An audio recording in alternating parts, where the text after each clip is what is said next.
Hold on, I gotta put my backpack and shit on. Hey.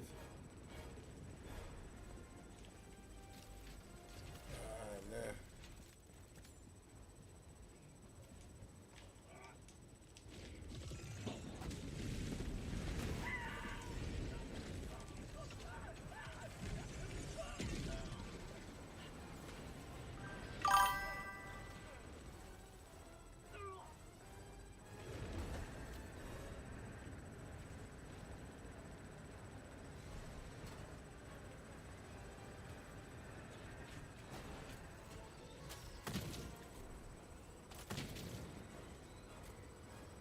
Uh-oh. Why you getting at the damn thing? You stay in it.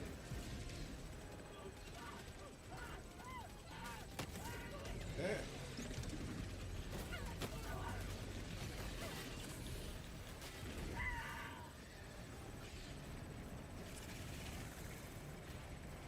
T-shirt, man. Dumb as shit. What's wrong with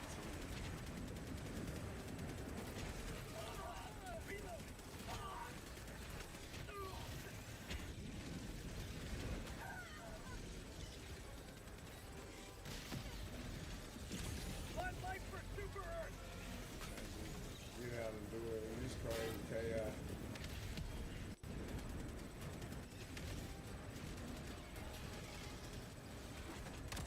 Damn, man. I couldn't even switch my fucking gun.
tap down on the D-pad. Sending in an eagle. Hold down on the D-pad.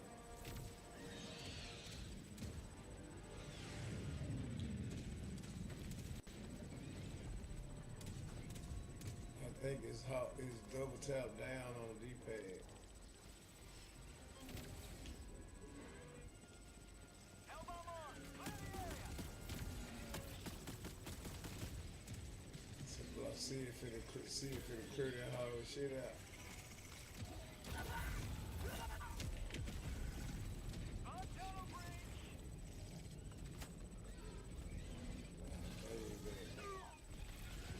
Reinforcing. How fast them junks come? How fast do the hellbomb backpack come back? Reinforcements have been launched.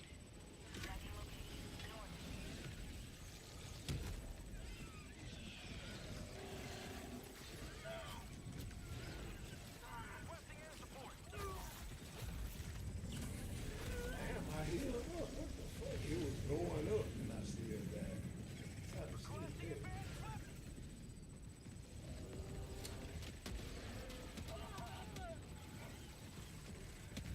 My leg.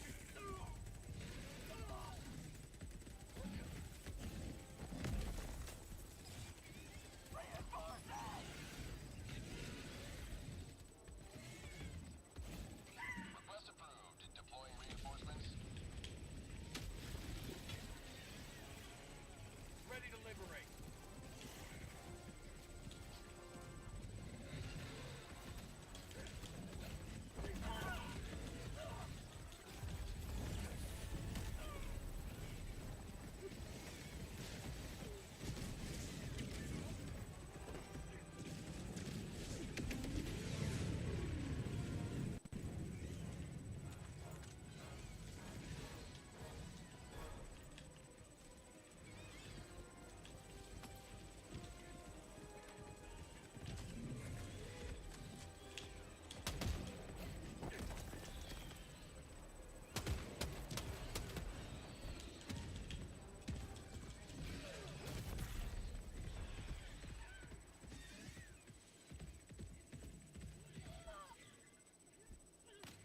Reinforcing. Permanent hive structure destroyed. Yeah. Request approved. Reinforcements have been launched. Reporting to the front.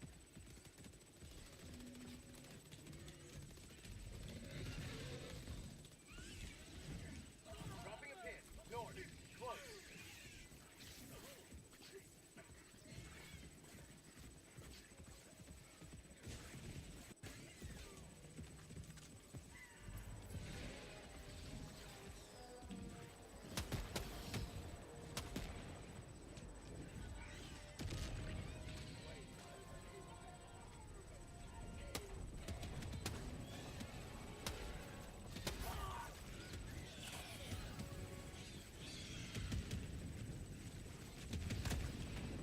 Last reload.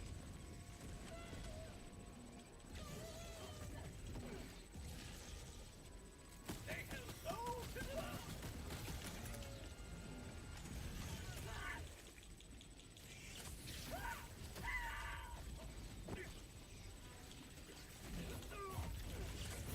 Damn, I gotta get up back this whole shit.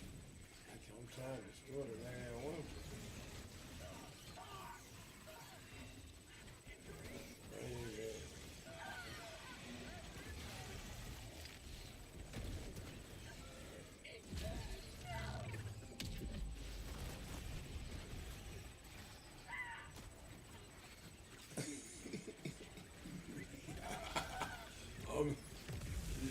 I'm looking. Yeah, he got a lot of shit. I'm looking at this. He just trying to crush shit. Yeah, I ain't even seen him run over me.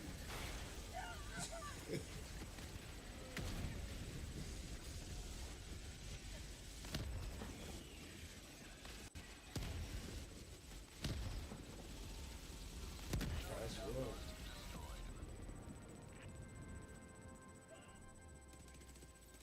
Calling in reinforcements.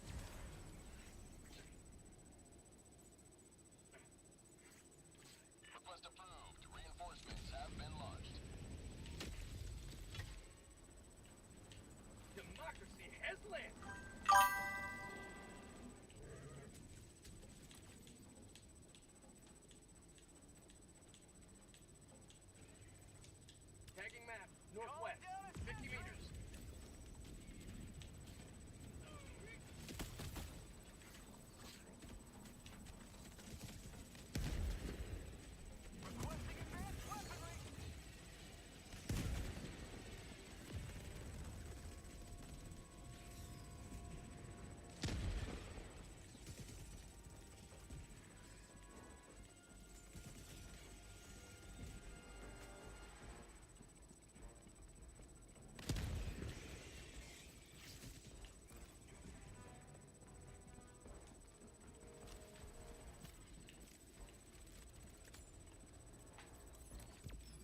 to the right.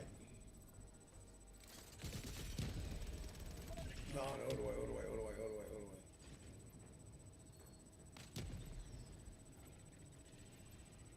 Alright, it's you. I got the terminal. Mission map updated. Last reload.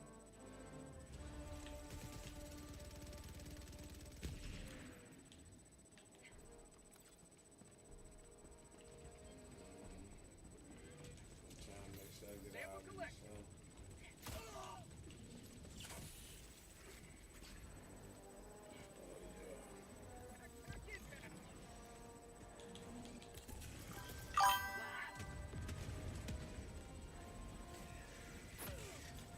Sending in an eagle.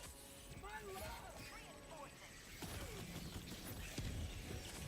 Not to the Man, I'm getting jumped. What the fuck? Get this shit out of me.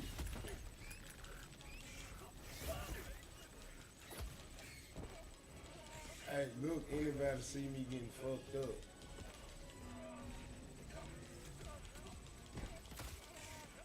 I ain't got shit to hook up with. What a supply key. Damn.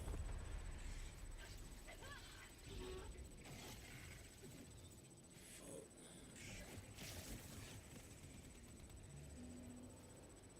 Hell bomb arm. Clear the area. Requesting air support.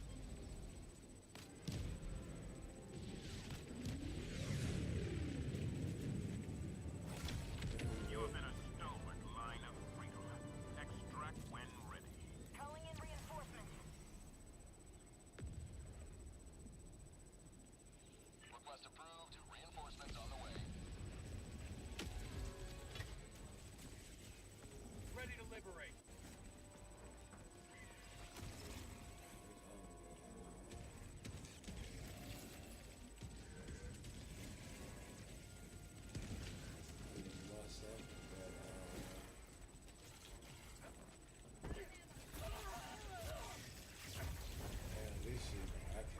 Reinforcement budget depleted.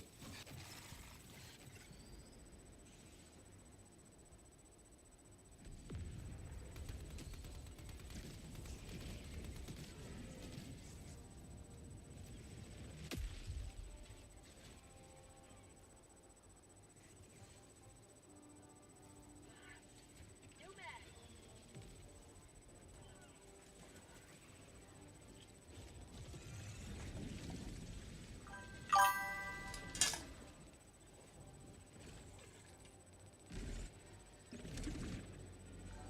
Tactical asset Yo,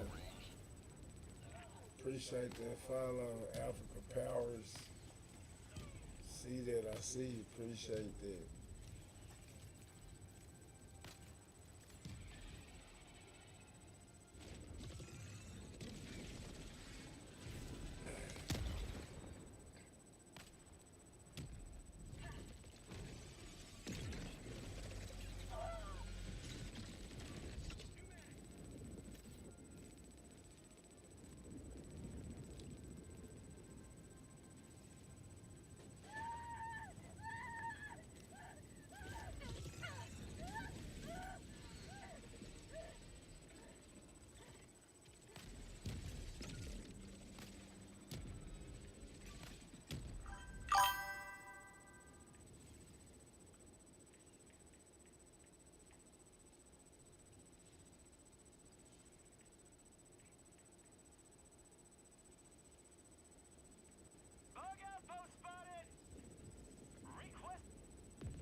Somebody south is not here.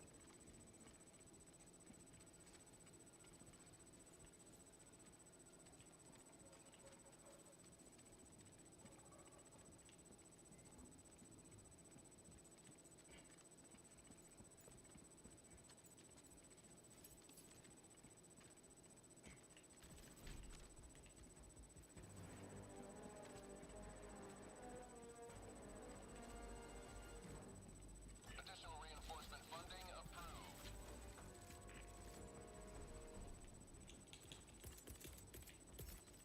Calling in reinforcements.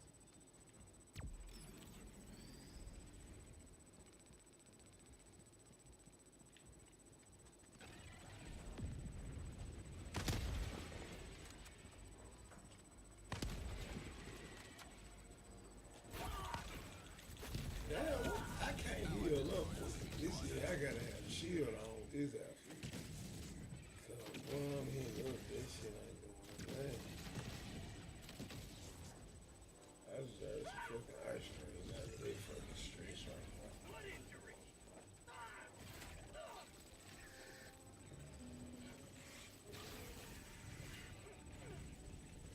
I got that too. Damn. I'm glad you said that.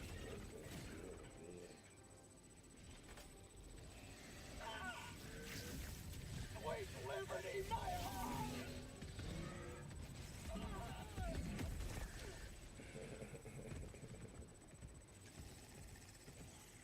This shit is. They gave their last breath, ensuring the immortality of managed democracy. I'm saying.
Yeah, I'm gonna have to come with that shield backpack on. Still. Cause I still can sneak build with that joint. They can't detect me. I got a backpack on that attack them that come my way. You're doing democracy's work.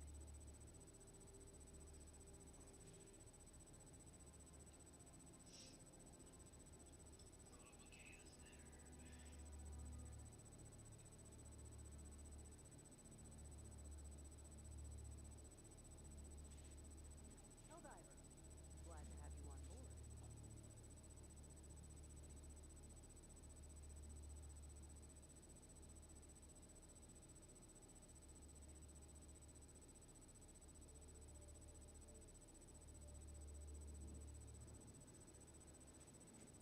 The siege upon managed democracy continues. Let us rally to our defense. Make me wanna play golf saying that shit.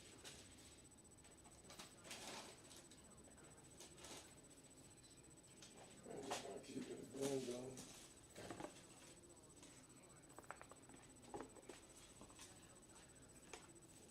What you looking like?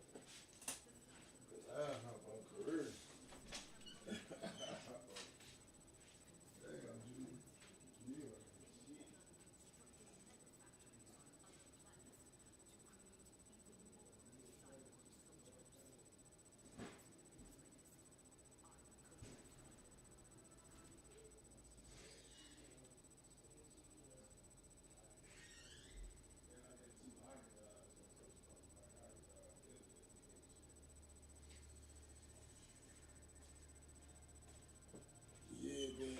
tastes more like actual froze cream. This shit tastes like ice cream. Your fellow Helldiver is free to take the action. Yeah, Haagen-Dazs kinda. I got pistachio and butter pecan. Mm-hmm. So when you got the Ben and Jerry, that shit kinda is more so of a pastry.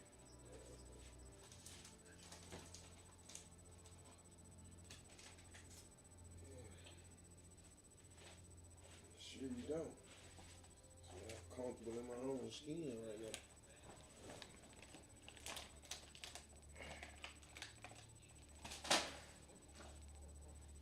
You steady refusing it. What a dummy.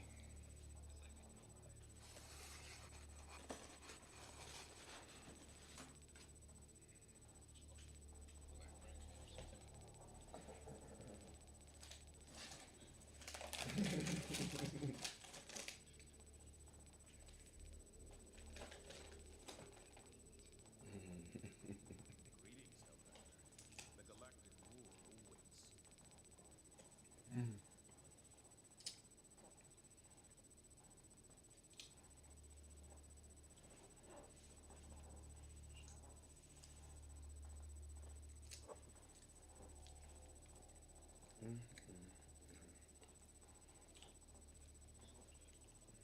That shit like motherfucking cracker, And them goddamn what?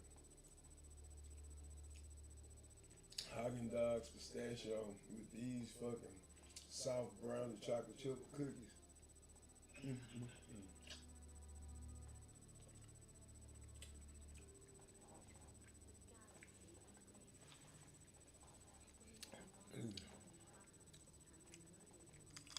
I'm just listening to myself.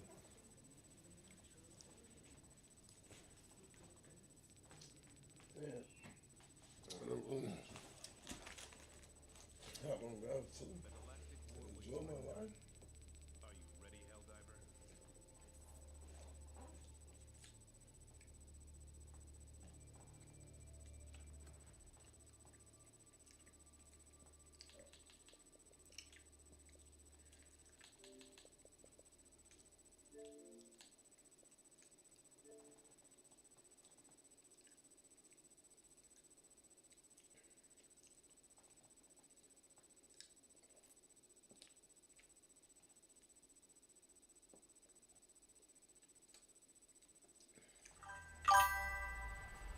EA Sports. It's in the game.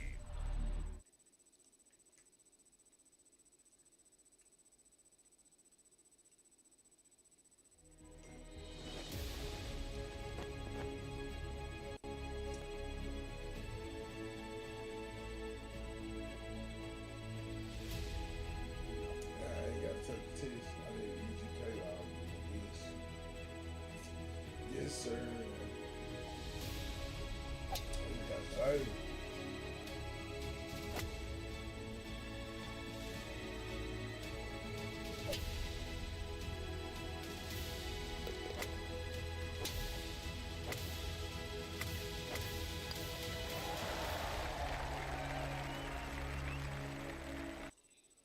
I ain't gonna fuck them challenge. I ain't got never. I'm hitting no truck.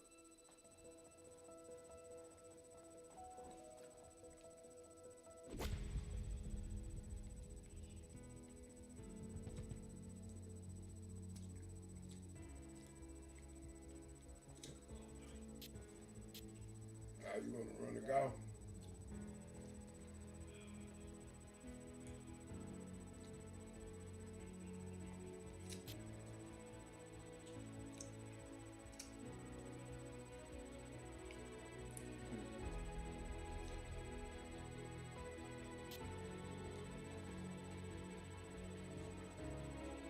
Everybody gonna fuck around and get better than me on undisputed. Still, yeah, I still play it, but I don't know much. Everybody gonna better beat me out the wild.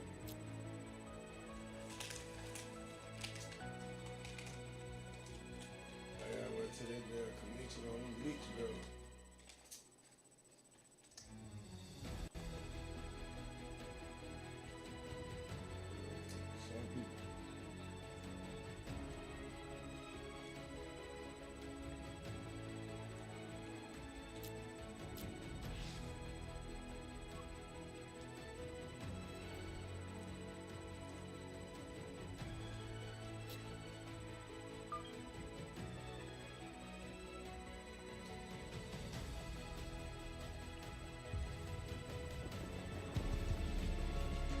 EA Sports and the PGA Tour proudly present the season-long race for the FedEx Cup.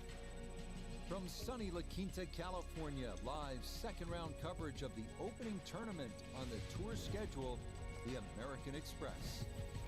What a great time of year to be here in La Quinta. If you come in July, expect temperatures north of 110 degrees. But now, here in January, this is perfect as we check our Day 2 leaderboard. We're looking at a tie at the top at 7 under par. As for our featured golfer, that current score is right on the number right now in terms of making the cut and playing the weekend.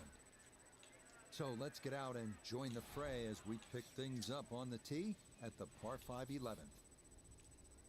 So this, the second round of the American Express, our featured golfer we're following here really turned some heads in that first ever round on the PGA Tour yesterday.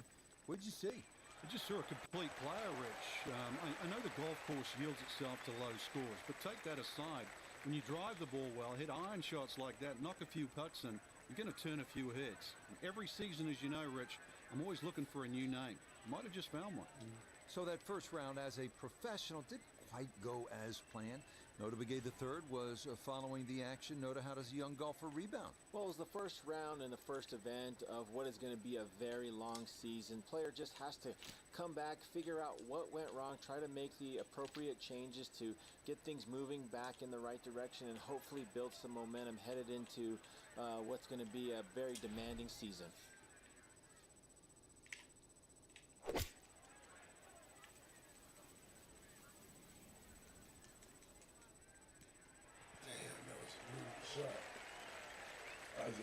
Got every bit of that, threw it all the way there, and got it to stop. Home in 2 on the par 5. He's got a beautiful canvas to putt from here. This for an eagle.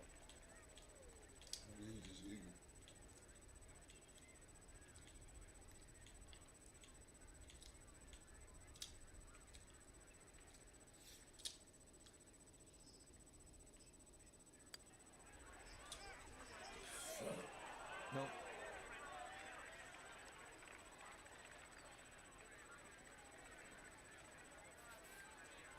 A great opportunity here for birdie.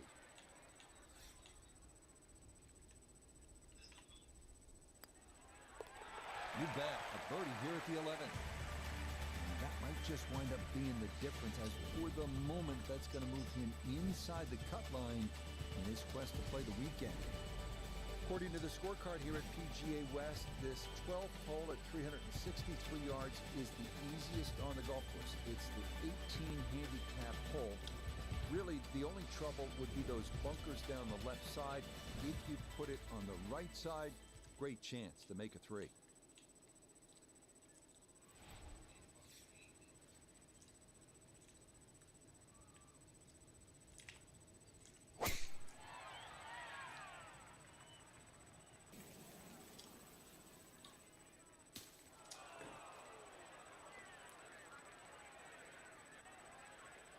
It might be in the rough, but that was absolutely crushed.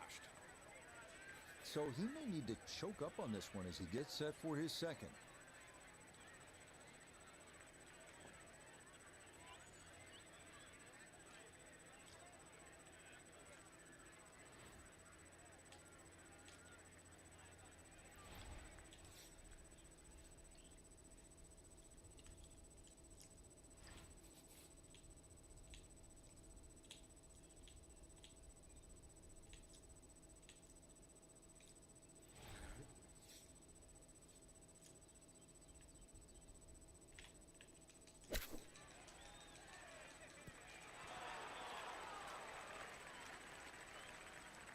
This is why so many players today favor distance. Good tee shot down there, nice and close to the green. Even though it's coming out of the rough, excellent chance for a birdie.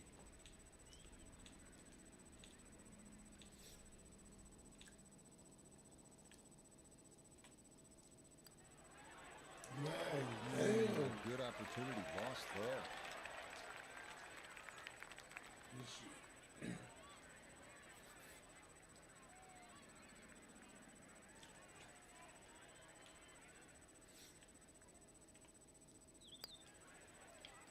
that one safely in. It's a par here at 12. And that's going to be good enough to keep him just inside the cut line here in round 2. Quite a par 3 here, the 13th at 214 yards. There's water left, not much bailout on the right. That's what a good par 3 is supposed to be, requiring one well-struck, accurate tee shot. The PGA Tour season kicking off here at PGA West in La Quinta, California. And we're back at it next week. Frank will make the 2-hour drive down to La Jolla and Torrey Pines outside of San Diego for the Farmers Insurance Open. Just such a good time of year, isn't it? Oh, it certainly is. It's just stunning. I mean, rain, hail, or shine, this is just a beautiful part of the world. If you don't like beautiful countryside and coastline, I mean, there's something wrong. This is gorgeous. Okay, that one's dancing. This is an 11-foot putt.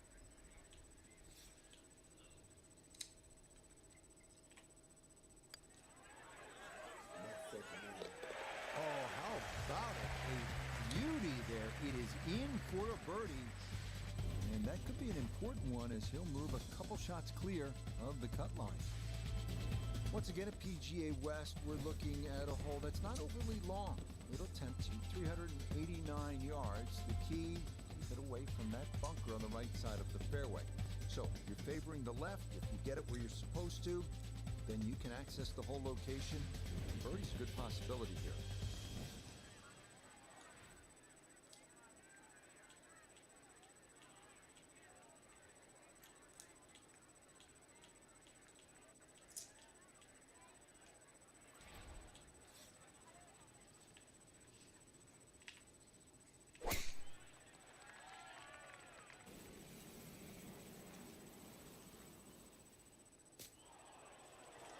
And I think driver's a mistake here. If you're going to bomb it out like that, you could have laid back in the fairway instead. This could be a gnarly lie.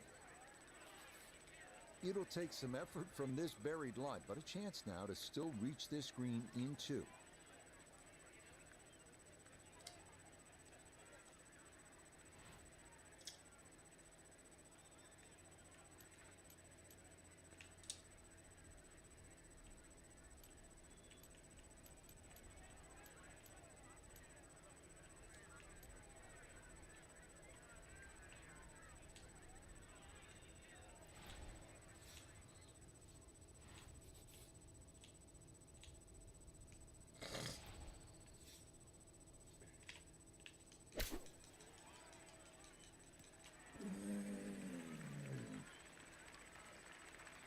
Another excellent shot from around the green. A dead-on look here for birdie.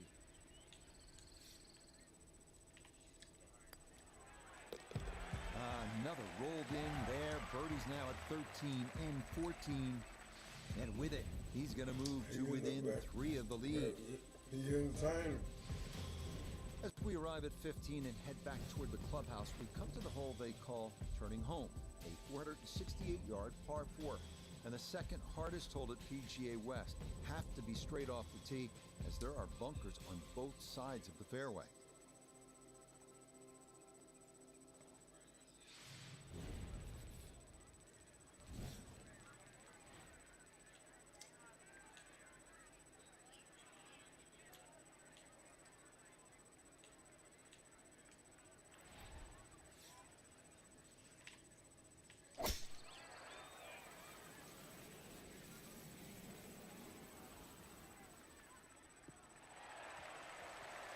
Looking for a strong finishing kick here on this Friday to get set up for the weekend, and that another good drive here. Second shot straight ahead, and we go to Iona Stephen. 129 yards left to the flag today. Wind into the face, so you'll definitely need to account for that.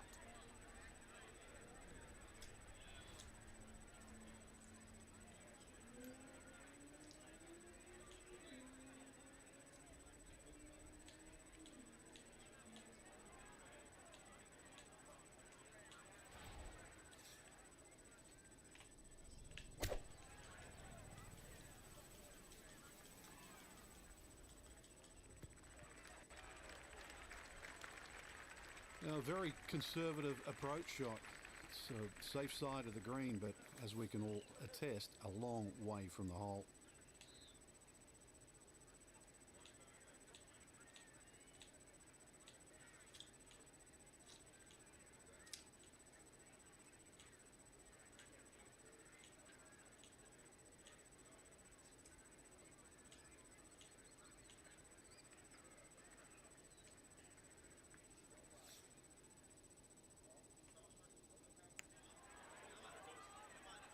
One's tracking on a very good line. Look out. Oh, on the coordinate. Why That not? was crazy. Downtown, that in for a birdie here at 15. On the That'll move coordinate. him to That 7 was- under par. I just hit a long in shot. So our featured golfer here, pretty solid through the first 2 days, safely through to the weekend and squarely in the conversation. That's right, Rich. Get off to a good start tomorrow, throw a few birdies in early, and could make it extremely exciting come Sunday.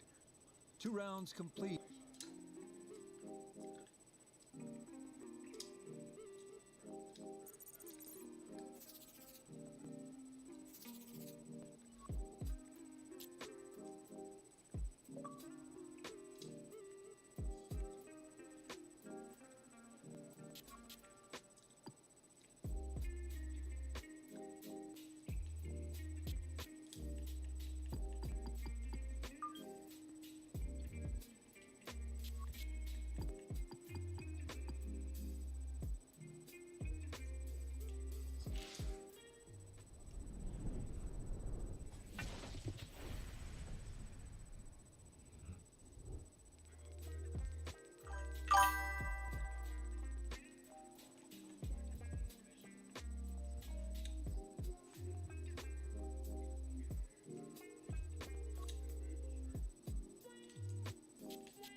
EA Sports and the PGA Tour are proud to present the season-long race for the FedEx Cup.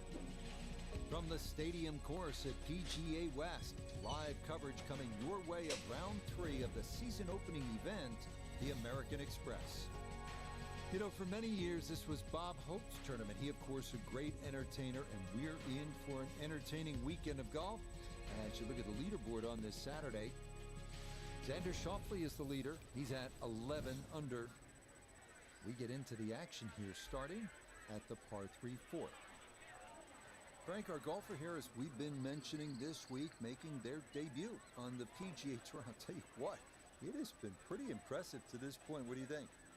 I certainly think so, Rich. You know, you start the week off with that sort of list, shopping list. Make the cut, tick that. In contention, tick that. Tomorrow, we're all going to be talking.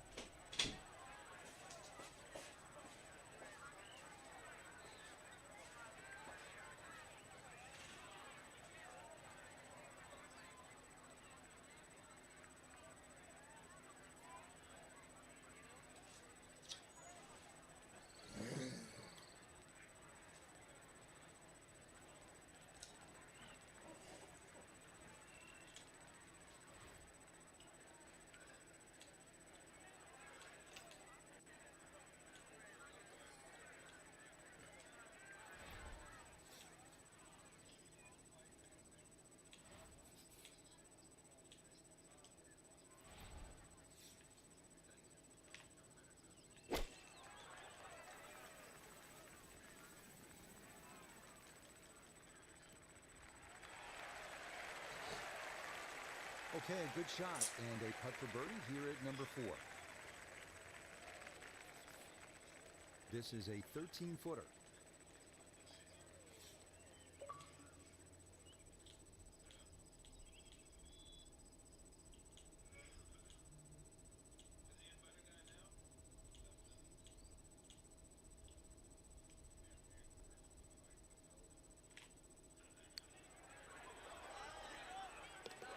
Oh, no problems at all. The pace perfect. It is in definitely not say no to that. All right, let's see what you have in the bag. Let's see what you have inside. This one is 535 yards. It's par 5. It's nicknamed Double Trouble. You think you have 314 yards of carry? That's what it takes to clear that water.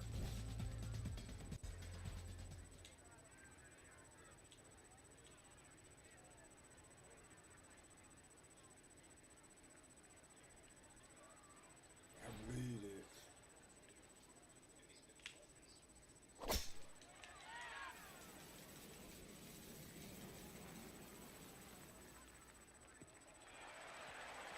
That's going to clear that first pond with plenty to spare. That ball was hammered, and that'll set up a good look into this 5th green. So now, a tough carry over water for this, his second at 5.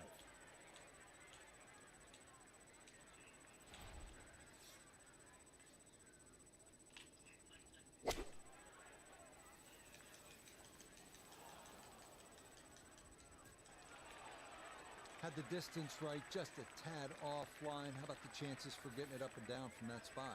Yeah, it's not in the thick stuff, Rich, so that's advantage number 1. Really, the lie's pretty good. I think it's a standard pitch. I want to bring in Nota Begay the third, 4-time winner on the PGA Tour. Nota's been following the action so far this week, and this is really impressive. Not only has our featured player made the cut, Nota, but they're entering the weekend with a chance to be in contention. What would this do for a young golfer? Well, veterans on the PGA Tour know this very well, and young players will learn it very quickly that the 3rd round is moving day, and you can move one of 2 ways. You can continue to move up, or if you make some mistakes and don't execute, you can move down. Players got to continue to focus on what's gotten them to this point, which is working. And not just working, but who knows, maybe winning in their first ever professional start. Noting in watching our player over the last several rounds, what specifically has stood out to you? Well, the fact of the matter is that players that show up on the PGA Tour nowadays show up so much more well prepared to win early. They get a lot of experience at the collegiate level, at the developmental tours like the Korn Ferry Tour, so they come into these situations with much more experience and a level of expertise that gives them that incentive to go out there and get it done.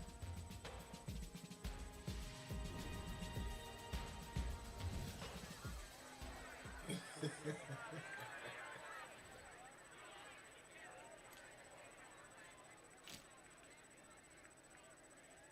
this is here the shot I need to do it safe.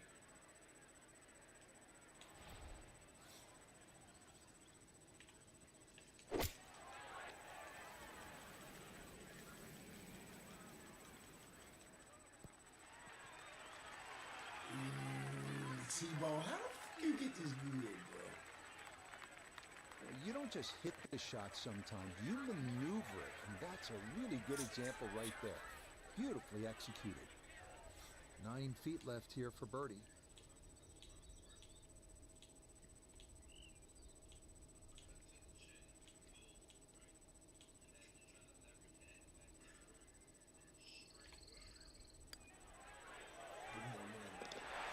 How about the run here? At a 3rd consecutive birdie. He's got it to 2 under for the round, 9 under now for the tournament. We head now to the 346-yard par 4 7th with water down the right side. Accuracy off the tee is the key. Fairway wood or a long iron might be the play here.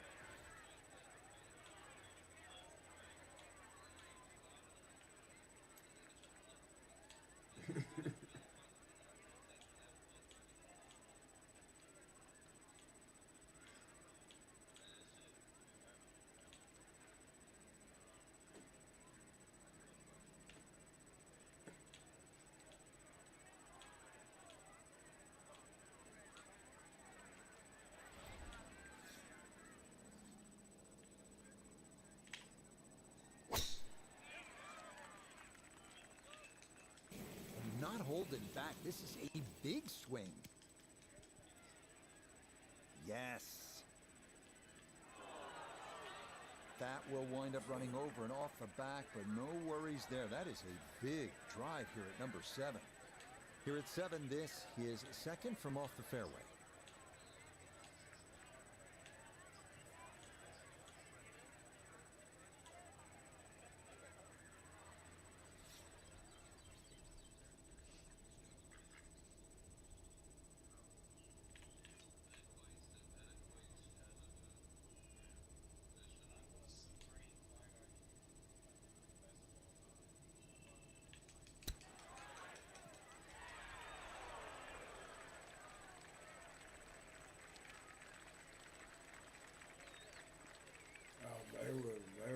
7 feet away. Crazy.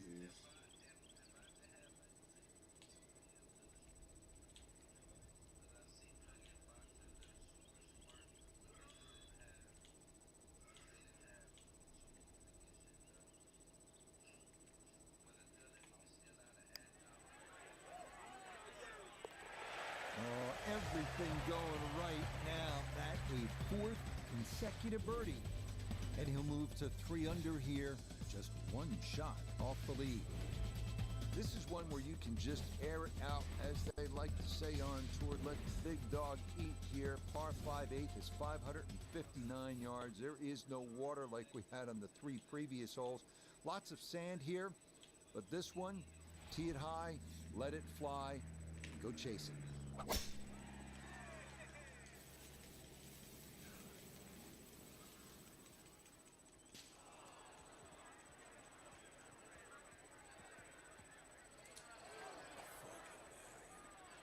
And that one gonna wind up in the bunker.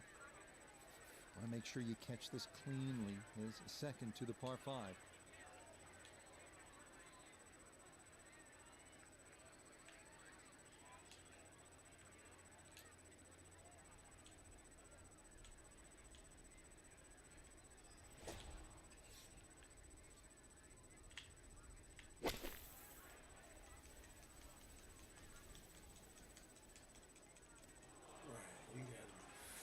Problem was going to start with that tee shot. Once it found the bunker, needed a cool head and a second shot that found the fairway. Not quite there, though.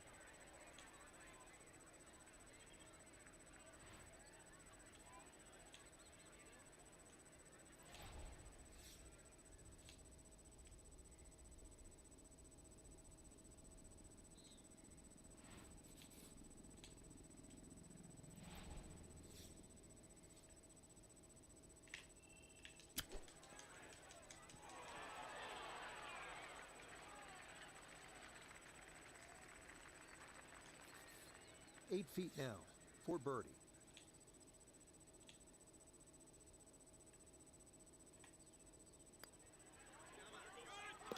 There's another one. It's 5 birdies in a row. And he'll move to 11 under par.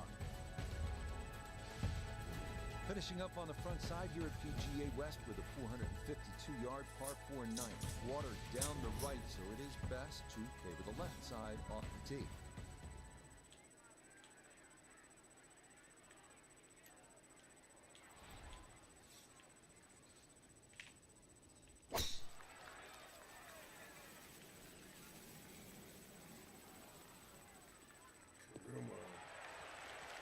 No issues here. That is into the fairway.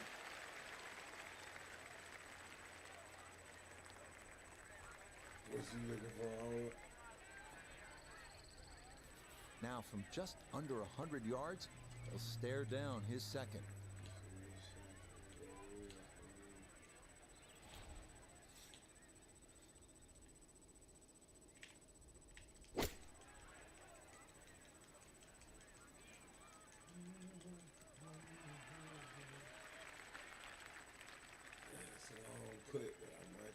That's a bit of a head turner, really. That was a green light situation from that distance, and far from the best shot I've seen today.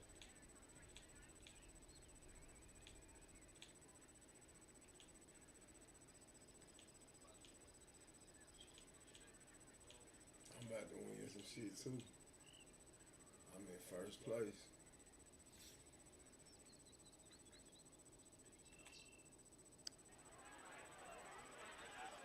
Ooh, I'm still hitting the long ass. That comes down for a birdie. Tell you what, Frank, for our future golfer, I think it's a good opportunity tomorrow as they finish day 3. Just 2 shots off the lead. What do you think? Yeah, I'm with you, Rich, there. Broski, broski. Let me show you what the motherfucker I know ski. Let me cut my camera off when I can smoke real quick, celebrate.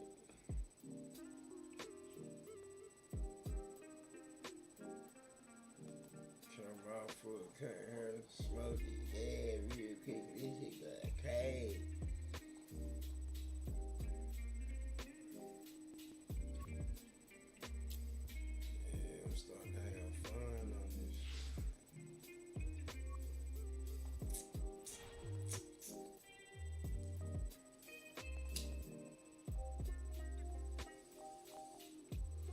doing something before I start this one or what?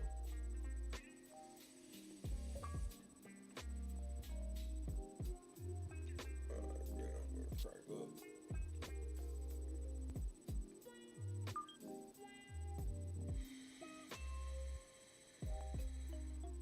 It's my chance to come up with this shit.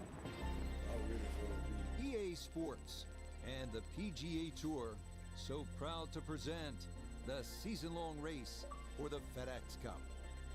From sun-kissed La Quinta, California, live final round coverage of the season opening event on the PGA Tour, the American Express. Sunday in Coachella Valley, all these golfers in search of that first title of the new season. It'll be handed out later today as we look at the leaderboard for this final round. The leader is the most recent gold medalist, Xander Schauffele. He's got it to 19 under par. We'll head out to the action at the par 3, 13.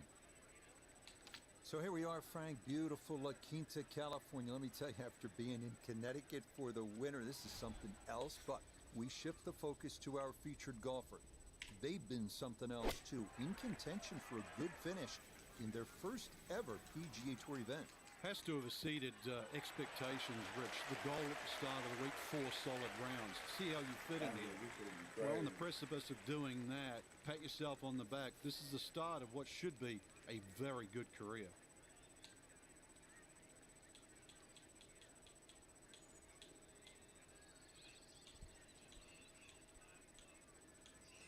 I gotta re-record now.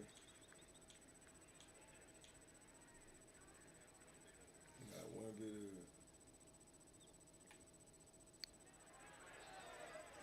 of put. Yeah, not crazy now, right? What a roll there. That is in for a birdie. That'll help, but he'll still be 5 shots off the pace with only 5 holes left to play. Arriving now at the 389-yard par 4 14. Bunker on the right side of the fairway, so it is best to favor the left side off the tee. Once again at PGA West, we're looking at a hole that's not overly long. It'll tempt you, 389 yards. The key, keep it away from that bunker on the right side of the fairway. So you're favoring the left. If you get it where you're supposed to, then you can access the whole location. And birdie's a good possibility here. And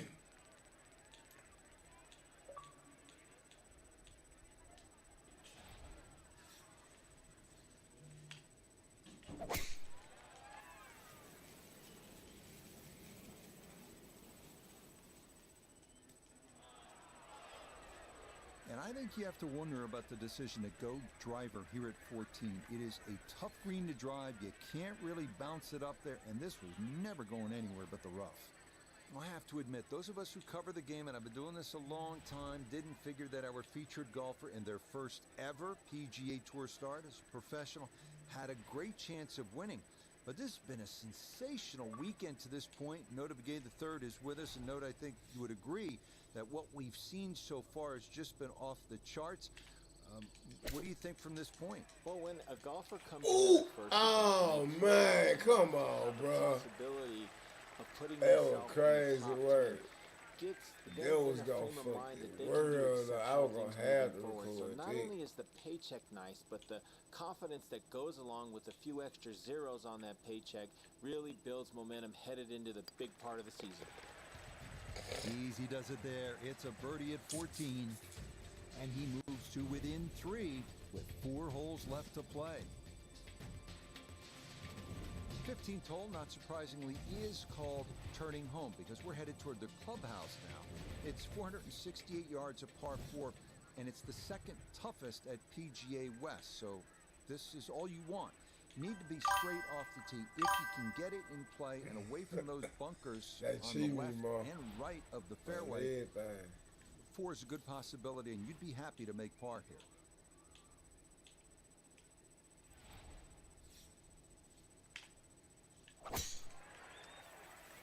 Try tomorrow. Is starting up the right side. That's how green.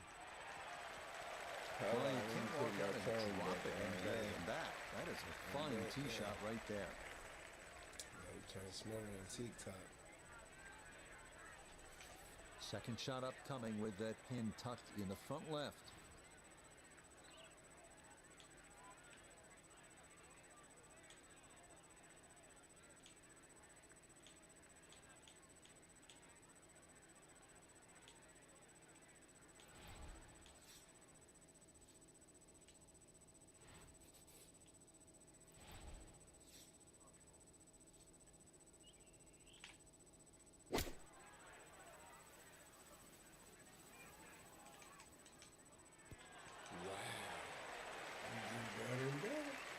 A little short, little left, but inside 10 feet, so even I can't really criticize that.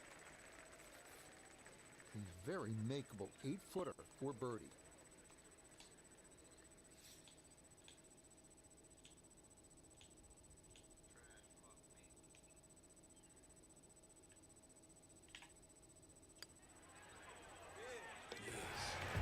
Yes, never in doubt. It's a birdie here at 15. That's going to set up a sprint to the finish. He's one back with 3 to go.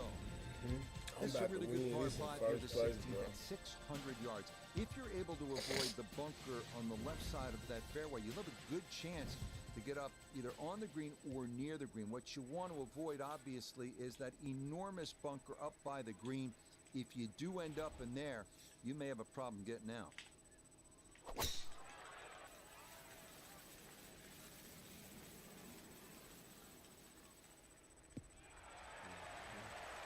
Everything flowing really well right now. Coming off 3 birdies in a row. Here's another solid tee shot as well.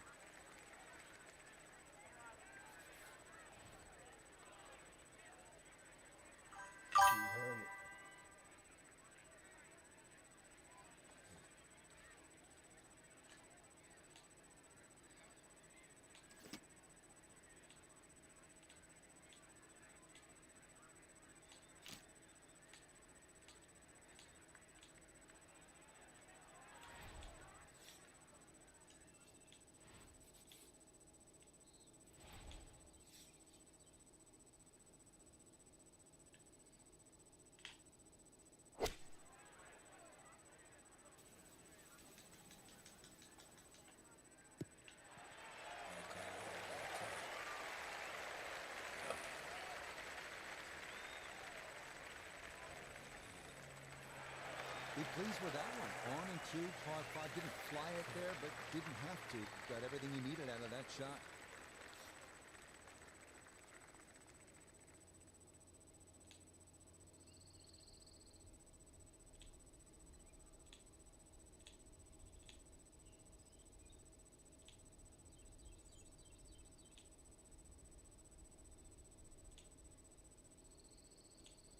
I hate this. That's gonna be crazy work.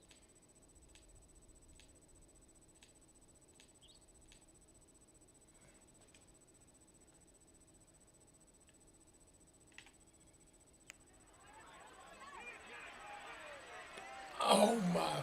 Come on, bro.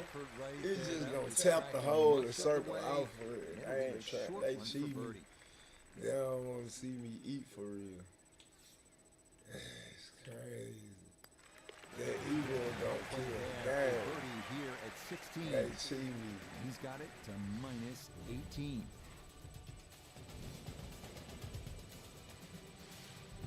Well, you know when a hole is nicknamed Alcatraz, it is oftentimes not the most pleasant experience. The 17th hole's only 168 yards, but we're looking at an island green, and we're looking at all sorts of trouble, and we're looking at the pressure ratcheting up late in the round. This one has your attention, and on this shot, you need to be almost perfect.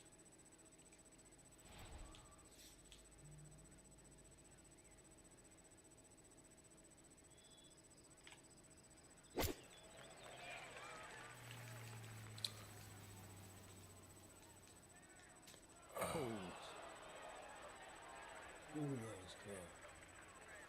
I missed it.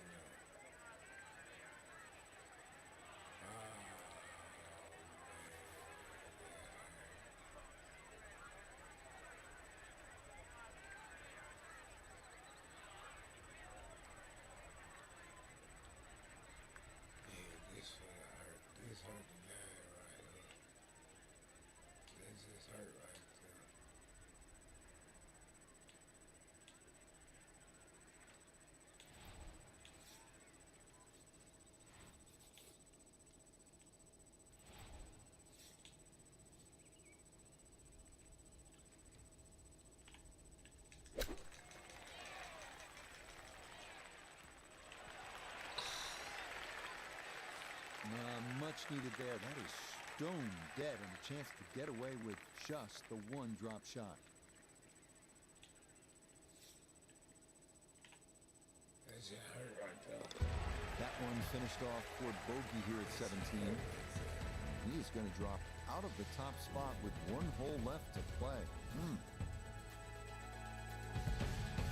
We finish up our round at PGA West at the 439-yard par 4 18. Key here, avoiding the water running down the left side of the fairway. It is best to favor the right side, but you have to avoid the bunkers there as well.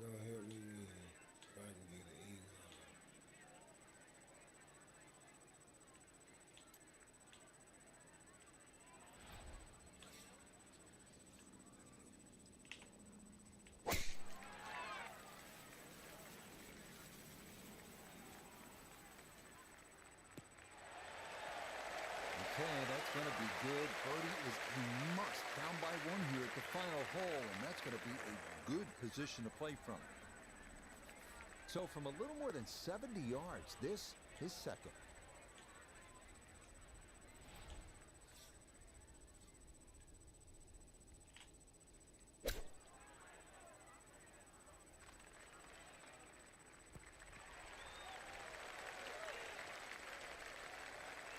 Okay, maybe overplayed that a little bit, but it is on the green. Birdie putt coming up, and we go to Iona Stephen. Yeah, and this one's easy to overcompensate that left to right break. There is a little bit, but not too much.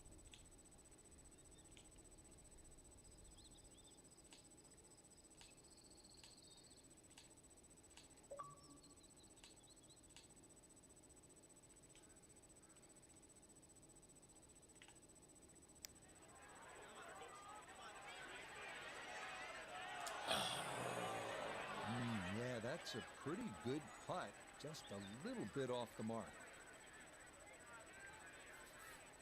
And it's the 18 hole. These are pretty fucking second play. Okay, safely in for his par at 18. That will be a great final round score of 68. So, Frank, not quite enough to get the job done in the end, but I think you did great. Titles are nice, but if you can rack up top 5 finishes, you're going to do just fine. Especially when you have a strong field like we saw today. So I think top...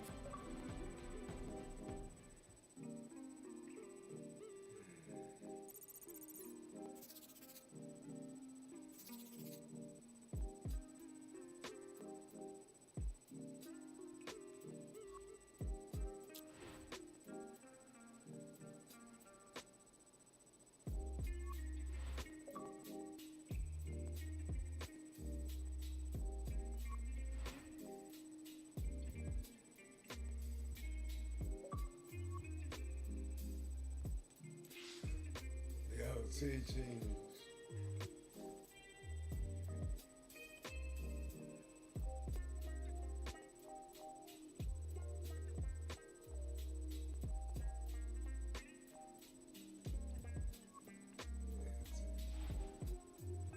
Yeah, get into this new wave now.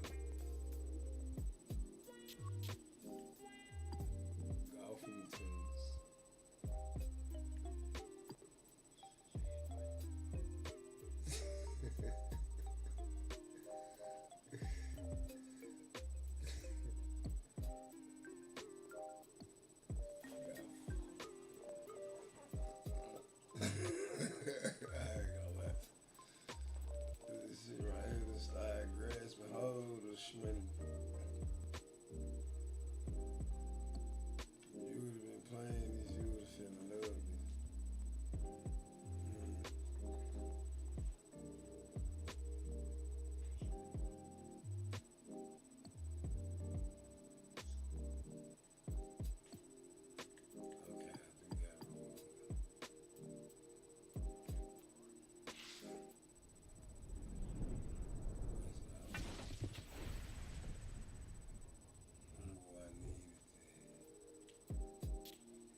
That's how you get it, career mode.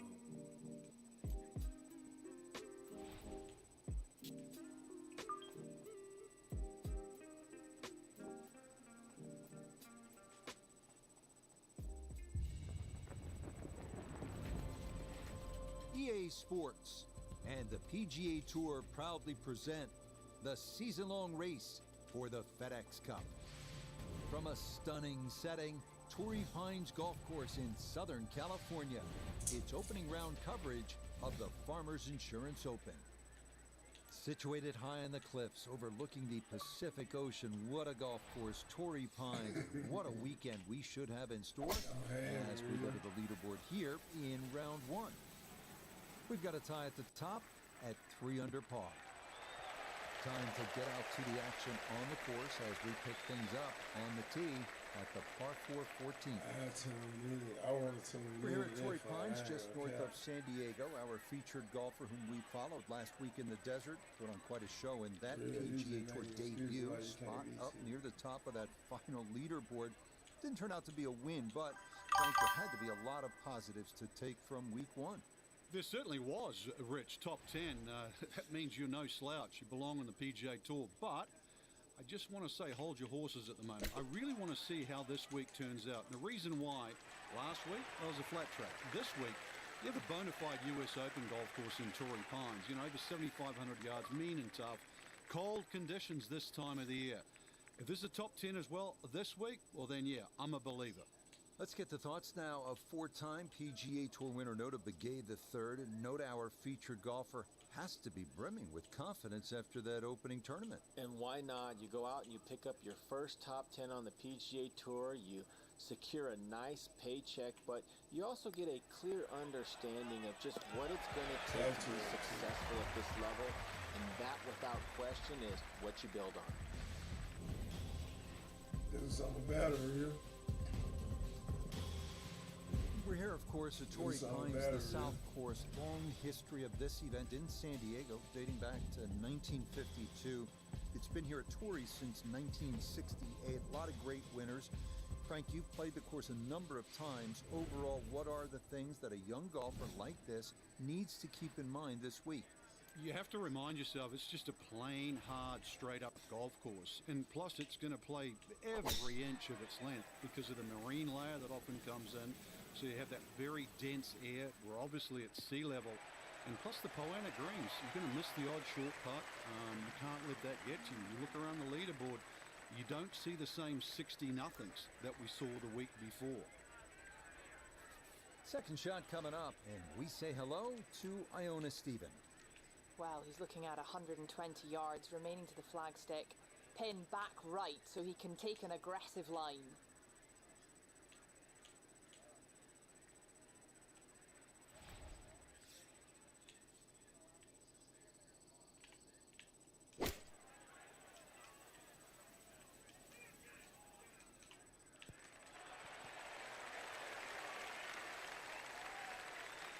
No, it's a decent-sized green. It's not bad, just a little past the hole.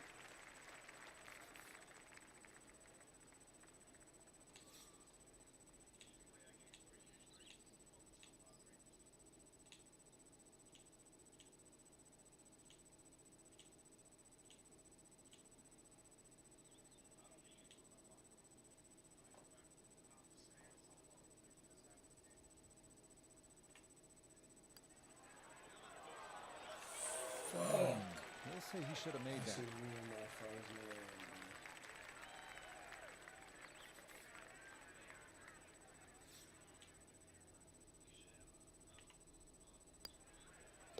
Okay, a solid par here at the 15th, and he'll stay at 1 over.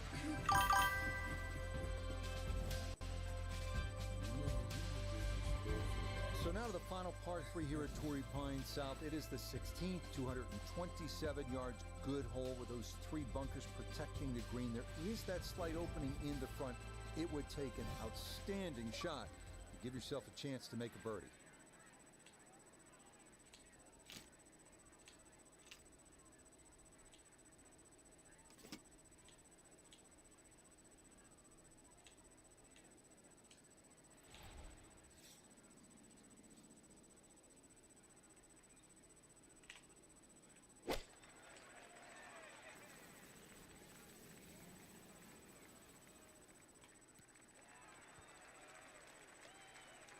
Okay, that's going to end up right in the middle of the green. Iona's down there. This for birdie. Well, it's quite clear to see there's one direction this ball is moving, and it's sweeping from left to right the whole way.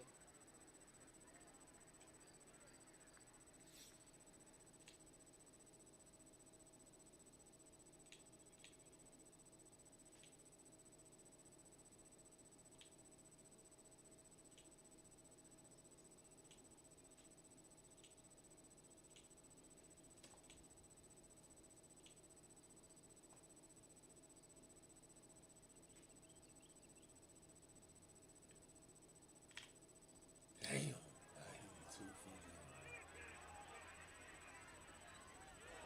Oh my fucking day. Oh, that nearly went in. That's a touch of class right there. Very good effort. Okay, that'll be a par here at 16. And he'll stay right where he is.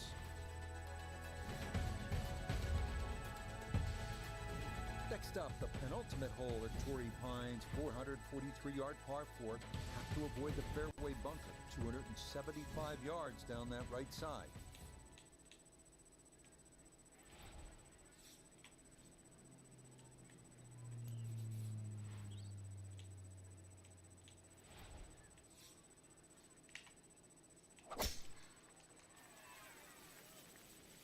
That's going to be up the left-hand side.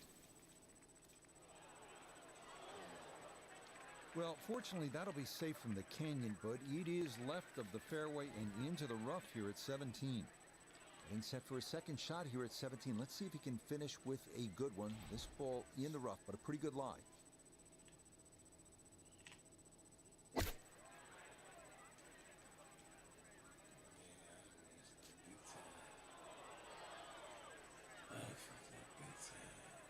Always tough to get a decent flight out of the rough. And you could see that ball was never soaring out of that light. Yeah, it was a shot called a blast shot, Drizzy. When you in the bunker. Yeah, I knew you had it. I just started using it because I just found out how to use it.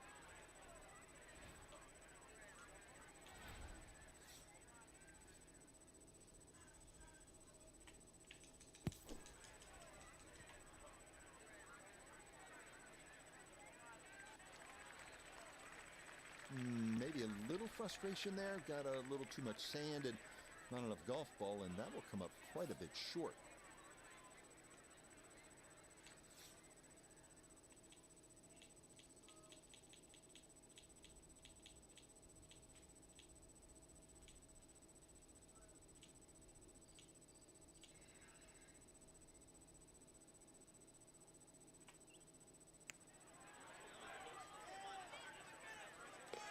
Oh, yeah, working exhale there. That's a good par save here at 17. And he'll remain right where he is. This 18th hole is not overly long, 570 yards, par 5, and it's straight. You should be able to get home in 2, but the key is you have to keep it in the fairway. If you hit it in that rough, you're more than likely going to lay up short of that pond and try to make birdie the conventional way. But if you hit it in the fairway, good opportunity to go for it in 2 and finish your round with an eagle.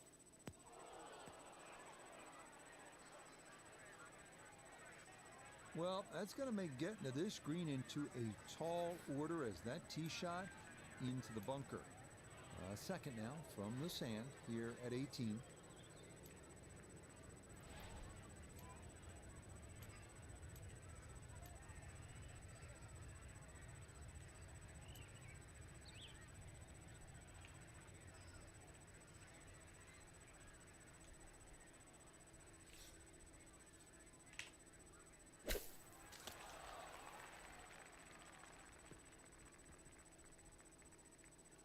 Well, Frank, this has not been a pretty exhibition on this hole, but still, third shot coming up, chance to do something. Yeah, I'd call it the scenic route, Rich. You know, clip that tree, but fortunate, really, to stay on the fairway. I know there's a long way to go, but, I mean, really, I'm thanking my lucky stars.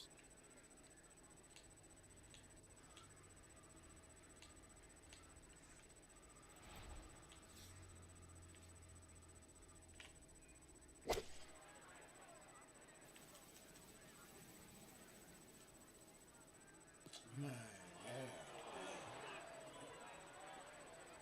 Well, as an old baseball announcer once said, going, Gone. goodbye.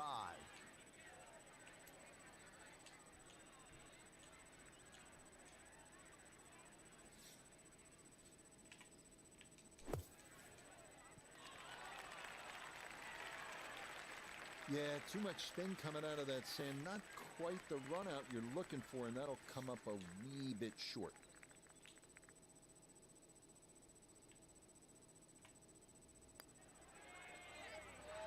Yeah, that's a good putt. It is in for his par here at 18. That will be an opening round score of 73. Our featured golfer here today had some moments, but maybe not the round one you're looking for, Frank. Man, come on, baby.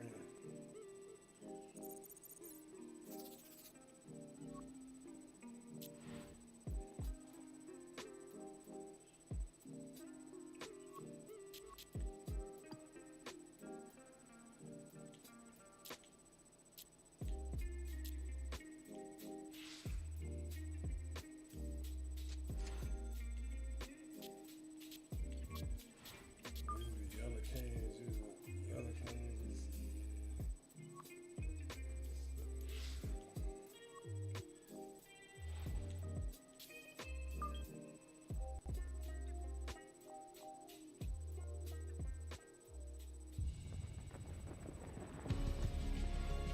EA Sports and the PGA Tour proudly present the season-long race for the FedEx Cup. From La Jolla, California, just north of San Diego, live second-round coverage of the Farmers Insurance Open. So much to behold here at Torrey Pines: the ocean, the cliffs, the trees, the green grass, the blue sky, maybe even a paraglider or two as we check out the Friday leaderboard.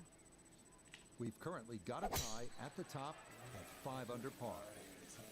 Time to head out to the course as we pick things up on the tee at the long par 5-6.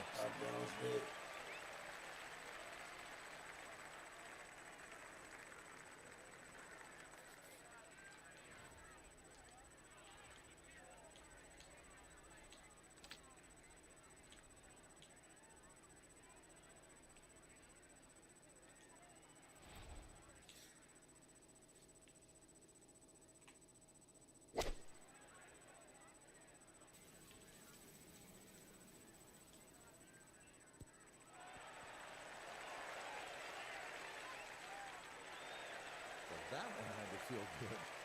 Struck it so well, you can see that by the reaction of that ball when it hit the green. Landed so softly.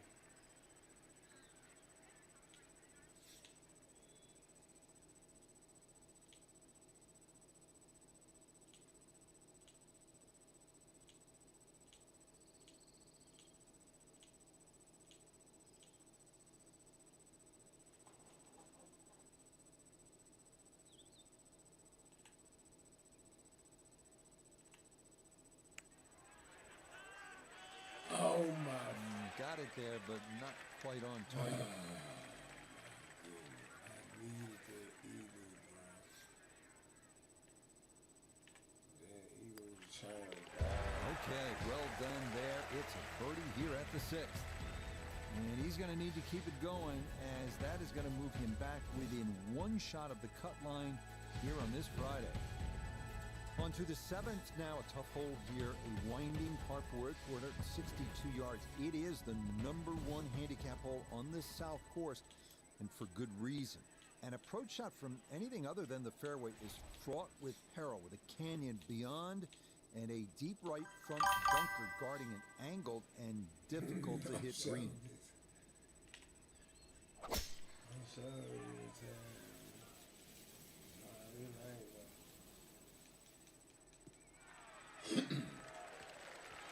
Just what you want at this point in the round. You're trying to find a rhythm, hit fairways, hit the middle of the club face. That's what they did right there. So now from just 76 yards away, here's his second.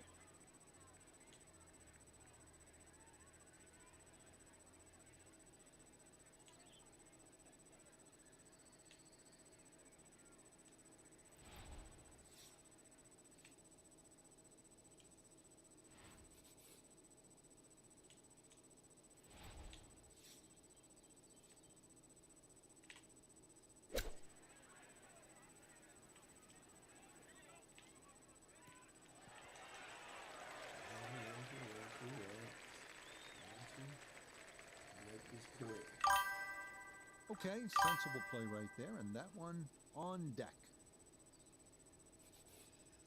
12 feet still to go. 16-3.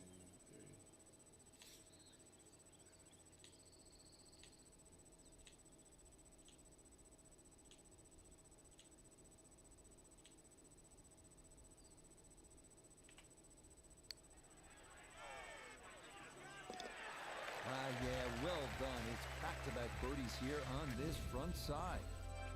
And that's going to help his chances to play the weekend, as currently he's hovering right around the cut line. We arrive now at the second par 3 on the front side, the uphill 177-yard eighth. Critical to avoid the large front bunker and get your shot to the right level of this two-tiered green.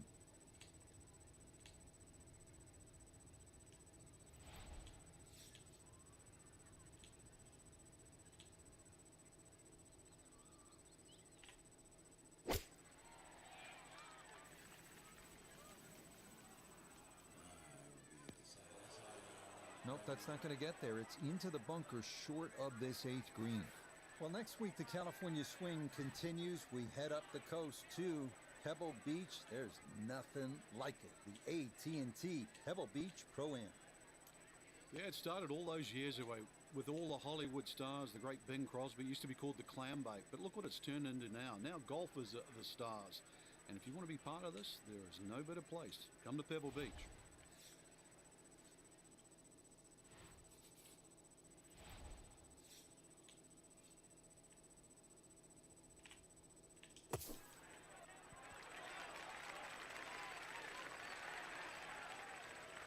That is a good-looking pass out of the bunker right there. Got that to stop in a good place, leaving just a few feet for par.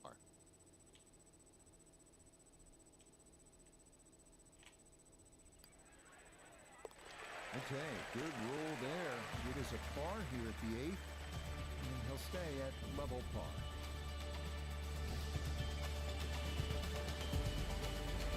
Well, this is a strong par 5 to close out this front side. It measures 615 yards.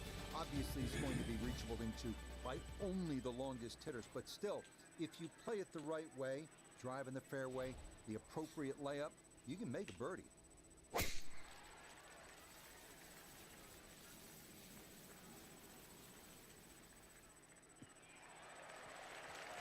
No problems there. That's going to wind up safely in the fairway.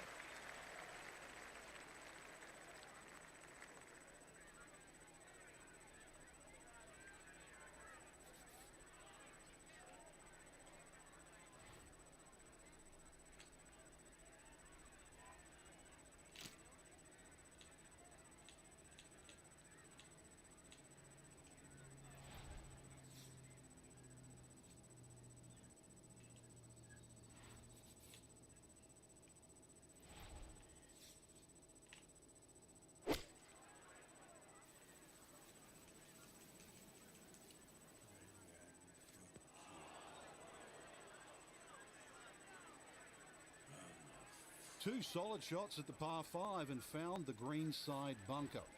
Lie looks good. Now, just needed a good bunker shot.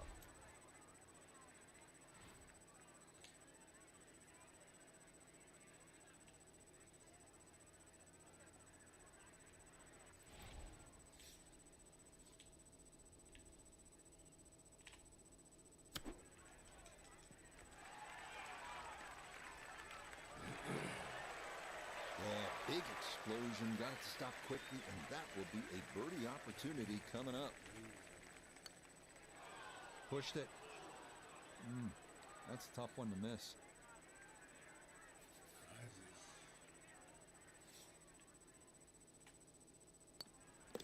Disappointment there. That'll brush it in, and that'll be just a par.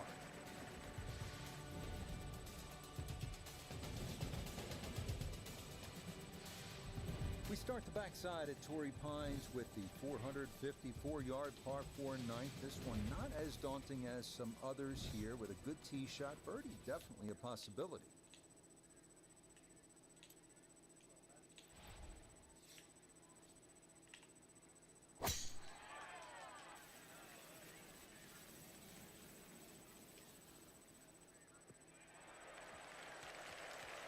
Yeah, that one going to chase down the fairway a little, and it'll wind up perfect.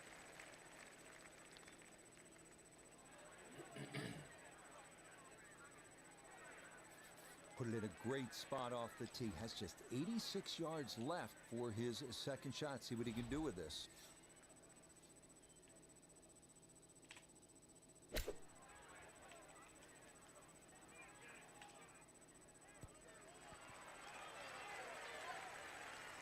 I always looked inside that 15-feet circle. Anything inside that was going to be a good shot. So in my book, that's a good shot.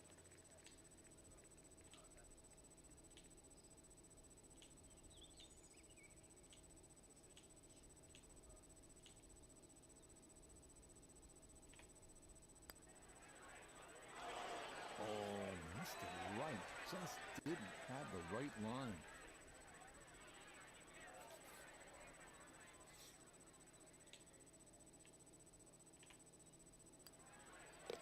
So that's in for par to start this backside. That's going to keep him on the outside looking in terms of playing the weekend. Always like to see a par 3 where you have to hit maybe a long iron, even a hybrid or a fairway wood, and that's the case here at the 11th. If the wind is blowing, already on the card it's 225 yards, but it can play upwards of 240, 250 yards. You need to be at your best on this shot.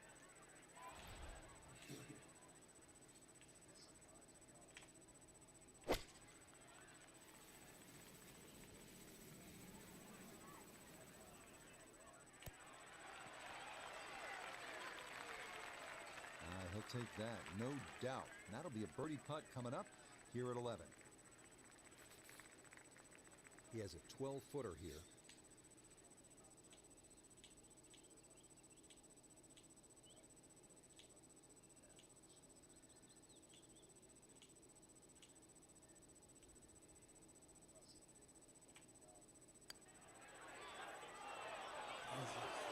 I'm just going to sneak on by.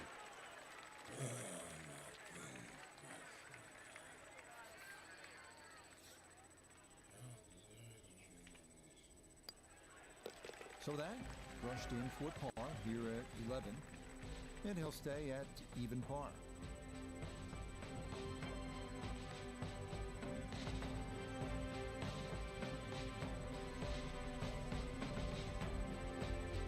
So for our featured golfer, Frank, it is on to the weekend. Who knows? If you get out early on Saturday, try and post a number, see what happens. Exactly.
Sports and the PGA Tour are proud to present the season-long race for the FedEx Cup. From the South Course at Torrey Pines Golf Course, it's third-round coverage of a San Diego tradition, the Farmers Insurance Open. Moving day here at Torrey Pines on this Saturday. A lot of action to come as we look at the third-round leaderboard. We've currently got a tie at the top of the leaderboard at 8 under par. We head out to the course as we pick up the action on the tee at the par 4 fourth. Frank, I know you and I have been talking off air. We're both pretty impressed with our featured golfer. Strong showing. Nate cut at the American Express last week, and now I think an equally strong performance here at Torrey Pines in career start number 2. Yeah, you nailed it, Rich. You know, so often we just focus on the people at the top of the leaderboard, the ones trying to vie for the tournament. But yeah, we're both chatting. And this is an impressive game. Good swing, a very solid tee to green, and at the moment, just not a lot of people are talking about them. They're brand new, but you know, this is a good game, and I think a few putts go in, maybe a couple of bounces go in the right direction. We're going to see this name on the top of the leaderboard very, very soon. Oh yeah, that's a good. A little short, little left, but inside 10 got my feet, guy so going. even I can't really criticize it. A long putt on a side hiller for birdie.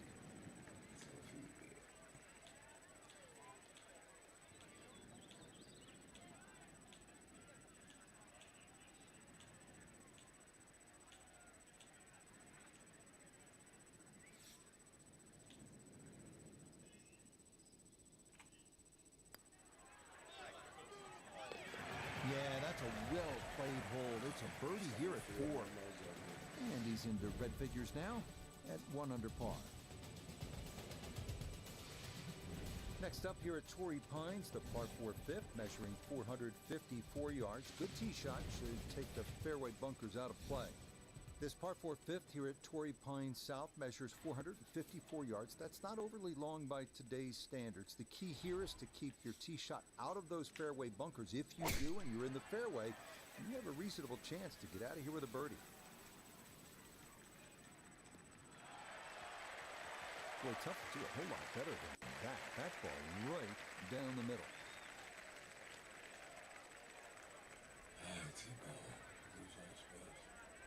Now from just 94 yards out, this is second.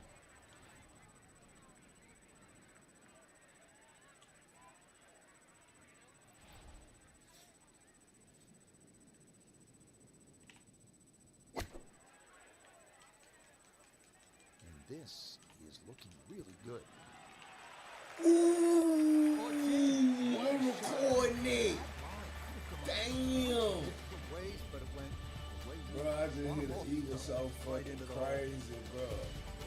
All right, so you've made your way through some of those harder par man, fours, I just hit a chance extra to so lick your far. I chops at just this popped par in 5. motherfucker The sixth is 564 yards with a good 150 tee shot. like You'll have a 119 chance of feet. getting home in That 2 motherfucker hit and maybe the making a ground. 3. A side spin, you know.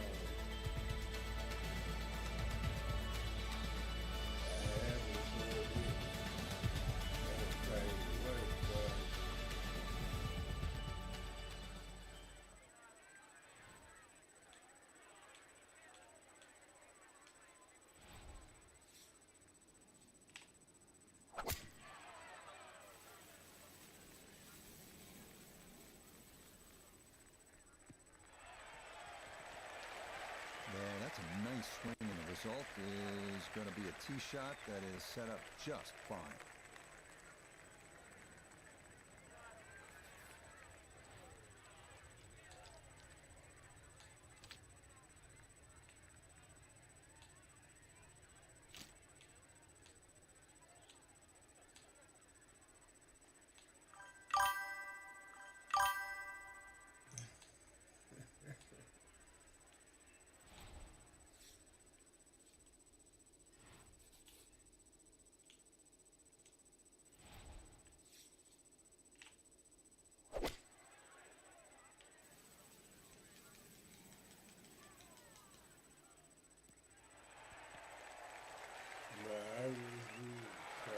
Got every bit of that, threw it all the way there and got it to stop. Home in 2 on the par 5. I mean, this would be something. This Back-to-back eagle right here eagles. is crazy. Gonna give it a go. This eagle would be crazy.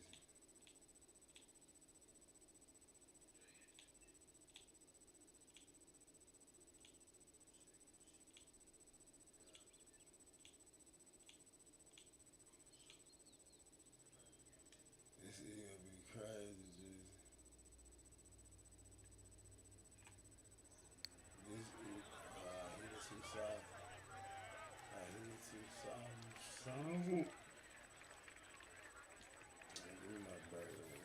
Coming off the eagle, this for birdie.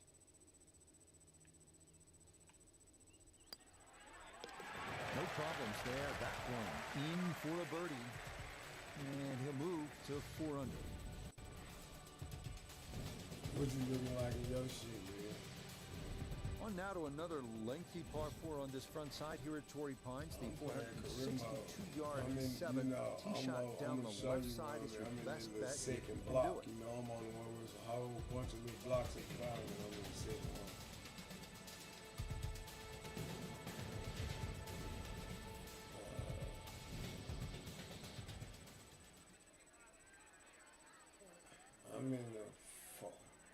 I'm in a farmer's something.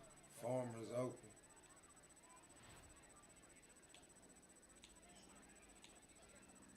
I don't know. I don't know.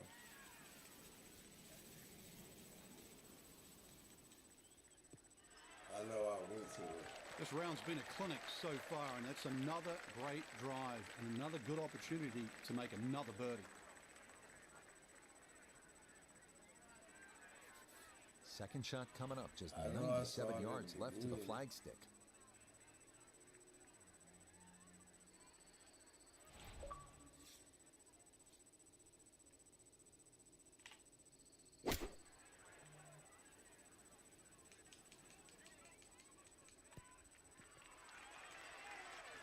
Man, I almost did it again, bro. That was gonna be crazy.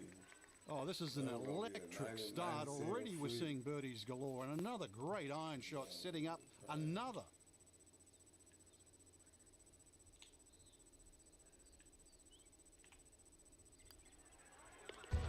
Ah, yes, runs that one right in. It's a birdie here at the 7th.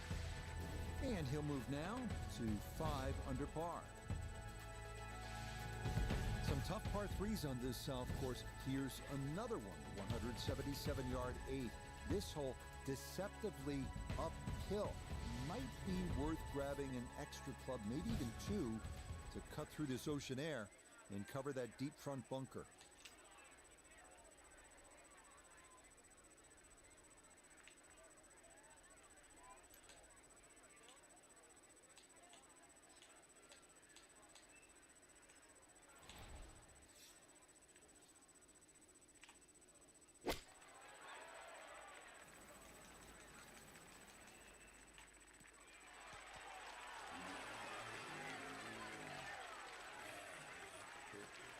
Solid shot, and sometimes solid throughout the round, will win the day. Now this for another birdie.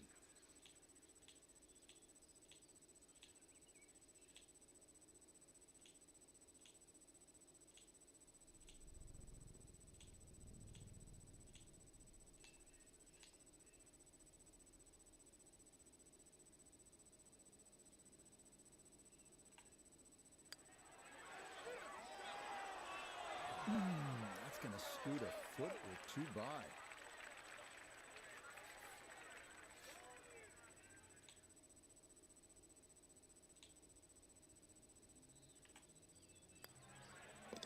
Okay, that in for par here at the 8th.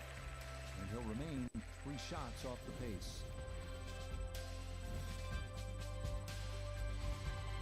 We finished the front side here at Torrey Pines at the 615-yard par 5 ninth, reachable into by only the longest hitters, but with a good drive and that aggressive layup, birdie is definitely a possibility.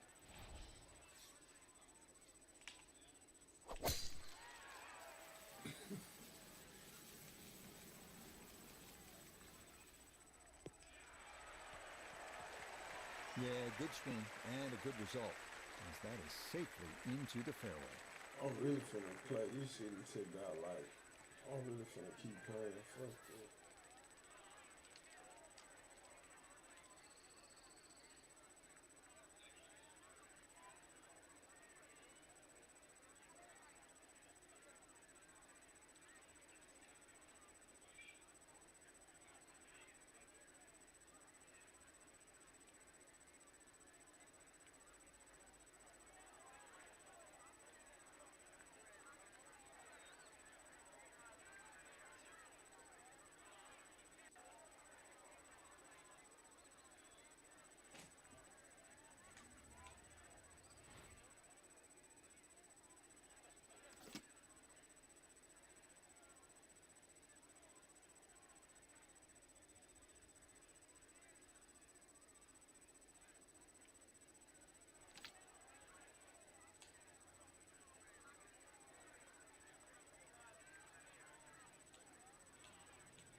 That one had to feel good.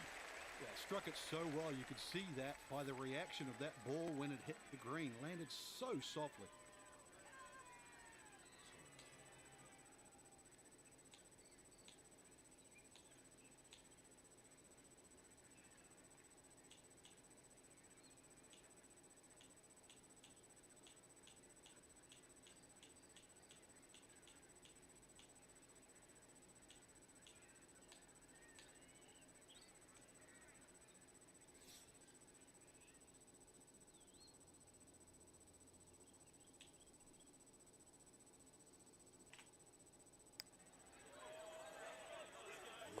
Oh, yeah. That's how you take advantage of a par 5. It's in for an eagle 3. Superb.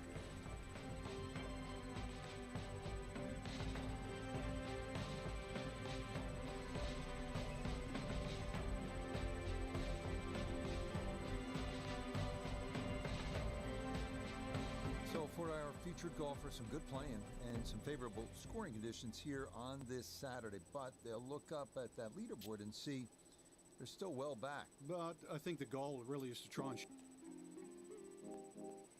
Okay, I'm gonna show you to you what my shit said on there.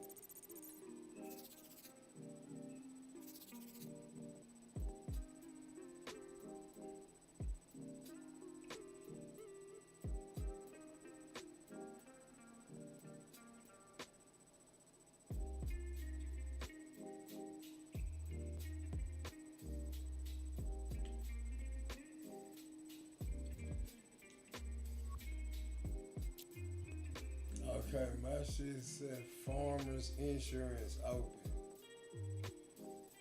Season 1.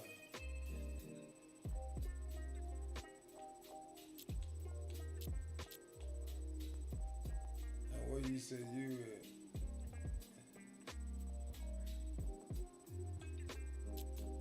Yeah, my shit said season 1. 31 weeks though.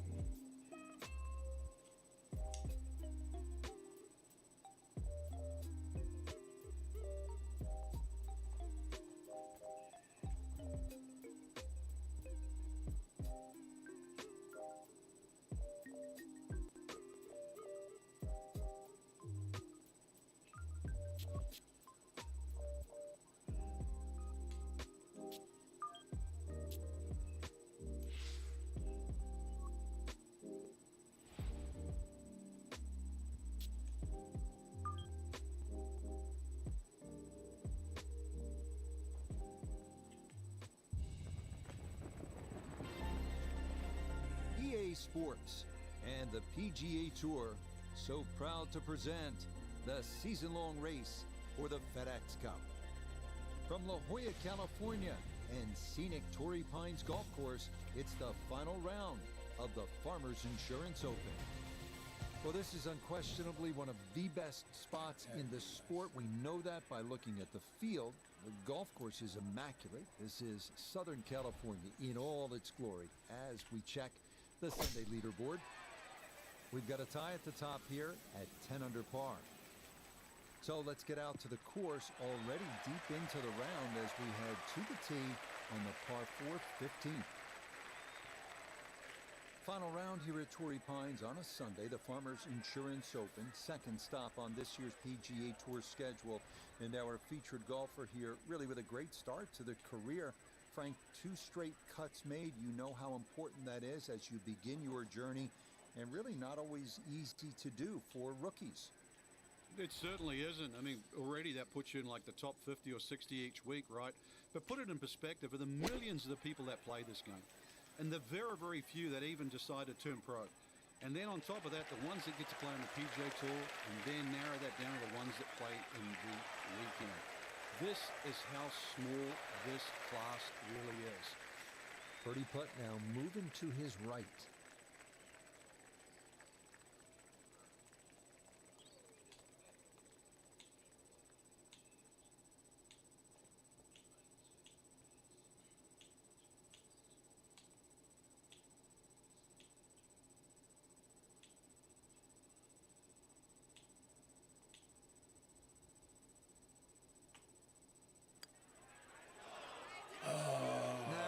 Missed it left. That's a letdown.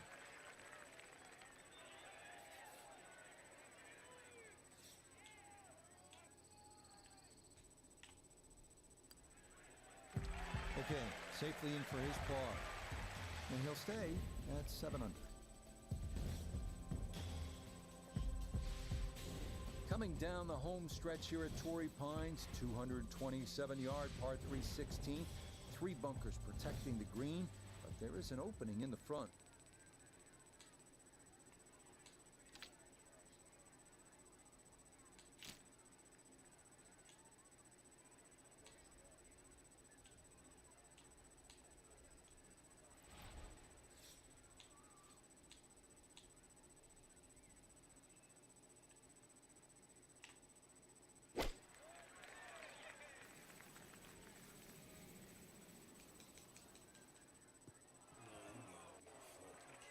And that one not on the green, but not in a terrible spot either.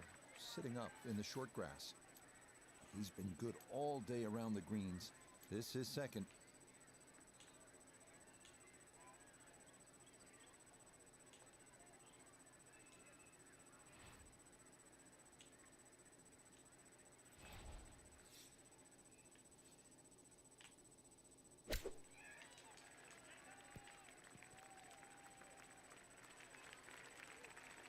I think he'll be fairly pleased with that, Frank. What do you think? I certainly do. It was so good. He'll finish that one off with no problem. It's in for par. And he'll stay right where he is. Crucial 17th hole here at Torrey Pines. 443-yard par 4. Louis Oosthuizen hit it left here at the 2021 U.S. Open in the final round. And he paid the price. He did not win that major. It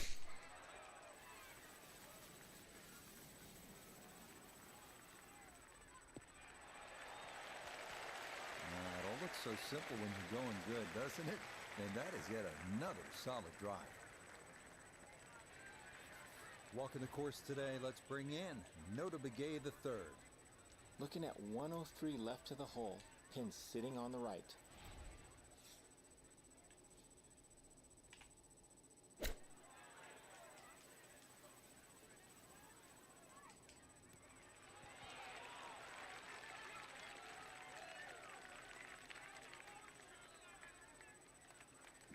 In my book, that's a good shot. You could really aim at the middle of just about every single green. If you did it all day long, some of those would finish up close, and you'd have plenty of birdie putts.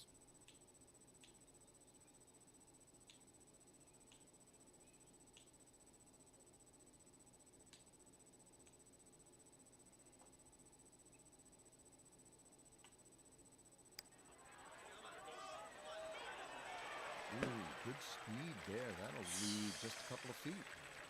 Yeah, that's surprising. You wouldn't think he'd leave that short.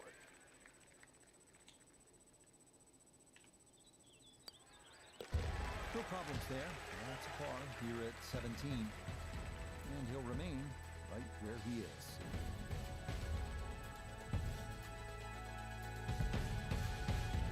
Here we are at the finishing hole at Torrey Pines, 570-yard 18. Idyllic par 5, fairly straight the whole way, but that pond they call Devlin's Billabong always makes going for the green into a risky proposition.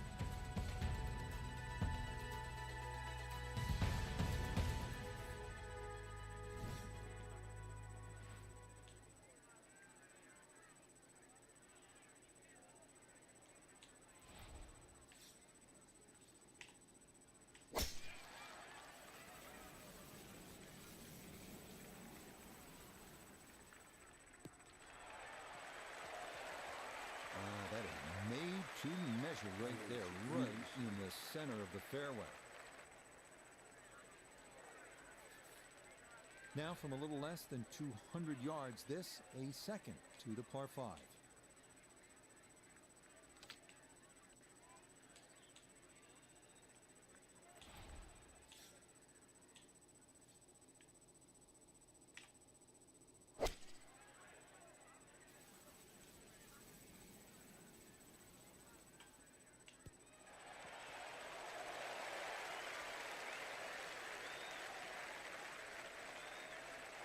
Oh, that is a great shot at the 18th hole here at Torrey Pines South. The great players have had great moments. We know that.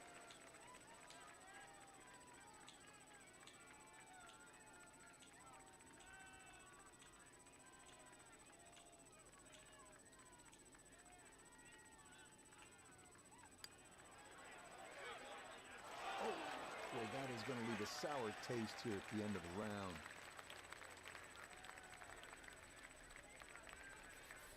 Great way to finish off the final approach shot with a birdie opportunity. Okay, it's a nice finish, a birdie at 18. That will be a great final round score of 68. So for our featured golfer, Frank, in the mix much of the week. It'll be a top 10 finish, but maybe a chance to rue a few missed opportunities. Depends how you look at it. I agree with you. Definitely some missed opportunities, but there's enough good there. So how do they show up next time, though? I think that's the...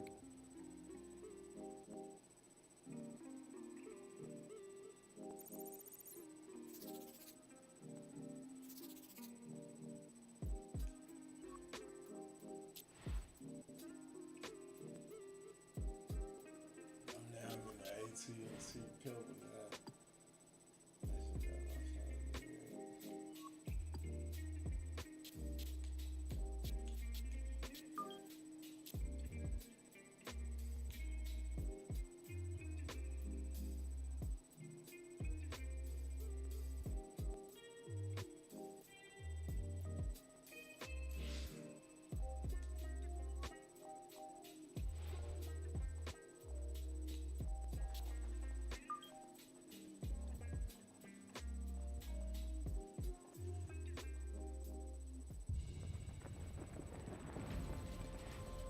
EA Sports and the PGA Tour proudly present the season-long race for the FedEx Cup.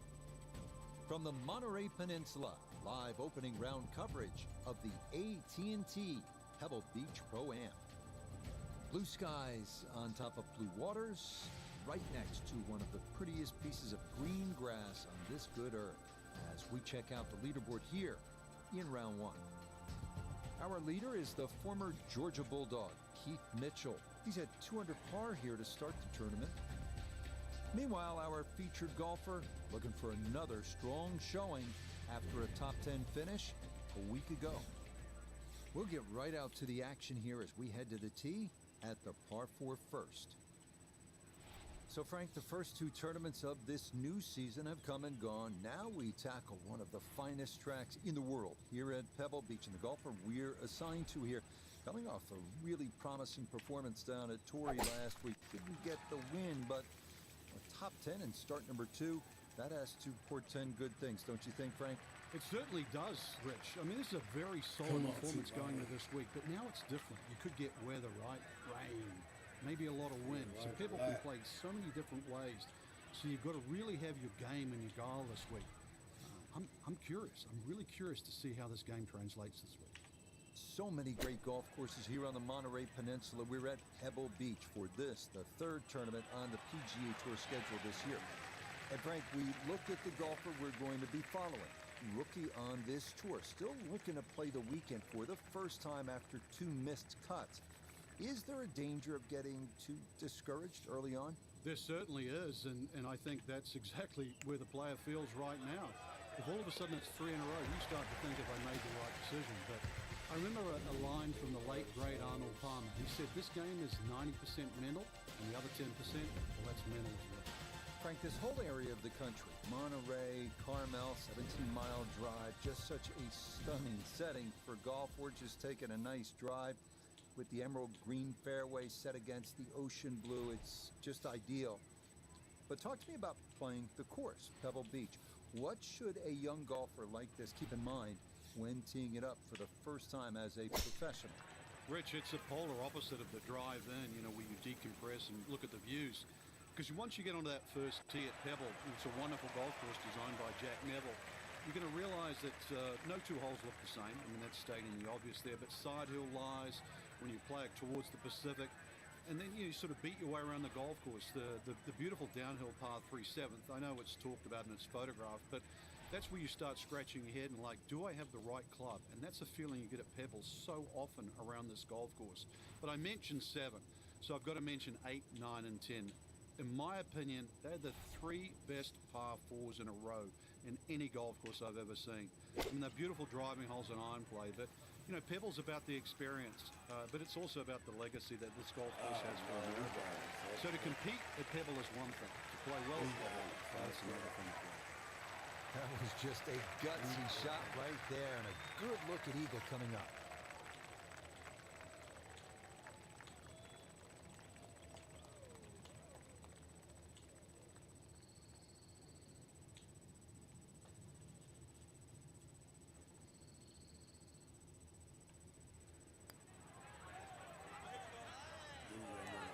How do you take advantage of a par 5?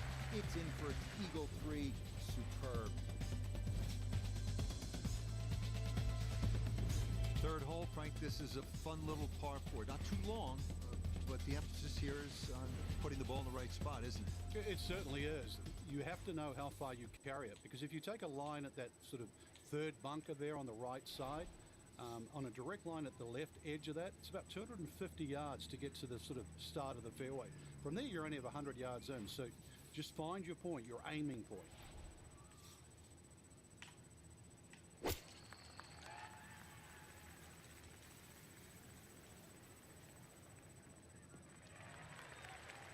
Yeah, very controlled shot there with the iron on this short par 4, and that's going to be just I don't fine. think I can ever fucking lose another game. Second shot coming up. Let's check in for the first time with Nota Begay the third. A 110 to the hole. Wind definitely hurting in his face. Yeah.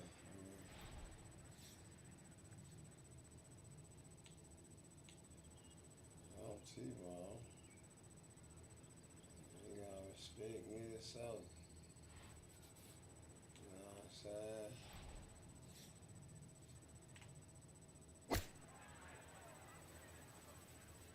Sand wedge here, coming in just right of the hole, but looks good. Oh, it's come out of the gates today beautifully, and there is another chance. Coming off the eagle, this for birdie.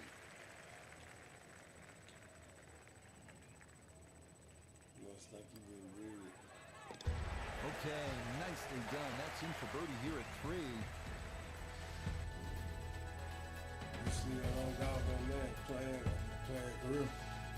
With Stillwater Bay on the right, this is Pebble's picturesque 333-yard par 4. Oh, I just beat them. Tee shot could be anything from long iron I to beat him very driver, respect. but beware of the 9 bunkers surrounding the Listen, fairway and green.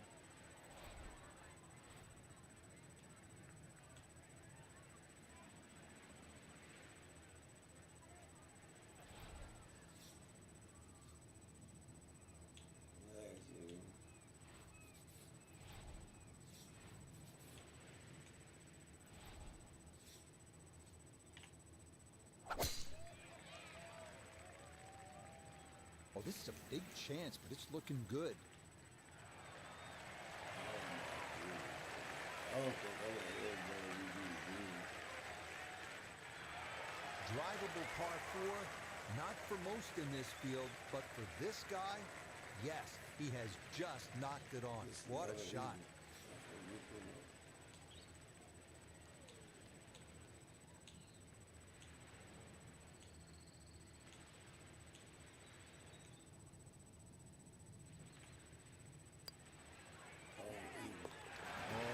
Very well done there. He's able to drive the green with his tee shot and then drop the putt for an eagle 2.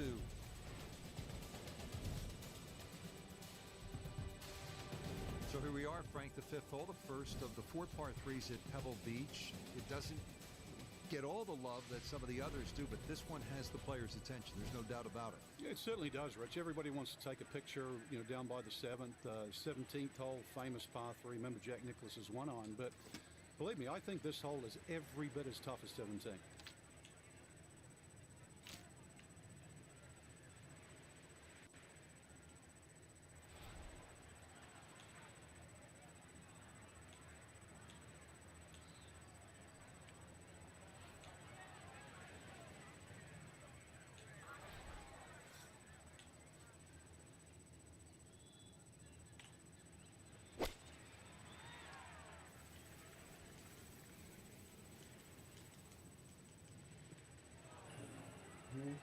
And that one not on the green, but not in a terrible spot either.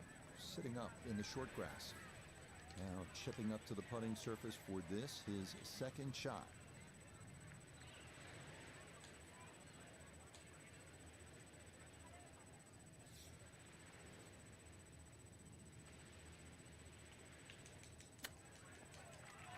Oh my days. I'm learning too Would much. you expect anything less I for the had way to things record are going? Everything is dropping right Wow. now. Even balls from off That the eagle green. was just crazy. With a peak shot. So for Hey, the golfer we watched today, it's Frank, fucked up, man. all smiles It's bad, after the bro. round, a leader by 2. Not going to win on the first day, Rich, but that's a great start, and it will be interesting to see it. It's getting bad, man. Man, bad enough where I need to be stayed the fuck away from. That's the only thing I can tell you. Wow.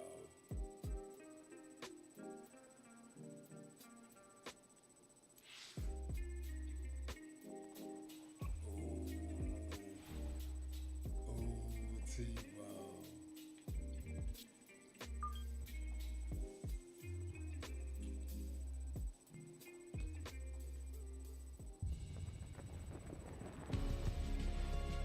EA Sports and the PGA Tour proudly present the season-long race for the FedEx Cup. From beautiful Pebble Beach, California, it's live second-round coverage of the AT&T Pebble Beach I'm Open. finna try to get first. Well, let's face it, Mother Nature's just showing off this week. Pebble Beach, one of the crown jewels of American sport in all its glory. As we look at the Friday leaderboard, we've got a tie at the top. So we'll pick up the action on the tee at the par 5 14.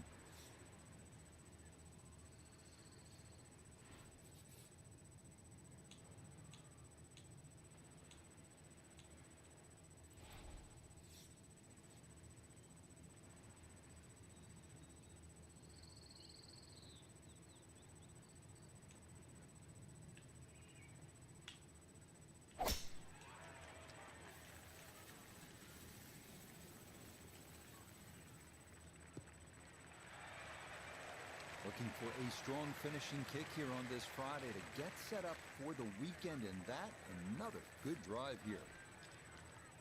Frank, a chance here to get home in 2, a chance maybe to do what Gary Woodland did on his way to winning the 2019 U.S. Open. Yeah, Gary hit a great 3-wood, but I don't even think he was trying to hit that on the green. Look at that big gaping bunker left and short of that green. You would think that's to be avoided, but no. That's actually where you want to finish up because it's such a hard pitch shot. There's no point laying up. If you can get it into that front bunker, it's a relatively simple splash out shot. One of the few times you want to hit your second shot into a greenside bunker.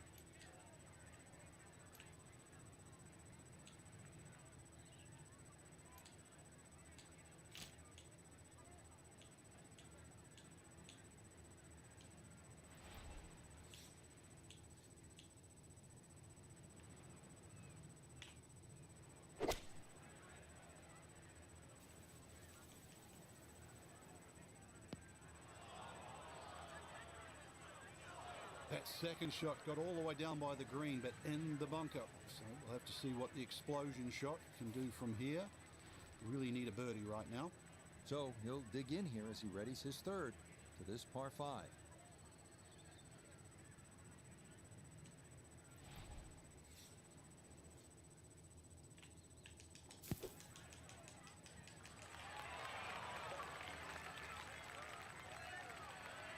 Okay, a good out, and that's what will remain for birdie.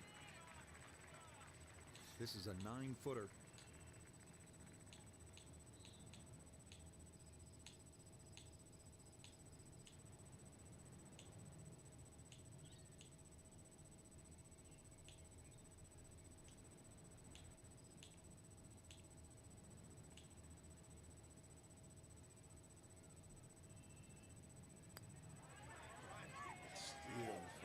Nah, that's going to slide by to the left. Good work to get into that position, but couldn't finish it off.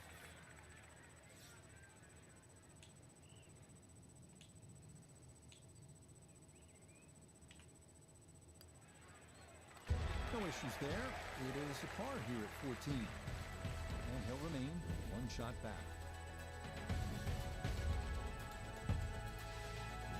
Here at the 15th, a good drive, Frank, would be right down the middle. A bad drive would be on a 17-mile drive. As scenic as it is, it's not where you want to be, is it? It's out of bounds. Well, you can't afford to go right. You can't afford to pay for that real estate on the right either. So, yeah, anything down there. And fortunately, it's a downhill tee shot. I know there's sort of 4 bunkers really down the left side, but really it's the pot bunker that has to be avoided.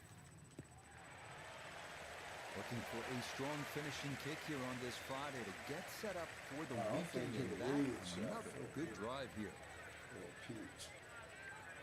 So a big drive and not much needed to carry here for his second. 27-foot pitch.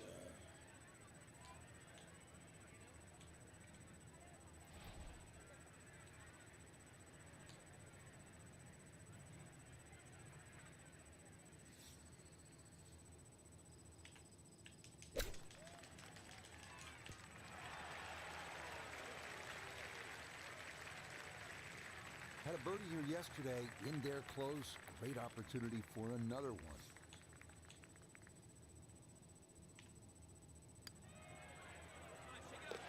Ah, yes, never in doubt. It's a birdie here at 15. And he's going to move within one of the lead here on this Friday. Now the heart begins to race a little bit because you know you're playing one of the greatest finishing stretches in the entire sport of golf. Starting with a 16th, it's only 400 yards. If you can carry that island bunker, you can jumpstart your run to the house with a birdie 3.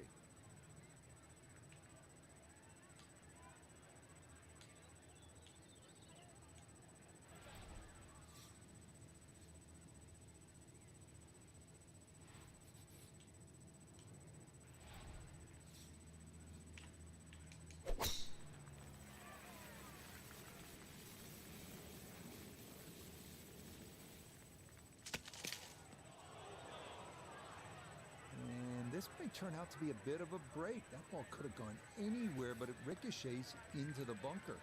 We'll remind you that coming up next week, we move from the serenity of the Pacific Ocean here at Pebble Beach to a scene that will be anything but calm. That is the Waste Management Phoenix Open down at TPC Scottsdale. Frank, I always think different venues, sort of different soundtracks. Pebble is crashing waves with Argyle sweaters. The Waste Management Phoenix Open, it's like a nightclub in Prague at about 2 in the morning. And I've been to Prague too, yeah. Except Prague doesn't have the 700,000 people. It's the greatest gate. Some say the greatest show on grass. It really is. That 16th hole, I'll tell you just one quick little story. Tom Watson, in his heyday with the late Bruce Edwards on the bag, it was the one hole he changed his routine. He would get Bruce to go ahead to the tee, all those people around, and he'd just say, give me the club and hit it. It was the one time he broke tradition. It's absolute frenzy at Scottsdale.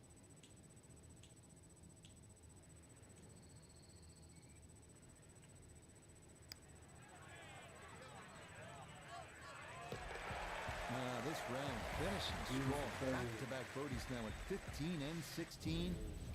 And he gets it to 2 under for his round, 11 under now for the tournament. Well, here we are, 17th hole, and this is where you can make your mark on the sport. Frank, so much history this par 3. It's just a great hole too, Rich. You know, that hourglass-shaped green on the angle. But you're right when you talk about history. You go back to 1972, and this hole played into the breeze. It was a one-iron for Jack Nicklaus. Said one of the greatest shots he ever hit. Actually hit the flagstick, nearly went in. And of course, one of my favorites is 1982. Tom Watson had missed this green to the left, and the late Bruce Edwards was his caddy. And they were looking for options because they were in such a perilous situation with the US Open on the line. And Watson said, well, what about if I just hole it? And if you look really closely at the footage, as Watson starts to run across the green, he's pointing his finger back at Bruce and saying, I told you so. And then just a few years ago, too, Gary Woodland, he had to chip it on this green and made 3.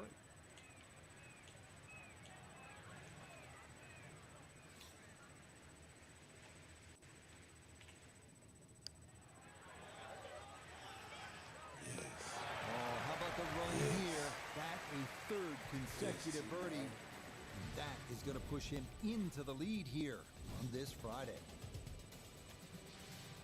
Well, here we are now at arguably the greatest finishing hole in golf. 536-yard par 5. Pacific Ocean, massive fairway bunker stretching more than 100 yards on the left, and cypress trees. Just a few of the things you need to contend with.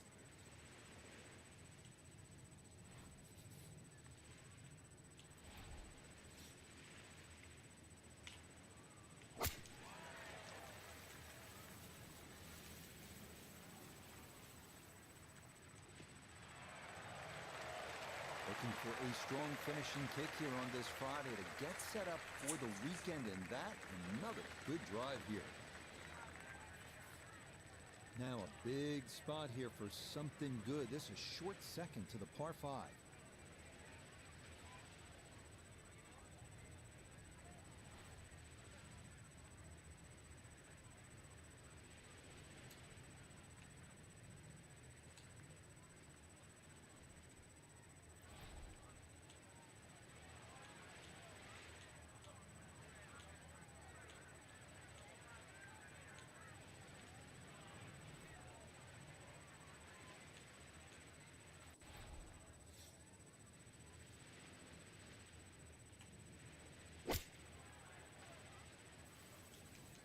This could be good. Yeah, I'm just expecting you. Wow. And Frank, the views here at the 18th at Pebble get a whole lot better when you knock it on it too, just like that. Oh, that second shot's like a banana too. It keeps turning left, and you've got to really pick a definitive line. And that was just absolutely ripped. So will this be the week that our featured golfer claims that first ever title? Frank, it's looking promising through 36 holes.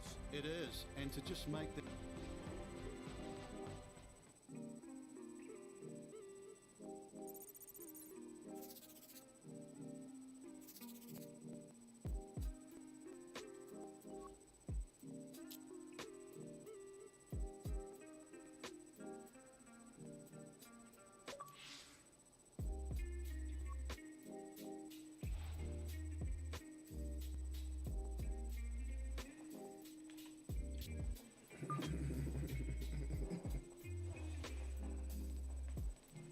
This shit was light.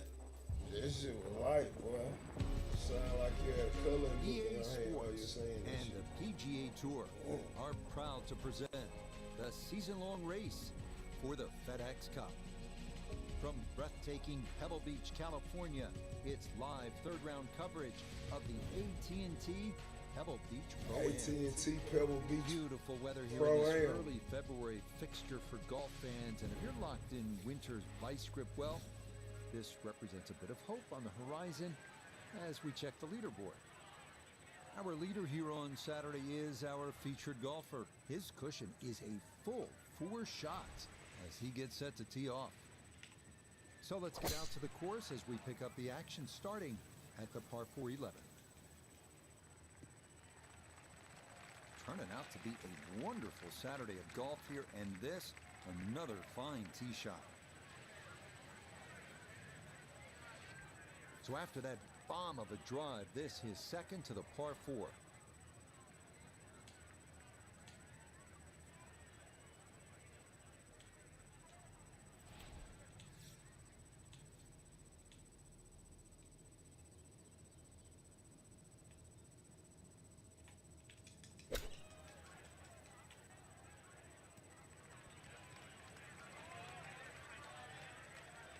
Okay, on the green, but it's going to leave a putt that will get your attention. 15 feet away.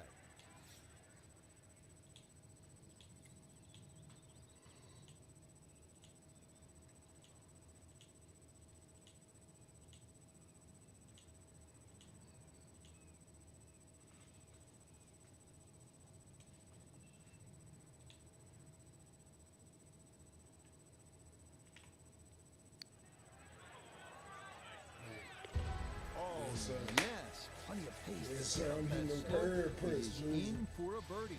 Hitting them curve He's got it prints. to minus 18. First par 3 now on the backside. Frank, this is sort of the forgotten hole, the 12th, 202 yards. It is. It's in the corner of the golf course. If you look at the right side of the screen, it's very Yeah, narrow, yours but that's is. I actually think the I entry fucking am. or the gateway. And the reason why I say that is that's the full width of the putting surface. If you're going to take the bunker on, you've got to carry the ball another 8 or 9 yards. But one thing in your favor is this hole plays 10 yards downhill.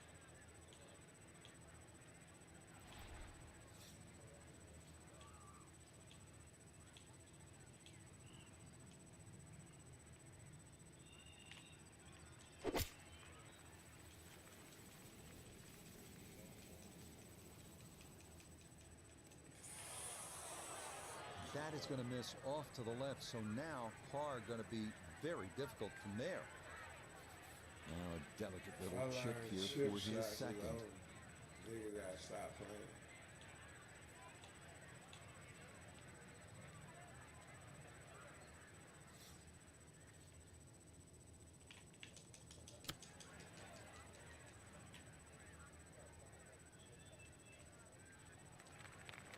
Well, obviously that's not his best, but it'll be quickly forgotten, Frank, if he's able to get out of here with his par. Well, you might forget it. I won't. Far from his best.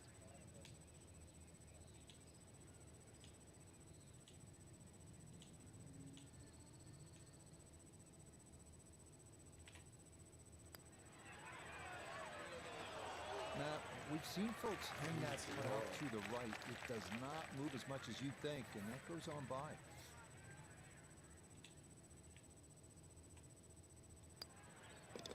So, a tough hole. It's in for bogey at 12. And fortunately, the lead's still a comfortable one. Full 4 shots. The 13th here at Pebble Beach is sort of a forgotten hole. It's only 401 yards of par 4, but I promise you'll remember it if you make a birdie here, and you'll have a good chance if you put it in the correct position off the tee.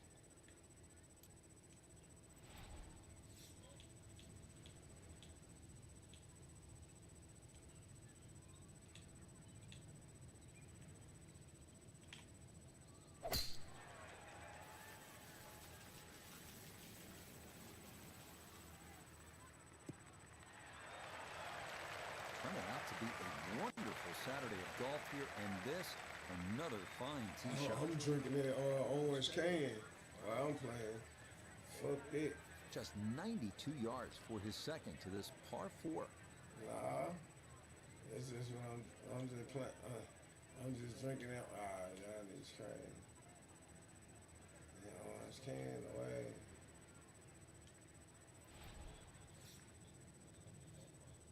You know what I'm saying? See, why it's cheap, that's a blessing why it's cheap, because you can get that.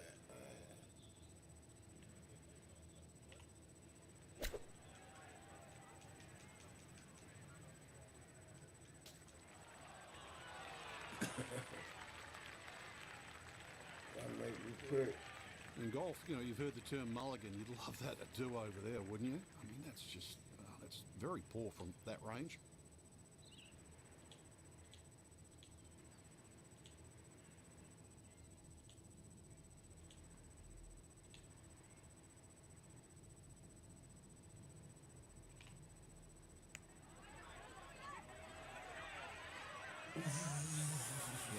good pace, just a little offline, but not too bad from that far away.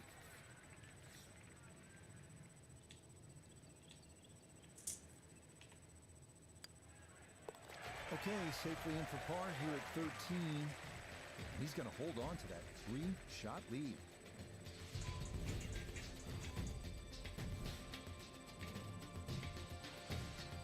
Frank, the 14th hole, par 5. It is one of the most difficult par 5s in championship golf, isn't it? It certainly is, Rich. Not just because of the length of the hole, 570 plus yards, but reachable only really by the longest hitters in the right conditions. But it's the third shot. I've got to rank the third shot as probably the hardest short wedge shot, right up there with the 15th hole at Augusta.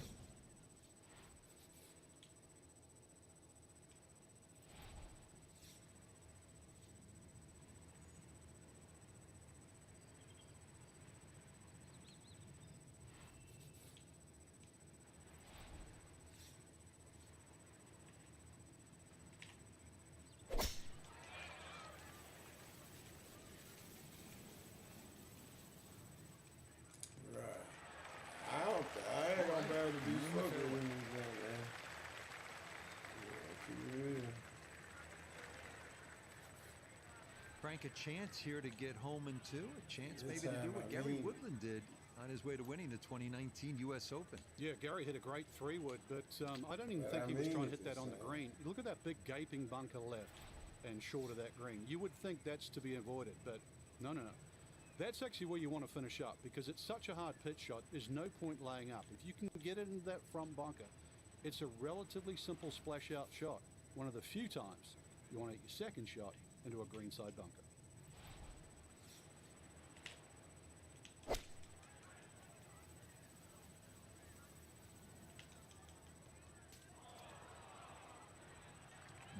That is straight into the thick stuff.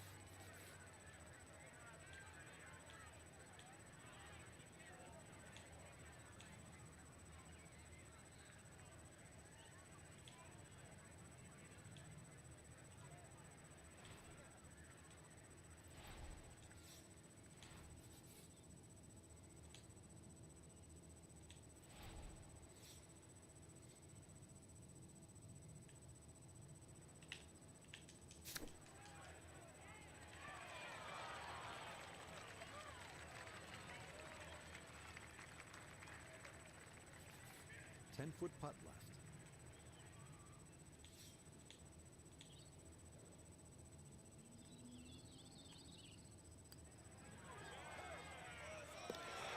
That's how you play this 14th hole. That's in for birdie. Will certainly help the cause. So our featured golfer likely going to be doing a little tossing and turning tonight, working with a 54-hole lead and looking for that first PGA Tour win. Frank, dial it back a few years.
EA Sports and the PGA Tour so proud to present the season-long race for the FedEx Cup. From spectacular Pebble Beach, California, final round coverage of the AT&T Pebble Beach Pro-Am. Tell you what, we have seen some tremendous golf this week, outdone only by the incredible beauty that is the coastline of the Monterey Peninsula as we check the Sunday leaderboard. Our leader here on this Sunday is our featured golfer. He's on top by 1 entering play. So let's get out to the course, already deep into the round as we head to the tee on the par 4 15th.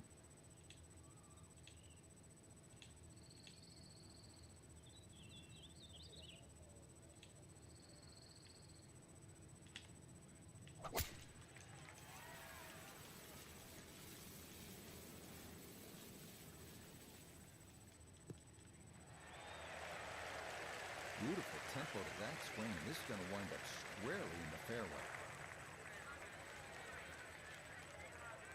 So you see where this wound up. Just a short pitch for his second.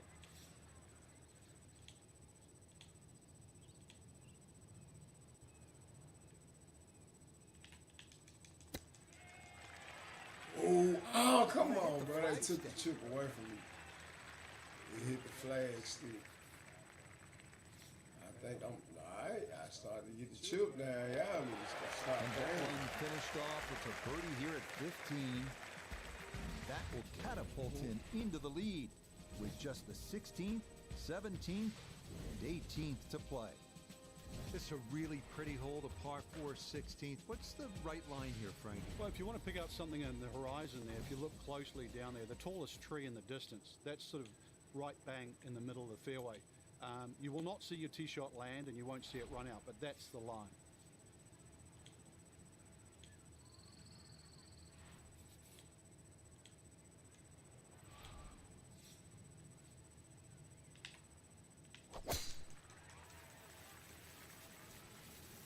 Well, look out. That is way right.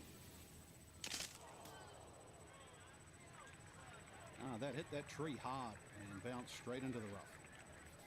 Ball appears to be sitting up here in the rough at the 16th hole. Decent lie, but you just won't be able to get it to spin. See what he can do now with this, his second shot.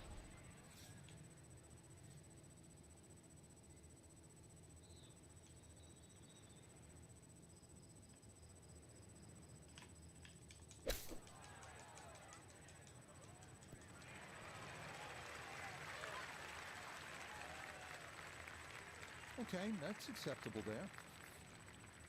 12 feet still to go.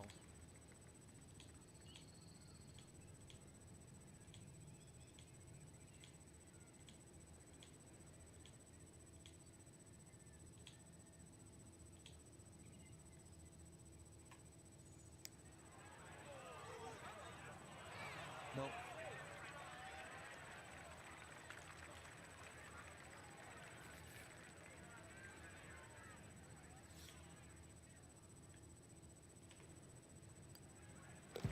Okay, that'll be a par here at 16. And this is going to go down to the wire. It'll stay a one-shot lead with 2 to play.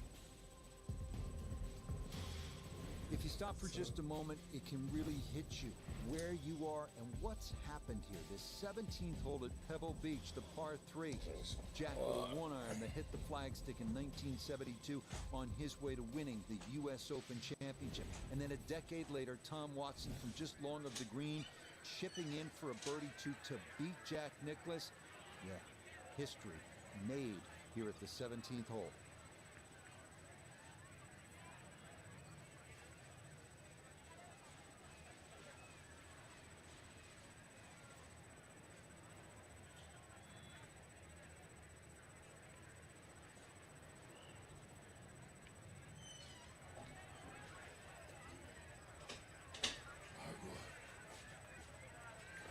Good.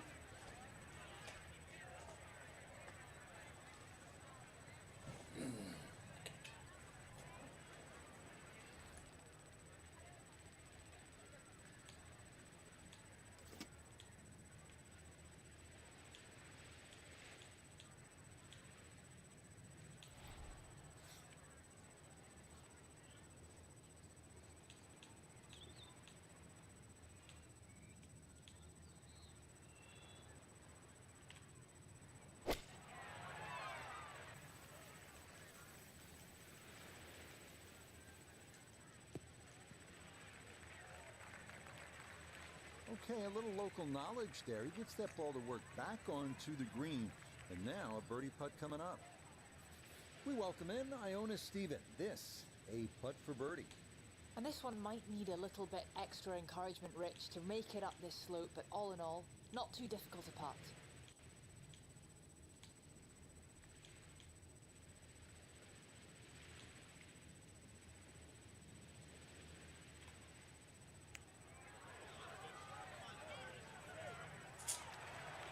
Man, the speed is spot on. A good putt, but nothing to show for it. That would have been the amazing solid decision. No problems there. That's a par here at 17. And this will stay a two-shot lead with one hole to play. Frank, you don't need to say a whole lot. 18T, Pebble Beach. It's such a beautiful finishing hole, Rich. Two of my favorites really are this hole here, just looking at that tee shot, and the 18th at St. Andrews because of exactly where you are. But, this hole, when you look at the water there, Stillwater Cove, it's so beautifully framed by the bunkers. And then when you start to look at the tee shot, you start to notice what the designer's done, just leaving the tree there in the middle of the fairway. There's a decision to do I play short, left, or right. And it's not the only tree on the hole, too, because that upcoming second shot, you have another tree short right to contend with. But if there's ever a hole you want a birdie to finish, this is the one.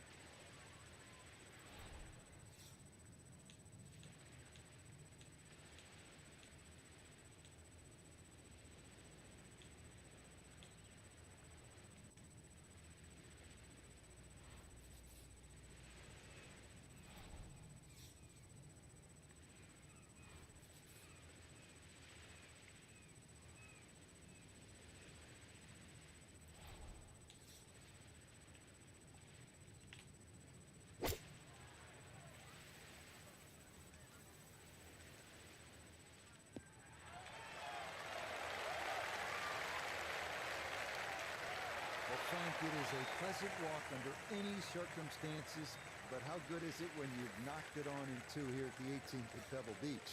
It's a lot better than picking one out of the Pacific Ocean, Rich. That was just a great shot. And finally, you can exhale. The job is nearly finished.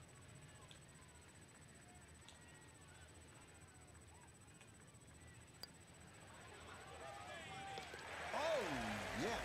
What a finish. And birdie would have been nice. This is even better. An eagle at 18. And now it is a two-shot cushion as we wait to see what unfolds behind. Well, that about wraps things up for us here today. I'd like to thank my partner, Frank Nobilo. Enjoyed it, Frank. Certainly did, Rich. Once again, the golf course provided more than a stern test. For the entire team, I'm Rich Lerner. Until next time.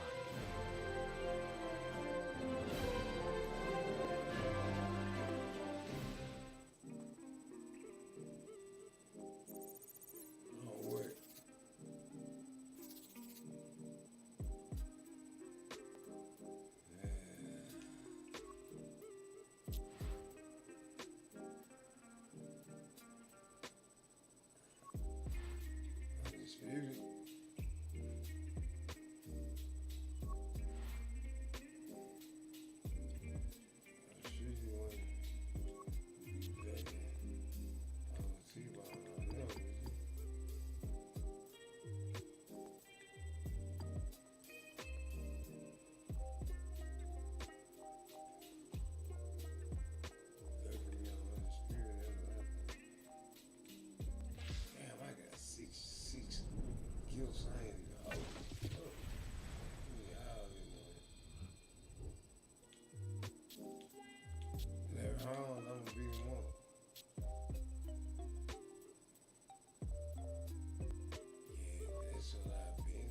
I'm at 11,000, Drizzy. That's with the money.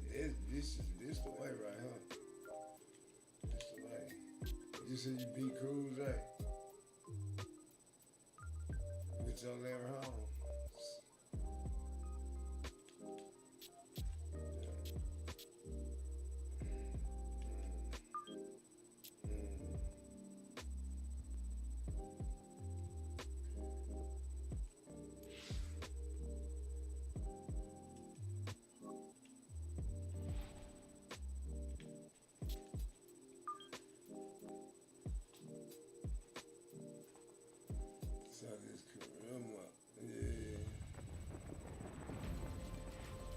EA Sports and the PGA Tour proudly present the season-long race for the FedEx Cup. From perpetually sunny Scottsdale, Arizona, it's live opening round coverage of the WM Phoenix Open. It is called the People's Open.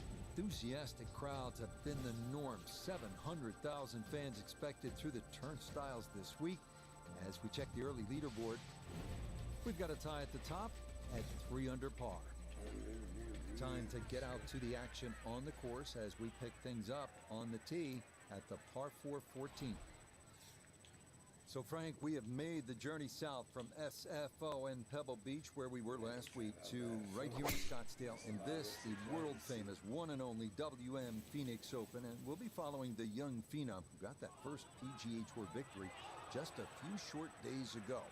What do you expect to see in that first tournament following the win? Absolute mayhem. TPC Scottsdale will welcome a new start of the game. And they get to play one of Tom Weisgold's best golf courses, in my opinion, TPC Scottsdale. So I think it's a good blend. A new star, a crazed fan base here as well. So I think it's just simply going to be electric.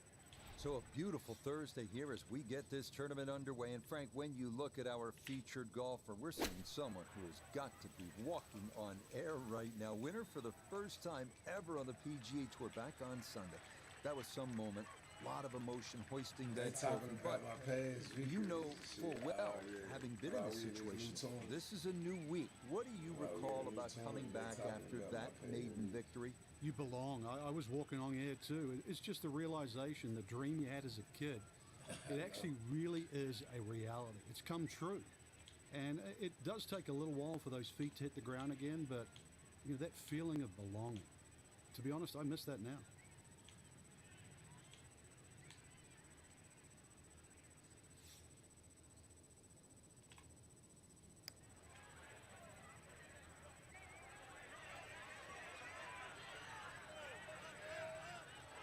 Look at this putt. That is something special right there. From that far away, to gauge that speed, that is so well done. Okay, that one finished off for a par. And he'll stay at level par.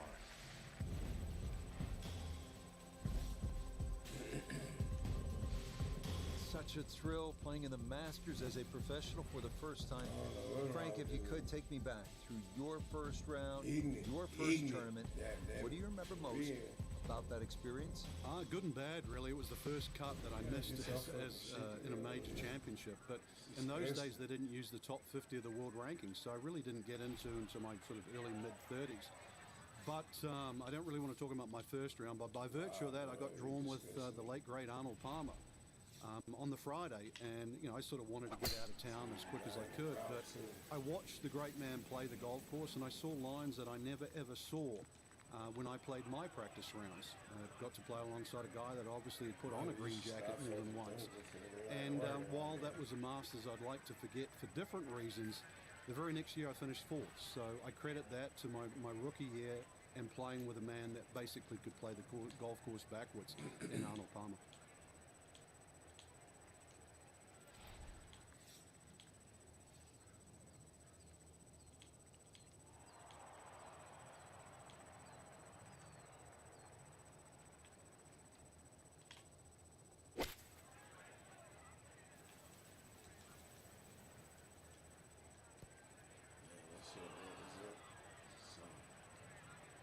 Okay, that's going to come to rest in the rough as that rolled all the way through this long 15th green, but it is safely on that island.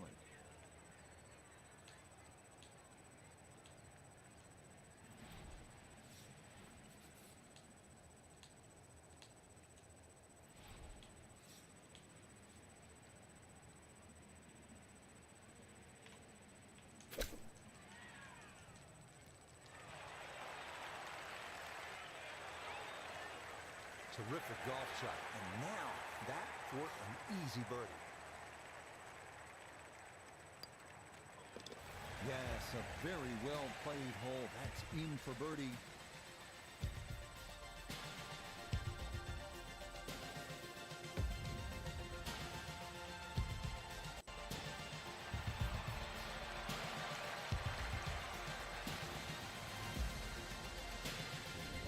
at the 16th hole, looking at just over 160 yards. Doesn't seem all that daunting, Frank. But 160 yards with 20,000 people, horned into a little stadium in the desert, that makes it a different story. It certainly is. This was one hole, too, where Tom Watson would send his caddy forward. He would stay back by 15. His caddy would get his yardage. Watson would simply walk on the tee. His caddy would give him the club. He would not go through his normal routine. He would simply just head away. It was one hole that he never wanted to think about. It might look simple, but it's what the player feels. This will test the skill set here. It's his second.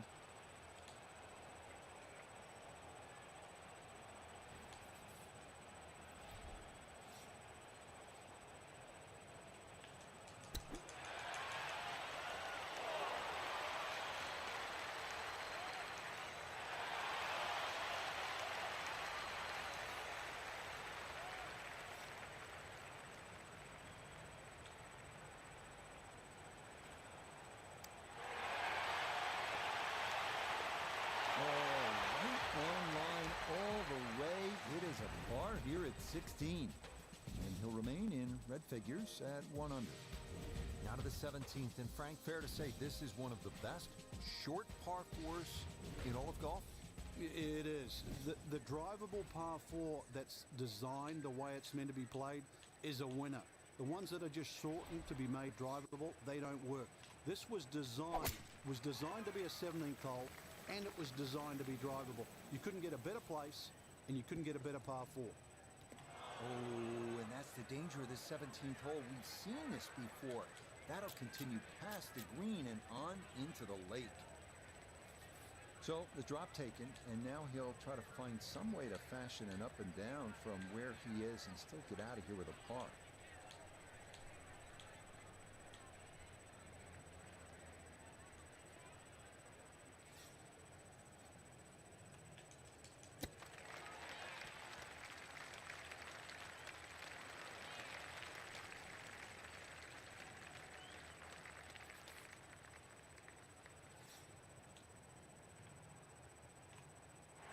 I tried to tell somebody That one finished off. It's in for par, and he'll remain at 1 under par.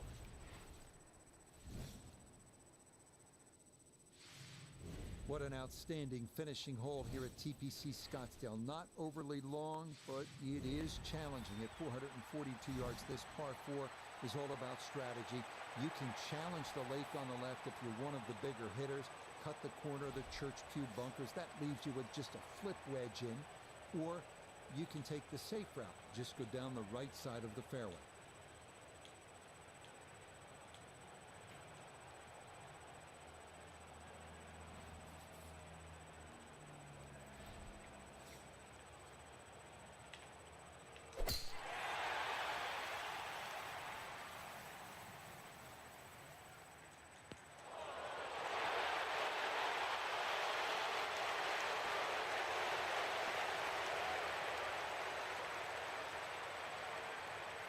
Back right hole location here as he gets set for his second to the par 4.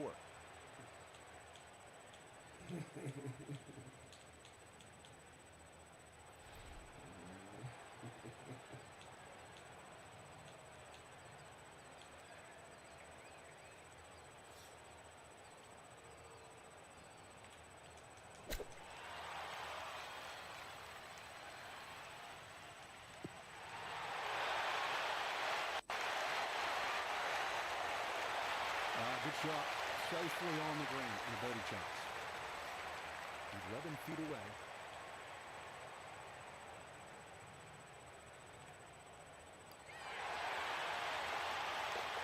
Yeah, that's a good putt there. It's a birdie at 18.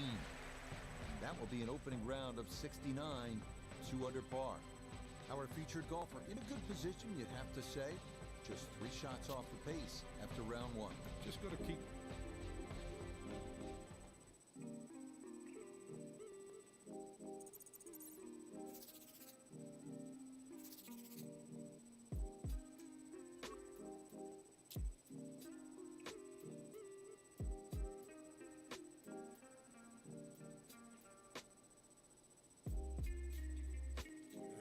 Fine.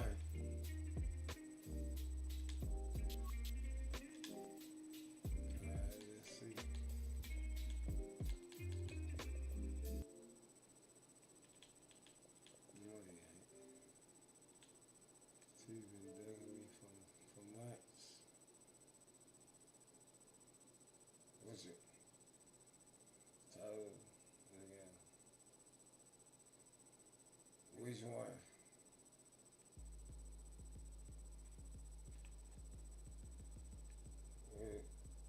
Which one is he? Talking about, I got the 8 gold rings from the mayor on my hand. You'll never put that in your pipe and smoke. Never in your whole prominent poker life.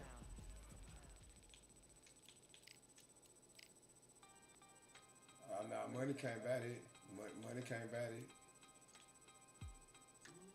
For real. What is for?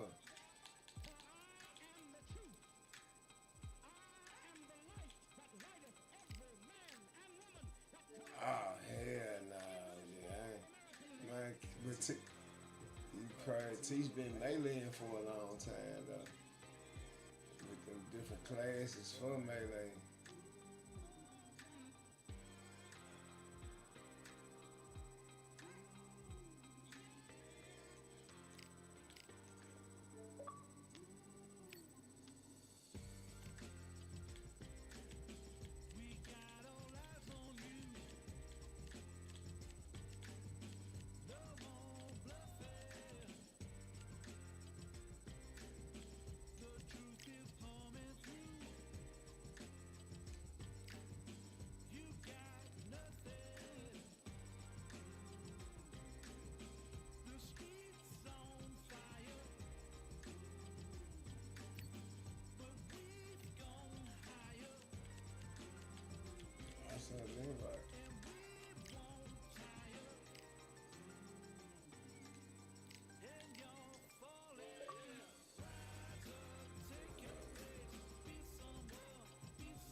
The whole time I gotta be working to live. I'm good.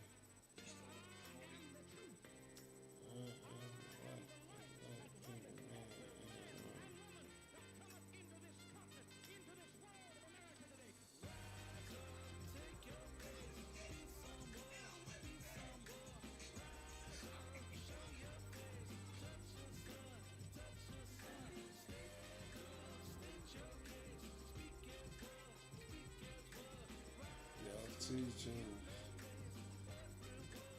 Dopamine buff. Nah, bro. You ain't here.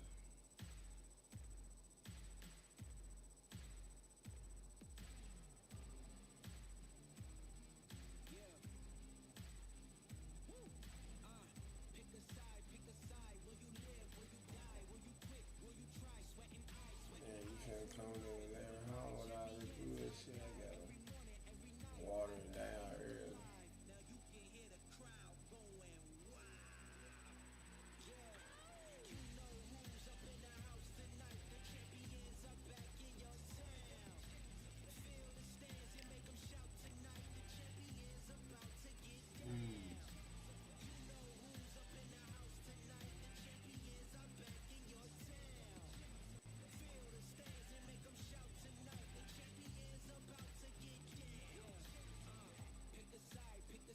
You know, I don't give a flying damn.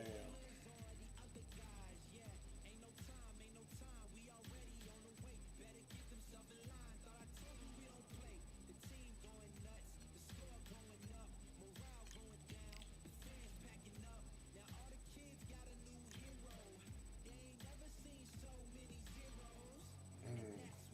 10 rounds, see.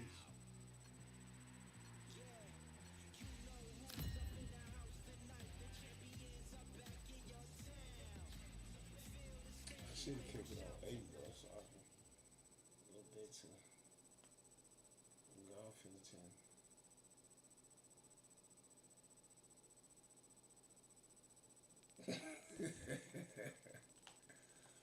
I'm trying to put you on, T. Welcome to the WBC Arena, and what an atmosphere we have here tonight. I I'm Todd All right, Grisham, Freeze. and next to me for the broadcast, the one and only Eastern assassin Larry Holmes dominated the heavyweight division in the early 80s. In fact, he went 48 fights before suffering his first defeat. Watch out for that very impressive Jay. This is going to be one hell of a fight. Yeah, I want to make a purchase on it. I want to the crash on me. This bout is scheduled for 10 rounds of boxing. In the red corner, from Manchester, England, and standing at 6 feet 9 inches, here is a sensational heavyweight champion of the world, the Gypsy King, Tyson. So much hype surrounding this big matchup. Can't wait to see what goes down when the opening bell rings. You can't beat a good old-fashioned I rivalry. do. These athletes have been waiting a long time to square off. Here we go. This is a high-octane battle.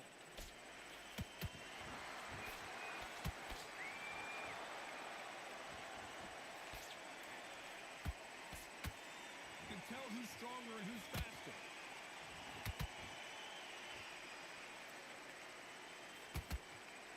They're both trying for a knockout.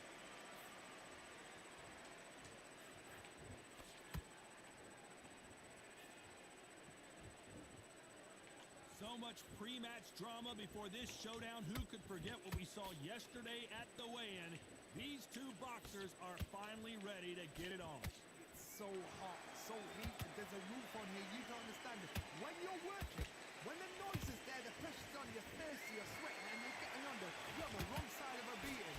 This can be hellfire on earth. Halfway through the round, I'm not sure who's winning it. Perfectly matched. Skill for skill, tap for tap. Now this fight will say, you know what, I'm just that notch above you, so I've got to respect both of them more than happy.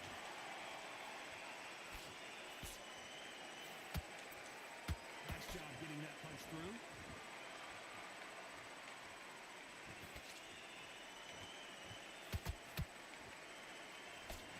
The straight right just misses.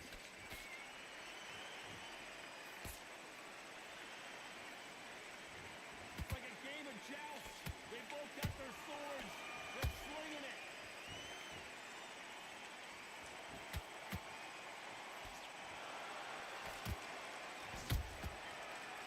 You know the scorecards are going to be all over the place in this one.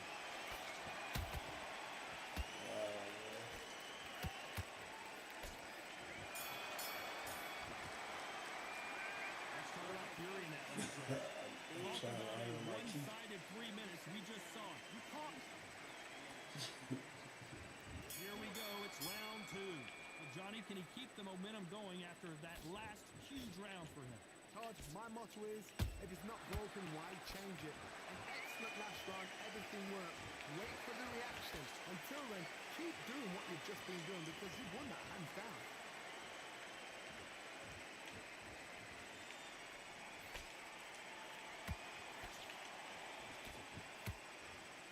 Sometimes when you're fighting a counter fighter, the rounds can get a little boring. You get trigger shy because you know if you throw a punch, one is coming right back at you.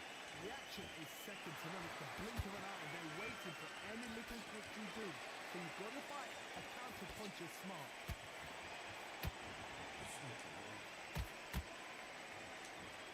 Not a lot of punch output. Thought there might be more action here.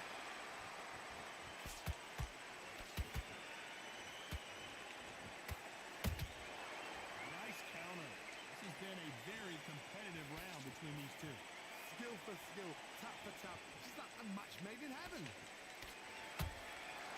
threw a punch and just got countered.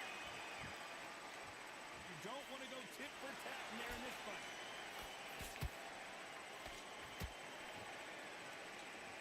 No rest for the weary. Counter punch caught him clean.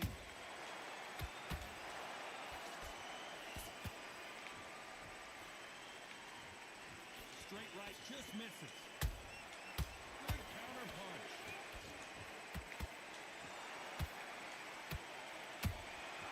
Nice counter punch right up the middle. Despite what the judges scorecard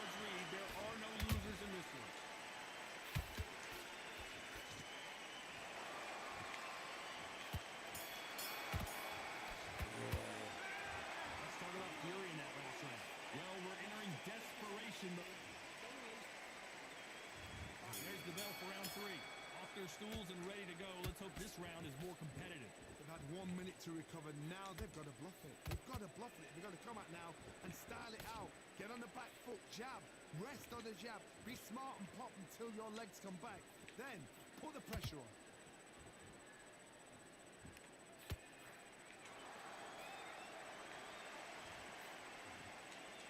If you like defense, you're going to love this fighter. Excellent defense. They stay on the outside. They use their jab efficiently, and they don't take in. You want to corner an outside fighter, make them fight off the rope because they don't want to do that. They don't want to stand still. They want to move left to right. Pin them down. Fall blanket on him. They exchange punches. You'd like to see more jabs.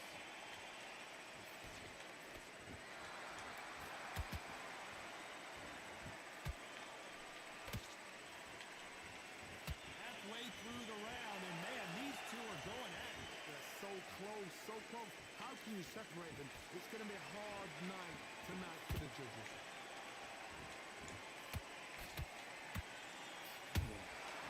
Have to be careful for that receipt. It's always coming. Gotta let your hands go a little bit. It's okay to be aggressive now.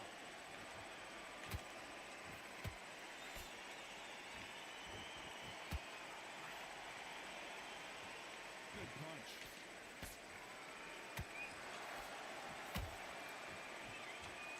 Straight right just misses. This round's still up for grabs with just 10 seconds to go. Light touch on the nose.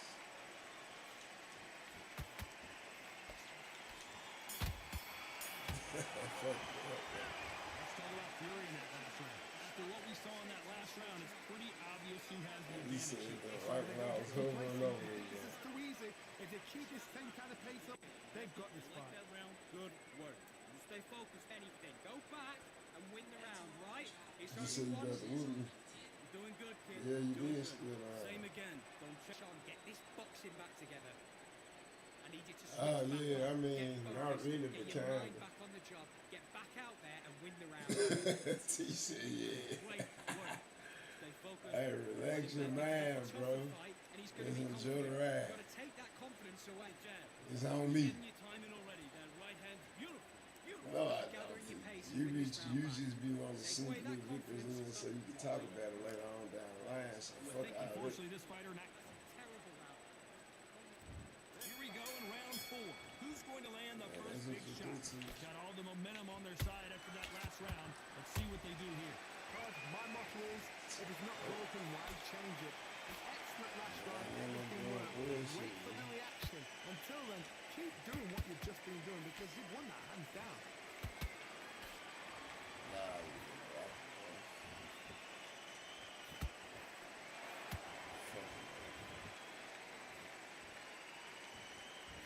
How about that time counter shot? Both of these men showing exceptional chins, by the way. Every time they throw a shot, they get countered.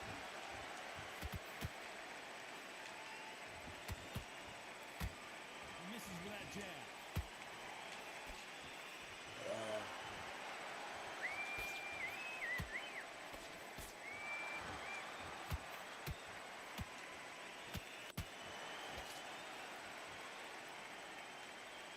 Can they figure out the combination to this safe?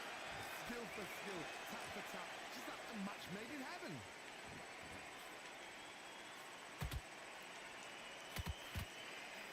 Nope, that hook won't score.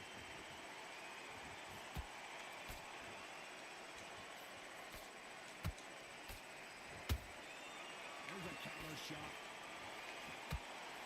Straight right, just misses. What, bro? Do you believe what we're seeing?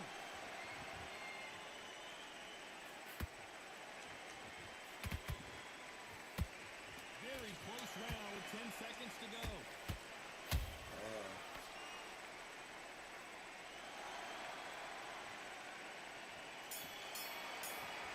Let's talk about fury in that last Exactly. Well, this is the time that the Oh trainer my needs to God, come it's in happy and to save ring it, man. On to the fifth we go. Coming off a very tough round. Let's see what they do here. That was a tough last round. Now you've got to make sure he doesn't put it on him. That's what he's going to try and do. So tie him up, hold him, lean on him. Don't get drawn into a fight. Not yet. Not until your senses have come back.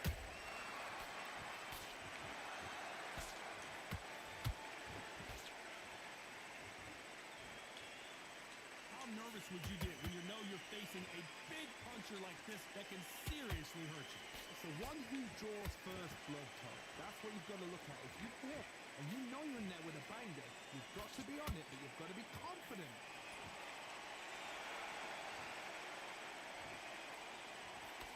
He threw the hook, didn't land.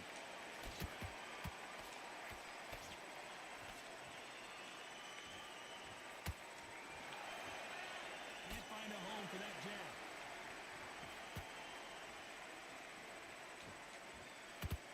Halfway through the round, and there's not a lot separating these two.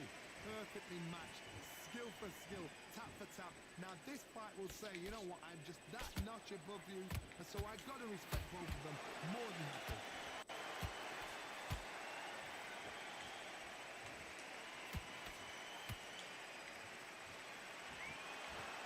They're both looking for the knockouts here, and that's what we expect from heavyweights. You've got to ruffle their feathers, Todd. You cannot let them get comfortable, drag them, get them complaining to the referee, because once somebody with excellent foot speed and excellent power gets into a rhythm, the fight is over. Wow.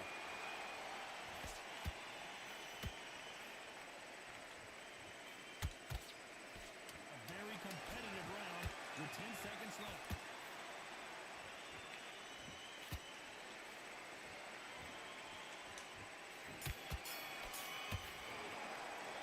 Let's talk about Fury in that last round. Pretty dominant round there. Let's see how they respond here in the next round. I seriously hope that I forgot to I'll be already high. I'm just going to rag. Last round, complete domination. Let's see what we have in store for us here. Todd, my motto is, if it's not broken, why change it? An excellent last round, everything worked. Wait for the reaction. Until then, keep doing what you've just been doing, because you've won that hands down.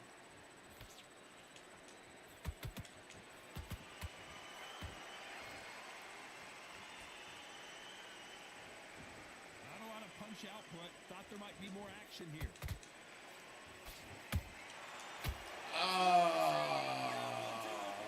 Knockout win. Wow, let's take another look at that. Shot from the gods, they say. A shot from the gods. See, is that a flag? Yeah, but I ain't fall. Oh, man, I would beat you, man. You were not for the win. Ladies and gentlemen. Right. Yeah, that's the only way you're going to get to it.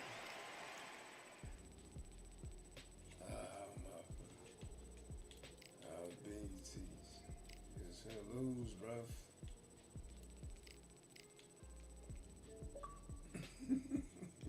Good, that's right.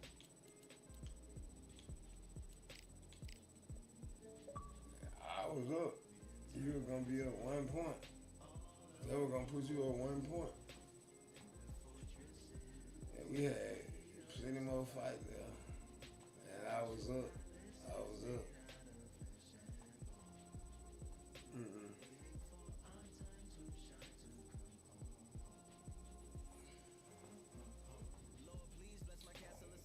I hate teach, but you ain't gonna be able to pull it off.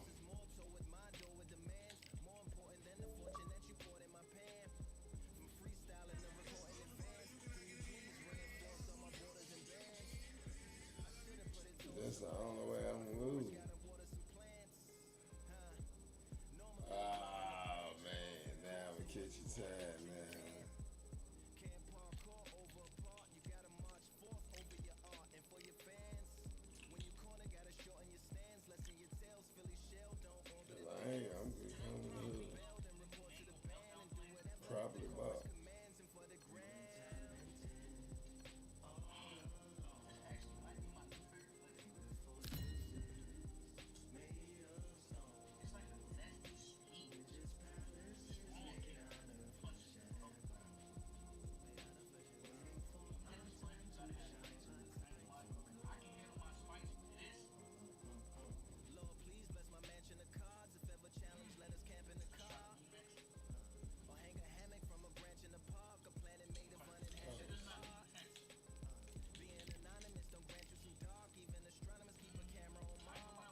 said you wanted to fight for real.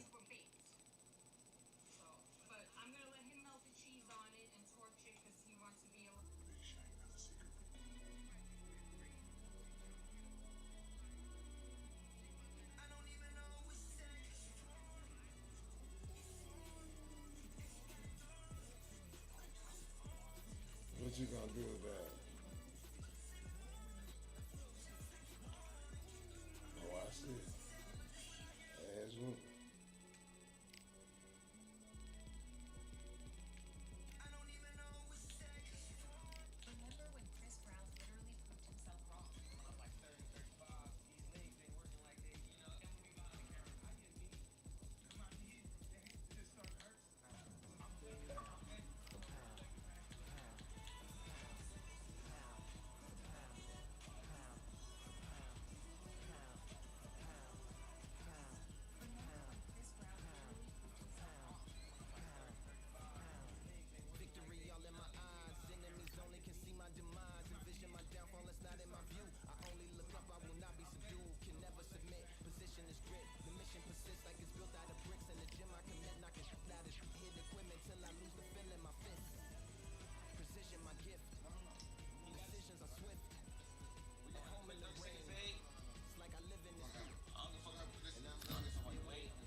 As expected, fully packed here tonight. All the seats have been sold. We're live at the Empire Fight Camp.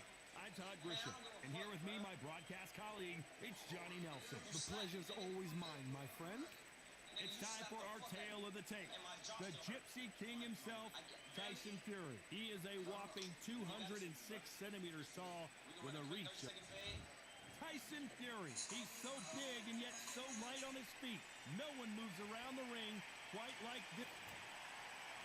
Here comes the Easton assassin, Larry Holmes. Dominated the heavyweight division in the early 80s. In fact, he went 48 fights before suffering his first defeat.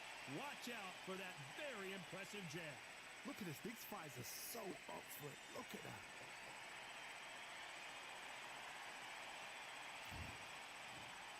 This bout is scheduled for 10 rounds of boxing. Fighting out of the red corner from Manchester, England, and standing at 6 feet 9 inches. You've heard of people dancing underneath the moonlight? Here we go for round one.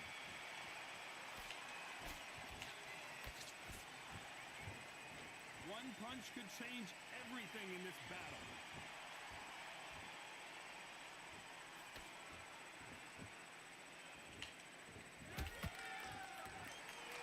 Just missed with that left jab. How about that time counter shot? Straight right just misses.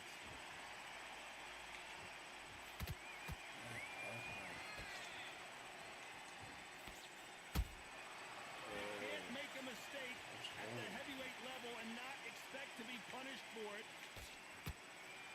The media expects a lot from this fight under the stars here at night. Now things have cooled down. Now the fans are heating it up again. They've been excited. Wait for this. How are they prepared for this? These fighters. This is going to be so hard, so different. A very competitive round here so far. Skill for skill, tap for tap. It's like a match made in heaven.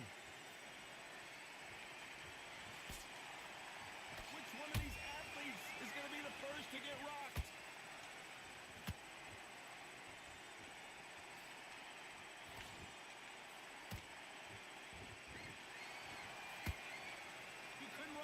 Like this. This is like Rocky versus Apollo.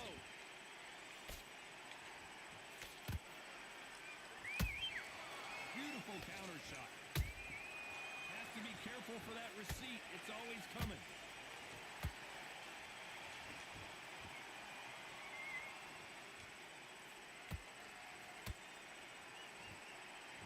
Despite what the judges' scorecards read, there are no losers in this one.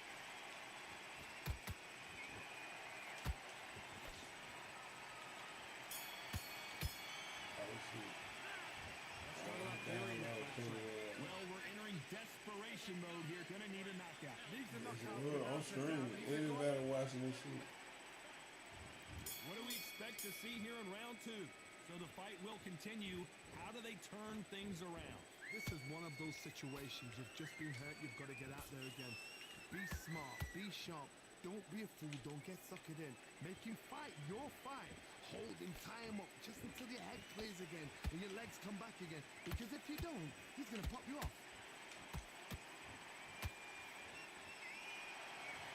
This fighter's completely content to sit back and let you make the first move. That's where they thrive. Counterpunch is my favorite kind of fighter. A good counterpuncher, they're the people that make the history of our sport.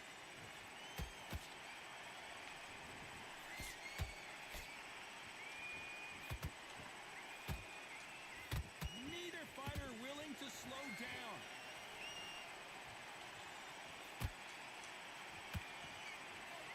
Straight right just misses.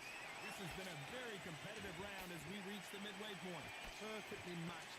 Skill for skill, tap for tap. Now this fight will say, you know what, I'm just that notch above you, and so I've got to respect both of them more than happy.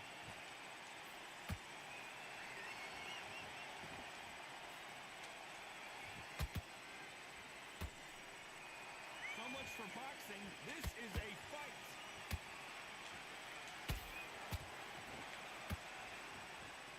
This fighter's always on their toes, trying to get their opponent rattled, get them off kilter, get them out of their rhythm. You want to corner an outside fighter, make them fight off the rope because they don't want to do that. They don't want to stand still. They want to move left to right. Pin them down. Throw a blanket on them. You know the scorecards are going to be all over the place in this one.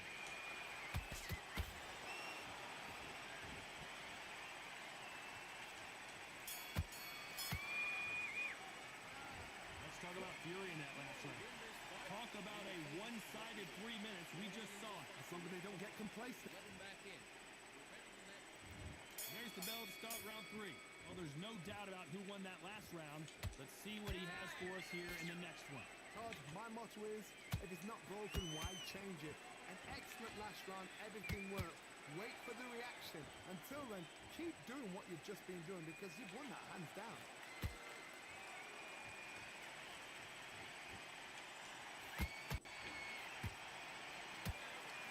This fight has a real good flow to it. Tried to score with a jab.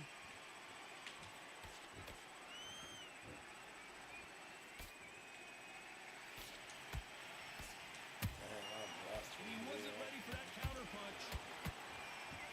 We know who has the power advantage, and we also know who has the speed advantage.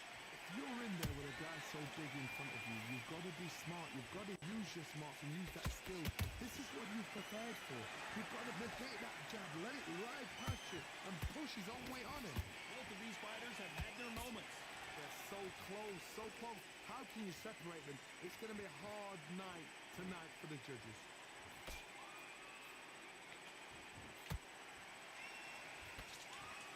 Miss with that jab. Counter punch caught him clean.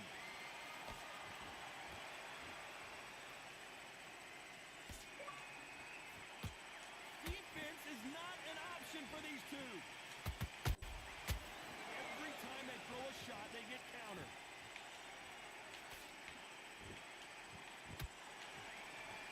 Who's willing to go where the other fighter won't? This round's still up for grabs with just 10 seconds to go.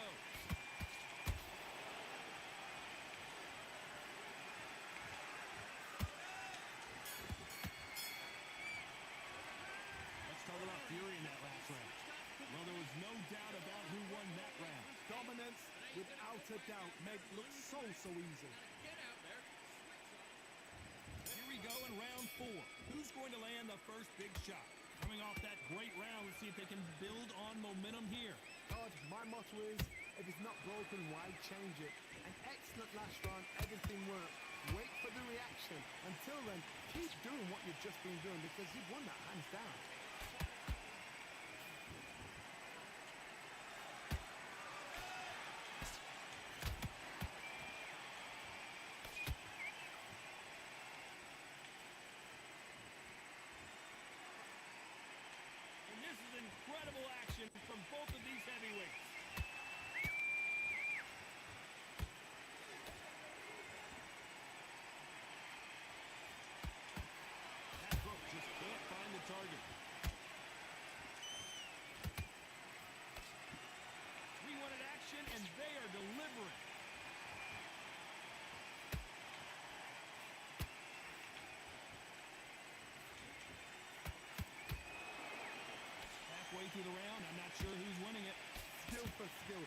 for tap. Just like a match made in heaven.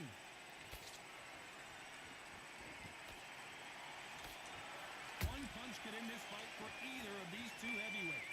You've got to be courageous when you get in there with someone that's bigger, stronger, and faster. You've just got to use brain.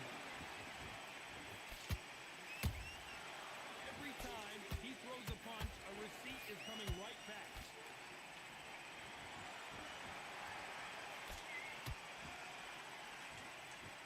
Neither one of them want this to go to the judges' scorecards.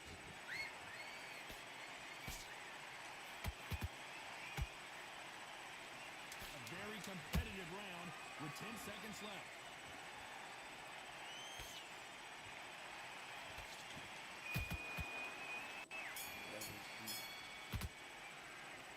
Let's talk about fury in that last round. As bad as boxing judging can be sometimes, there's no doubt who won that round. I seriously hope the judges kept their eye on this fight, because if they haven't, there's going to be absolute... Turn my shit up, don't turn it up. Look, quick slow. You hit the brain. That's it. Start just sticking a few body shots. Just bear it up. Back into the fray here in round 5. Coming off that fantastic last round, let's see if he can keep his momentum going. Todd, my motto is, if it's not broken, why change it? An excellent last round, everything worked. Wait for the reaction. Until then, keep doing what you've just been doing, because you've won that hands down.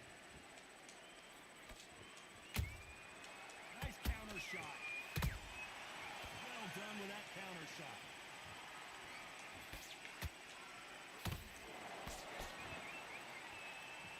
So much firepower here.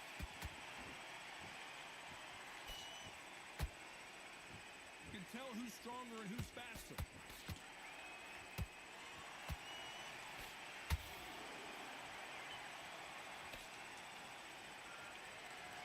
We've seen in the past from this fighter, they don't get concerned when they lose some of the earlier rounds because they know they've got that power that can strike at any moment. I've seen certain fighters that can depend on just their power alone. Forget tactics. They know the second they touch you, it's done. That's where the confidence comes from. Halfway through the round, and there's not a lot separating these two. Perfectly matched. Skill for skill, tap for tap.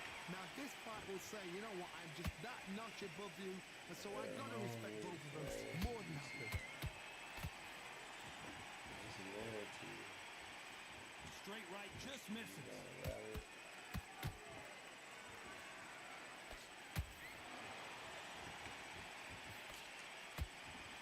That hook won't score. Oh, Larry Holmes on the back foot. And Larry Holmes goes down. And there's no doubt about it as we see it again. That body shot did them in. I've got to see that again. That's what would have happened after the flags knockout. Turned it up on you. Let's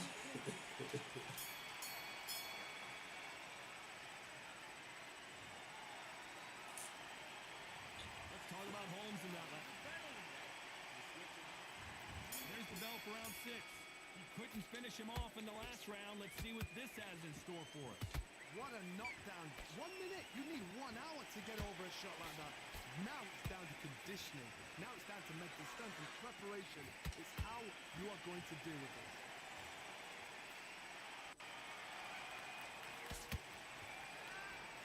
Straight right just misses.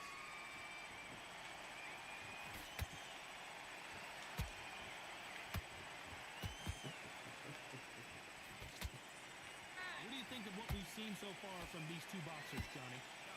That power might be the do or die. That power might be the equalizer.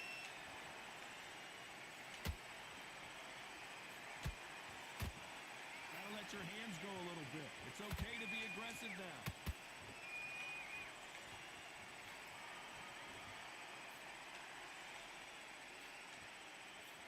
Nice counter punch right up the middle. I don't think it's going to be a boxing match. This is going to be a fight.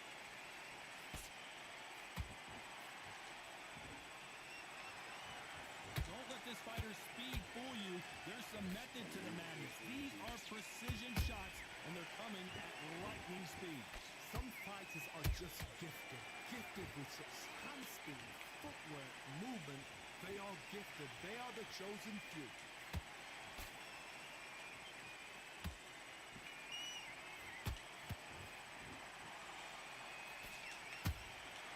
Catch and shoot. And just as quickly as it slows down, it heats back up.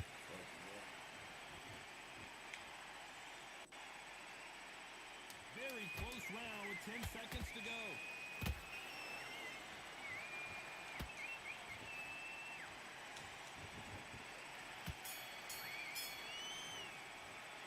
Let's talk about Fury in that last round. Well, he is in big trouble here. He may have been saved by the bell. Wow, it's like two. And there's the bell for round 7.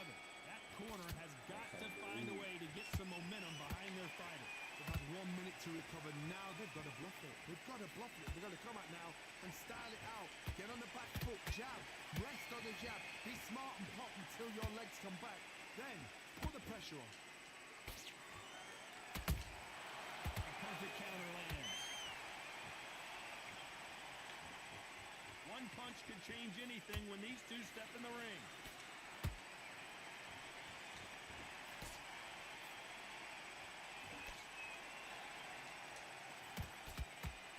Straight right just misses.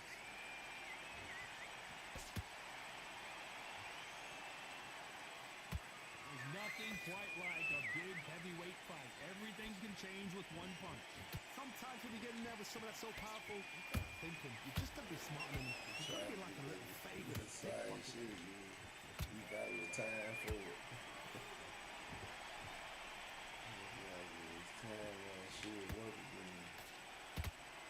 Caution is being thrown to the wind. And he scores with the counter.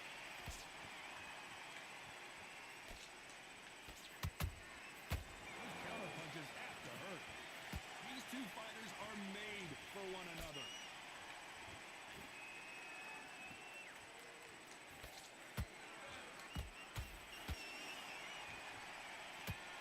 The straight right just misses.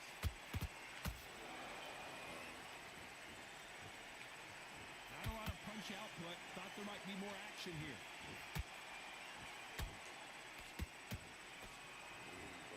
This round can go either way. 10 seconds to go.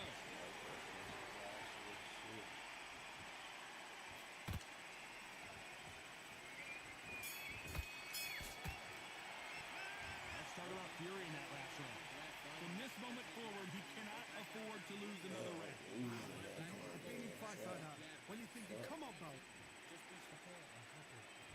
And there's the bell for round 8. It has been all one-way traffic. How do they turn this around? That was a tough last round. Now you've got to make sure he doesn't put it on you. And that's what he's going to try and do. So tie him up, hold him, lean on him. Don't get drawn into a fight. Not yet. Not until your senses have come back.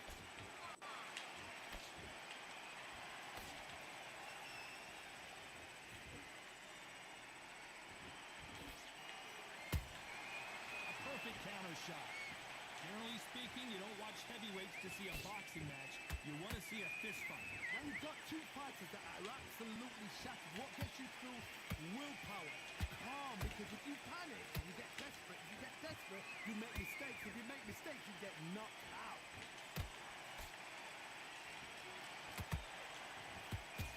No rest for the weary.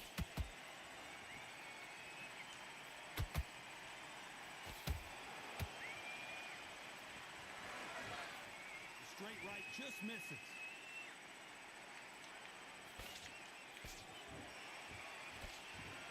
When someone punches that hard, you don't want to trade shots. Good counter punch.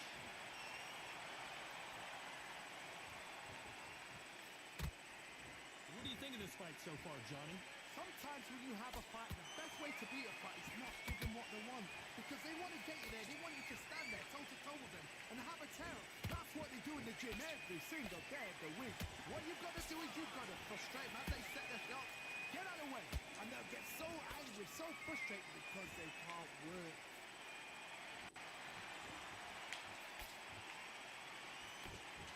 You know the scorecards are going to be all over the place in this one.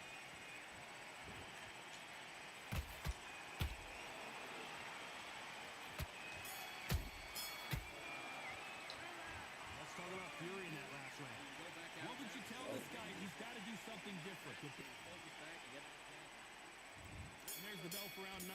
Let's see how they bounce back here in this round. Now he knows he's been hurt. He's going to come out and put the pressure on. He's going to throw the kitchen sink at you. You've got to be ready for that. Don't fight fire with fire. Hold him off. Be smart because he's going to try and put you under pressure. He knows your legs have gone. He knows your head's not cleared. Be sharp.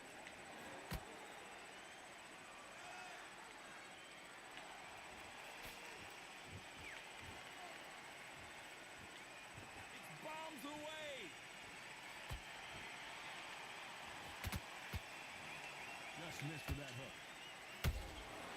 Nice counter.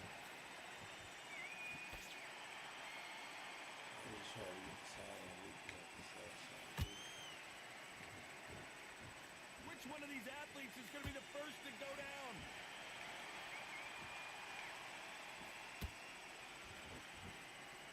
Well, Johnny, has anything surprised you here as we enter the final frames of this bout?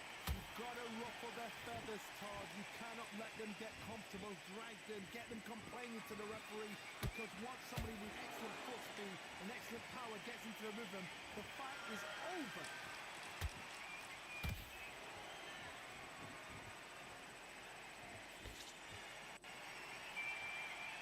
It's all offense all the time. Have to be careful for that receipt. It's always coming. This is a high-octane battle.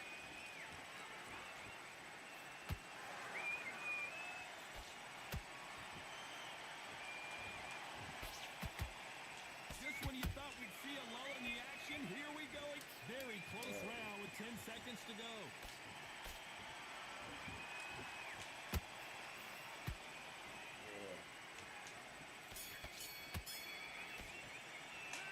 Let's talk about fury in that last round. After what we saw in that last round, it's pretty obvious. This is the 10th. They've got all the momentum on their side after that last round. Let's see what they do here. Todd, my motto is, if it's not broken, why change it? An excellent last round, everything worked. Wait for the reaction. Until then, keep doing what you've just been doing because you've won that hands down.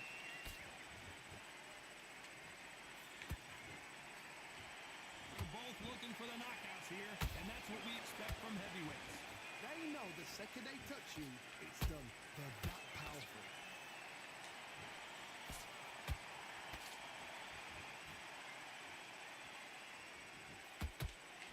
Can't find a home for that jab.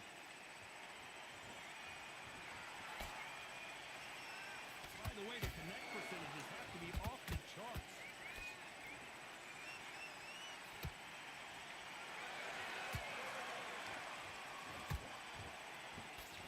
These are heavyweights, but I tell you what, that hand speed and footwork, they look like middleweights. So you're getting in there with someone that's so fast, you're prepared to take a licking because you've got to get some before you get in close.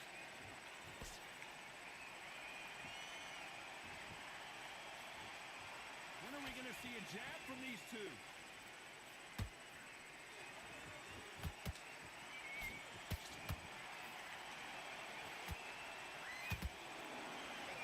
You wouldn't want to be on the receiving end of a shot from that heavyweight.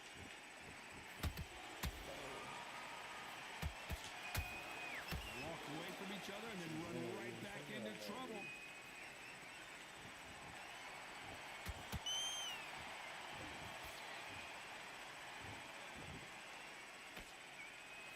A very competitive round with 10 seconds left.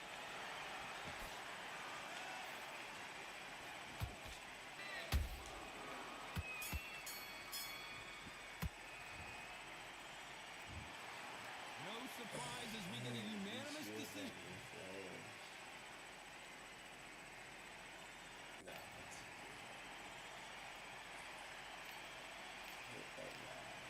This be laid back high on my last leg.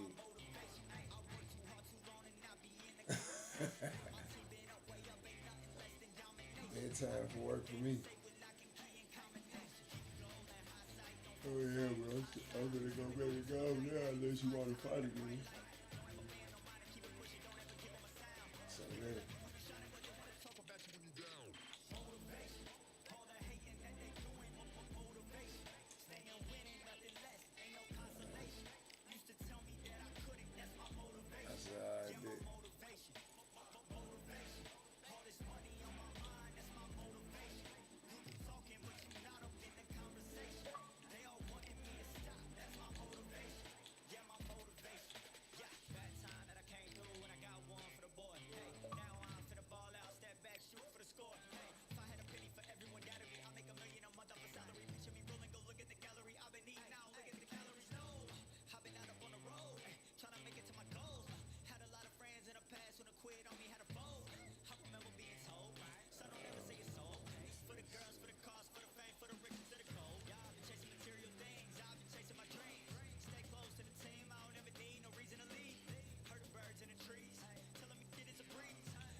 Canelo.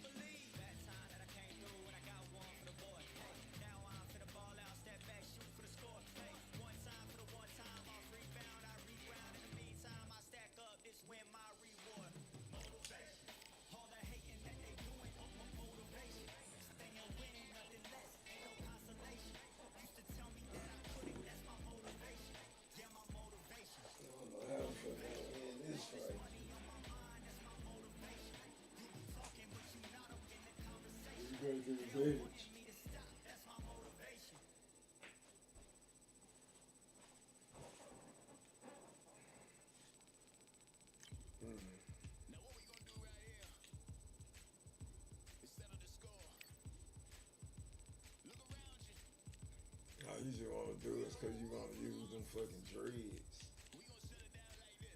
That's why.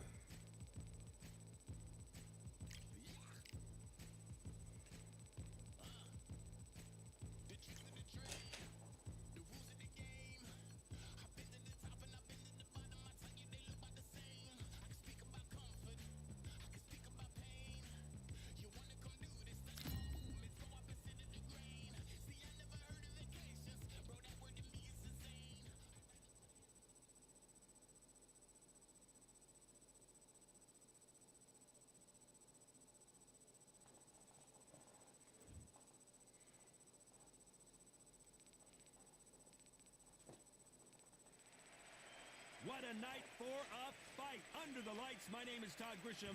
We are here at the Empire Fight Camp. Along Saul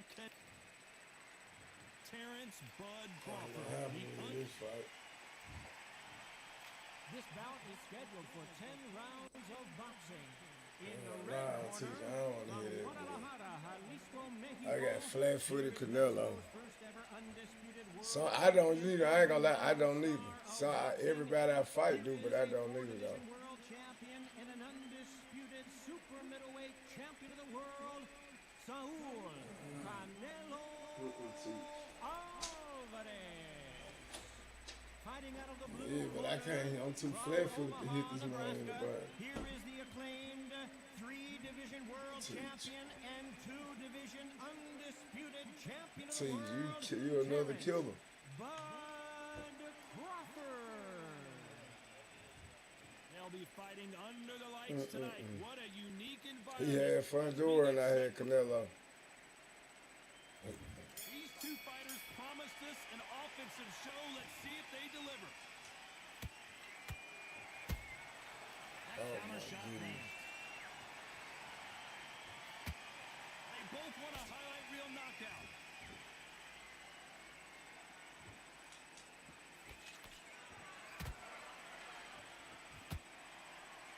Off the charts action from both of these fighters. This counter fighter believes in the anything you can do, I can do better. They'll let you throw a punch first, and they'll answer you and usually hit you harder. Todd, I understand what you're saying, but you've got to be on this. You've got to be on it. You've got to be a pro. You've got to think right. Concentrate. Nice counter shot.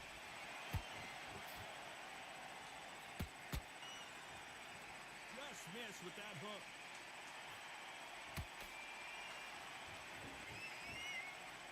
This has been a very competitive round between these two.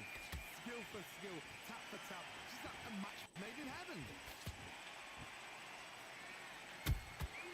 They exchange punches.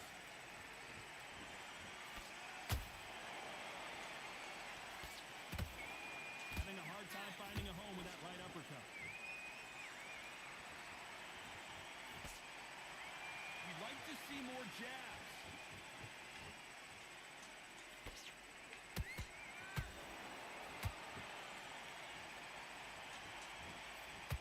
That hook doesn't score.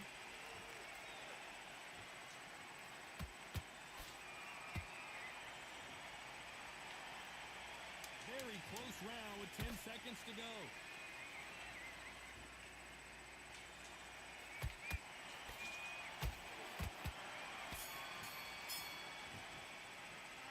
Talk about Alvarez in that last round. Well, it's no secret who has the advantage after that last round. Here we go it's round two. After a really strong round, let's see if they can finish the job. Todd, my motto is, if it's not broken, why change it? An excellent last round, everything worked. Wait for the reaction. Until then, keep doing what you've just been doing because you've won that hands down.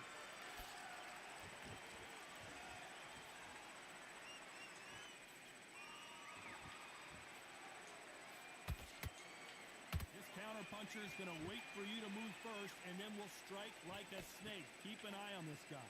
Reaction is second to none. It's the blink of an eye, and they're waiting for any little twitch you do. So you've got to fight a counter-puncher smart.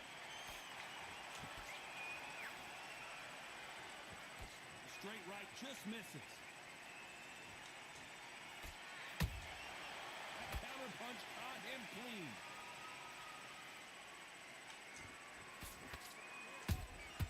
And he wasn't ready for that counter punch. Nice exchanges from both men in this round. Perfectly matched. Skill for skill, tap for tap. Now this fight will say, you know what, I'm just that notch above you, and so I've got to respect both of them. More than happy. That left hook doesn't find its target.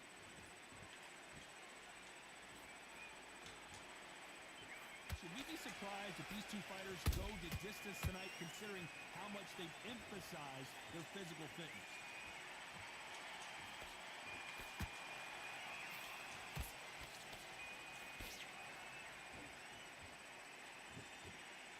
We'd like to see someone use a jab here to establish a boxing presence, but no, they just want to fight. You know the scorecards are going to be all over the place in this one. This nigga fast as hell.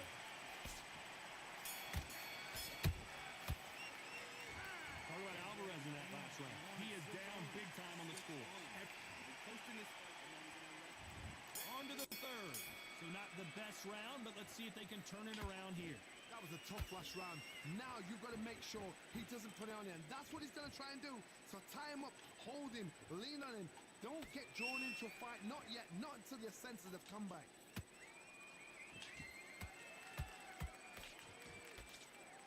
Someone tell these two that they can be defensive for a minute if they want to.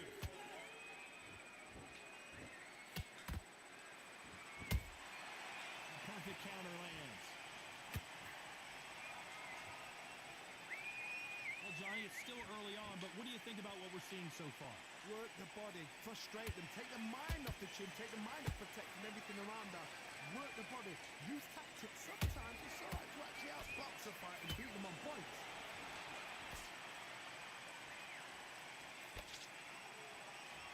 Nice idea with the jab, but does not land. Nice counter punch right up the middle.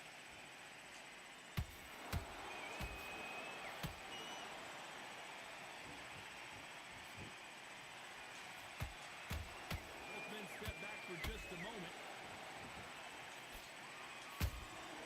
Punch, counter punch.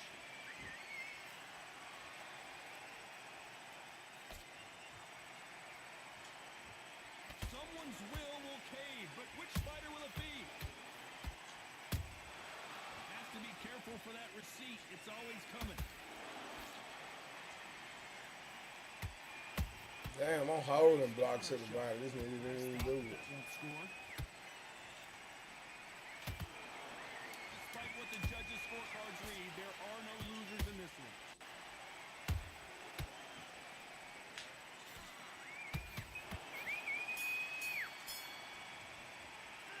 Talk about Alvarez in that last round. And a round that seemed like eternity for them finally comes to a close. Don't worry about it. There's the bell for round 4. Well, they got battered last round. How do they turn their fortunes around? They've had 1 minute to recover. Now they've got to bluff it. They've got to bluff it. They've got to come out now and style it out. Get on the back foot, jab, rest on the jab. Be smart and pop until your legs come back. Then put the pressure on. There's a counter shot.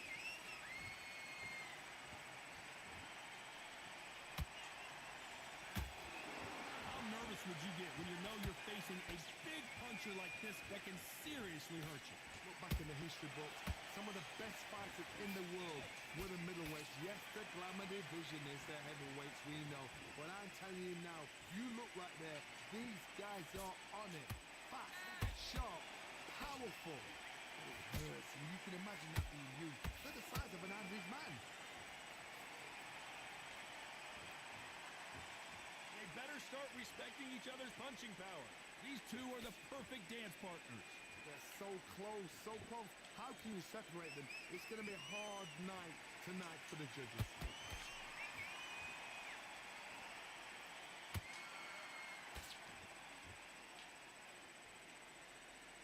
The jab doesn't quite connect.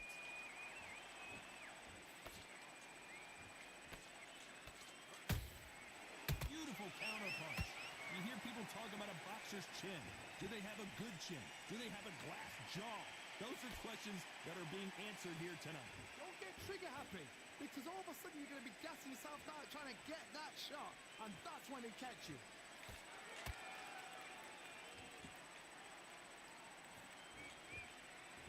This round's still up for grabs with just 10 seconds to go.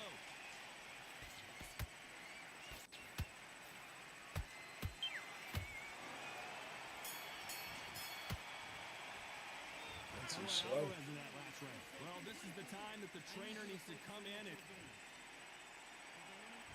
Time for the 5th round. That corner has got to find a way to get some momentum behind their fighter. This is one of those situations. You've just been hurt. You've got to get out there again. Be smart. Be sharp. How the fuck them niggas didn't hit him to the head? Make him fight your fight. Hold him, tie him up, just until your head clears again and your legs come back again. Because if you don't, he's going to pop you off.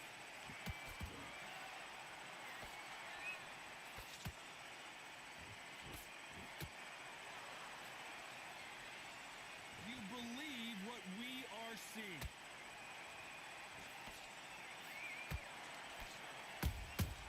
Has to be careful for that receipt. It's always coming. A straight right just misses.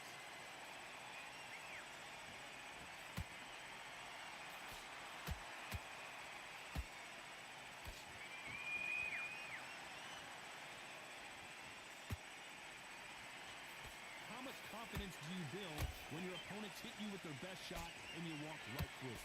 What a gift. What a gift it is to have a chin where you know you can walk through anything and everything. When you let those shots go and it's just bouncing off and they're walking you down, it's so demoralizing. It absolutely breaks your heart. What else can you do? What a round so far as we've reached the halfway point. Skill for skill, tap for tap. Just like a match made in heaven.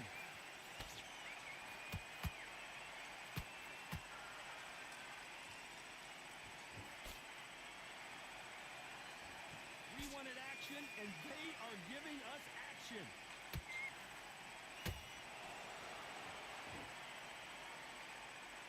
Not a lot of punch output. Thought there would be some more action here. A very competitive round with 10 seconds left.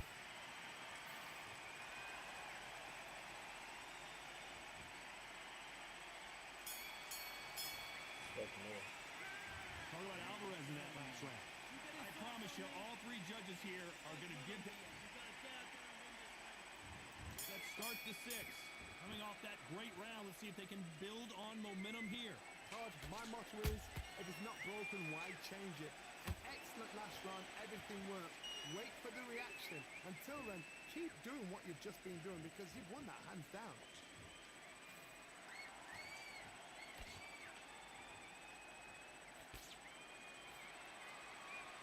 Caution is being thrown to the wind.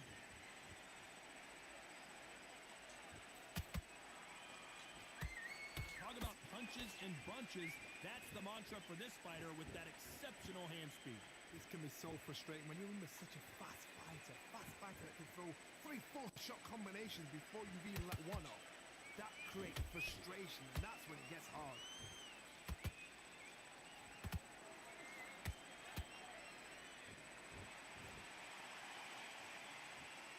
Gotta let your hands go a little bit. It's okay to be aggressive now. Halfway through the round, and man, these two are going at it. Perfectly matched. Skill for skill, tap for tap. Now this fight will say, you know what, I'm just that notch above you, and so I've got to respect both of them more than happy.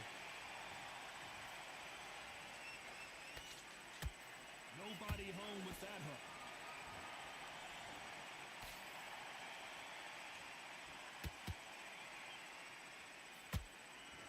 Missing with the left hook. That hook won't score.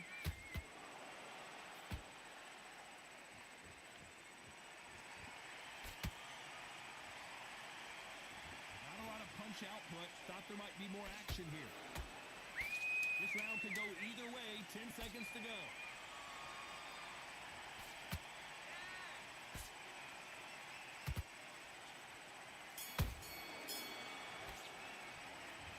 Alvarez in that last round. That was almost a 10-8 round. Complete dominance. And there's the bell for round 7. Coming off that fantastic last round, let's see if he can keep his momentum going. Todd, my motto is, if it's not broken, why change it? An excellent last round, everything worked. Wait for the reaction. Until then, keep doing what you've just been doing because you've won that hands down.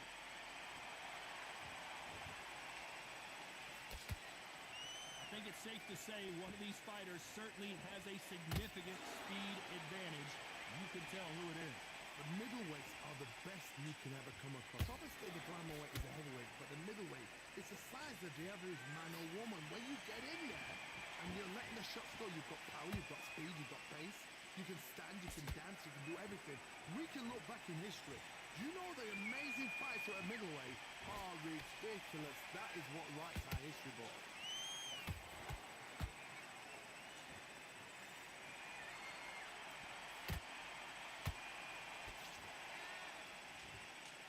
So far, both of these fighters have had their moments. They're so close, so close. How can you separate them? It's going to be a hard night tonight for the judges.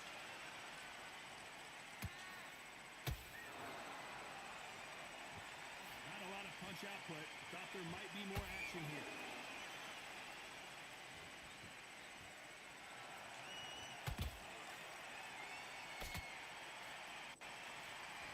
That left-handed jab doesn't quite score.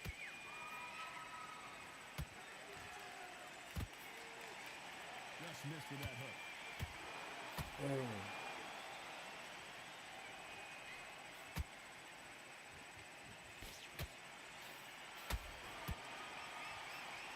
Despite what the judges' scorecards read, there are no losers in this one.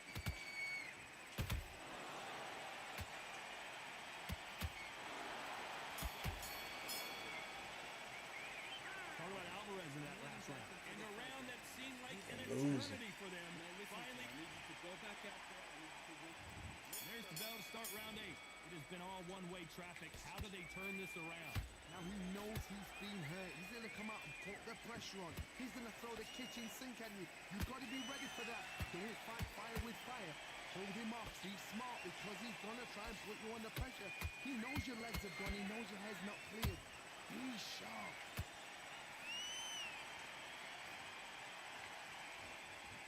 You're a power puncher. You're not as concerned with how many punches you throw. It's about how many you land and how hard they are. They know the second they touch you, it's done. They're that powerful.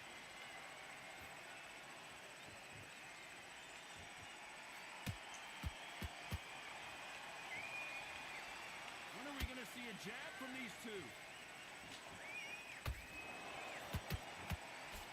He needs to be careful not to punch himself out.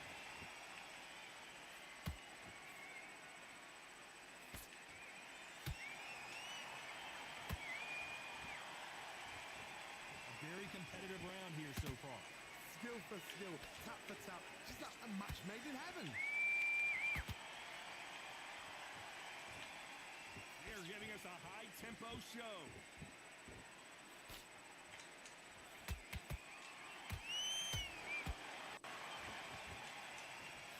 The work rate is down. The head isn't moving as well, Johnny. Fatigue is starting to set in. Now this is about desire. This is about character. This is about want.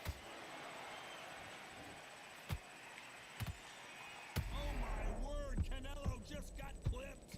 Oh, shit. Canelo is down. I think that will look even more dramatic in slow motion. Shot from the gods, they say. A shot from the gods. 1, 2, 3.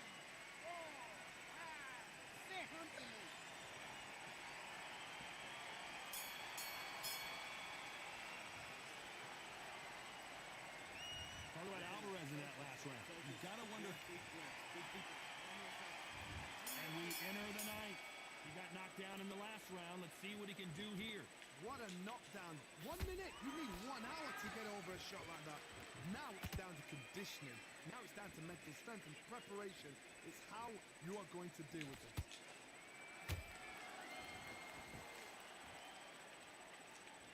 When are we going to see a jab from these two?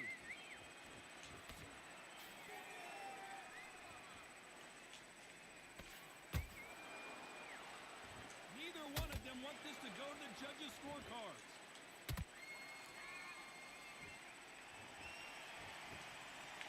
Both men step back for just a moment.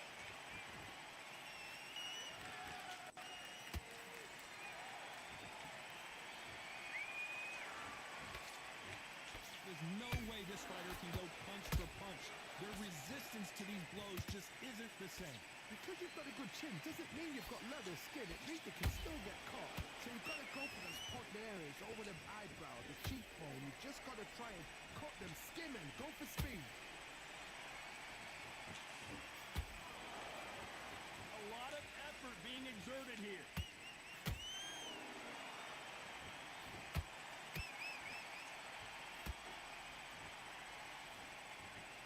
That jab won't score.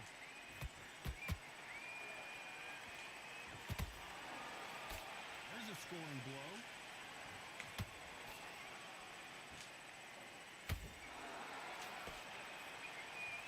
That punch is beginning to take its toll.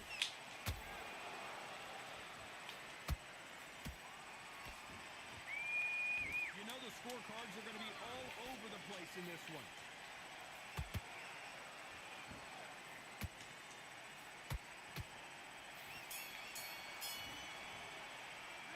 Talk about Alvarez in that last round. Well, we know they've got the advantage. You said what? It's round 10. Well, Johnny can Nah, keep the you really- momentum going after that You last got that huge bull- round for him. That bullshit right down why I got this. If I play with Canelo again, though, I might can win. For sure. Until then, keep doing what you've just been doing because you've won that hands down. Because I don't want to discourage you and make you too scared. How about that time counter shot? Well, Johnny, has anything surprised you here as we enter the final frames of this bout? What you've got to do, Tony, is anticipation. You've got to wait. You just got to throw caution to the wind and just hope. You're never going to know where the shots are coming from. You just got to put in the guess. That's sweet. He blocks the uppercut.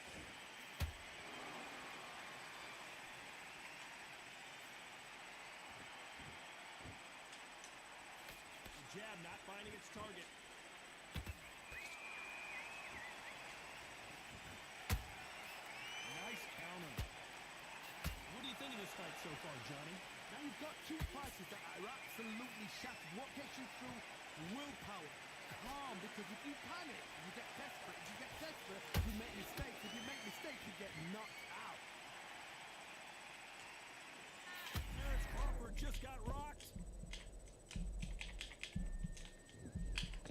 They've avoided catastrophe there. Got caught sleeping on the job. Oh, my Johnny, did you God. see that? Canelo Alvarez just got rocked in a big way. Damn, what the fuck? Oh, man. Man, them fuck had me stunned for an hour, boy. I was like, damn. Yeah, if I play with Alvarez again, I'll beat you.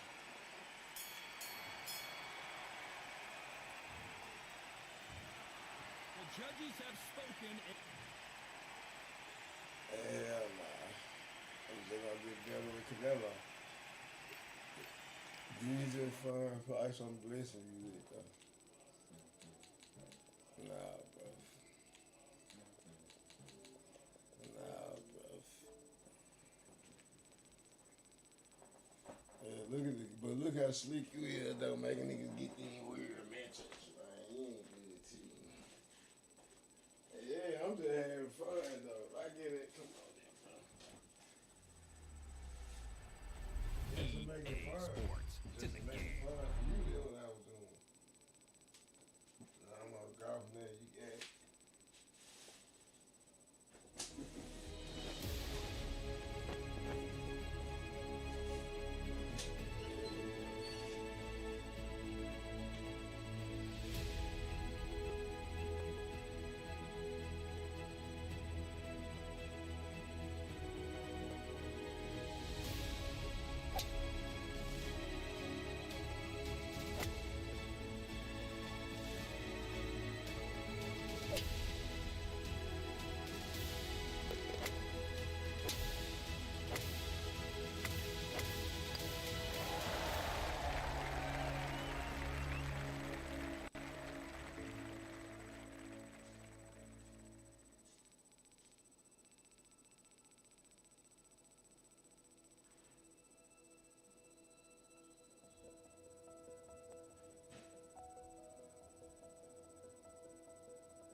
y'all today. I introduce y'all today.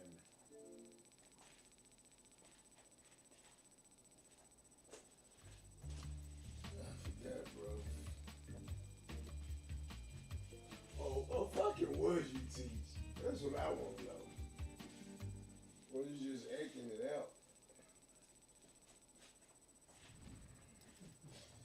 I don't feel like arguing with you teach. That's what it is.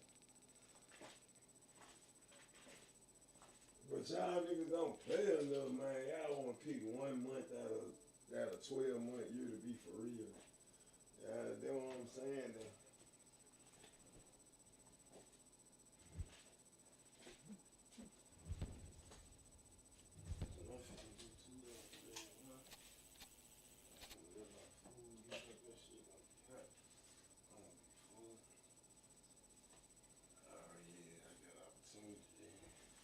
Really, I ain't got shit. I need to win 2 games.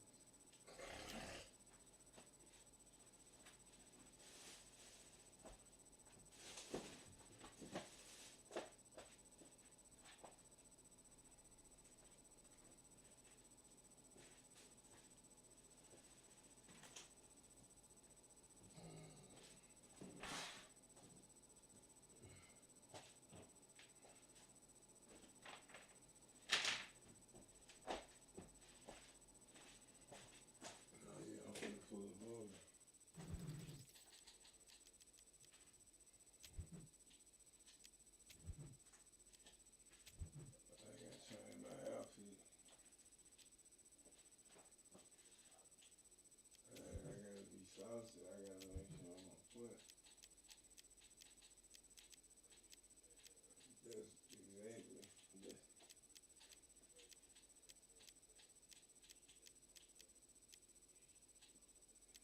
That's what I just did. Now I'm using the heart, so it ain't nothing right now.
Two more spots left on my shit.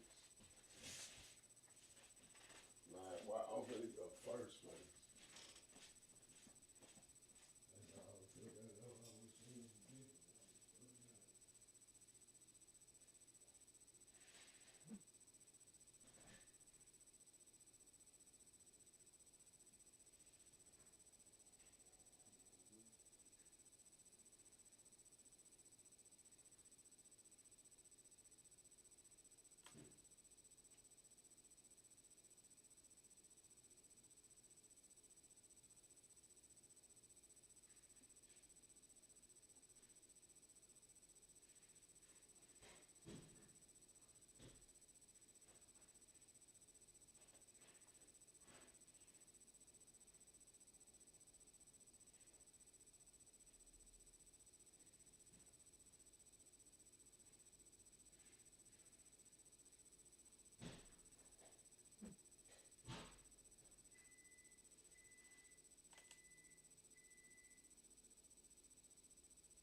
guy first. Bullshit, man. You can't play fast too.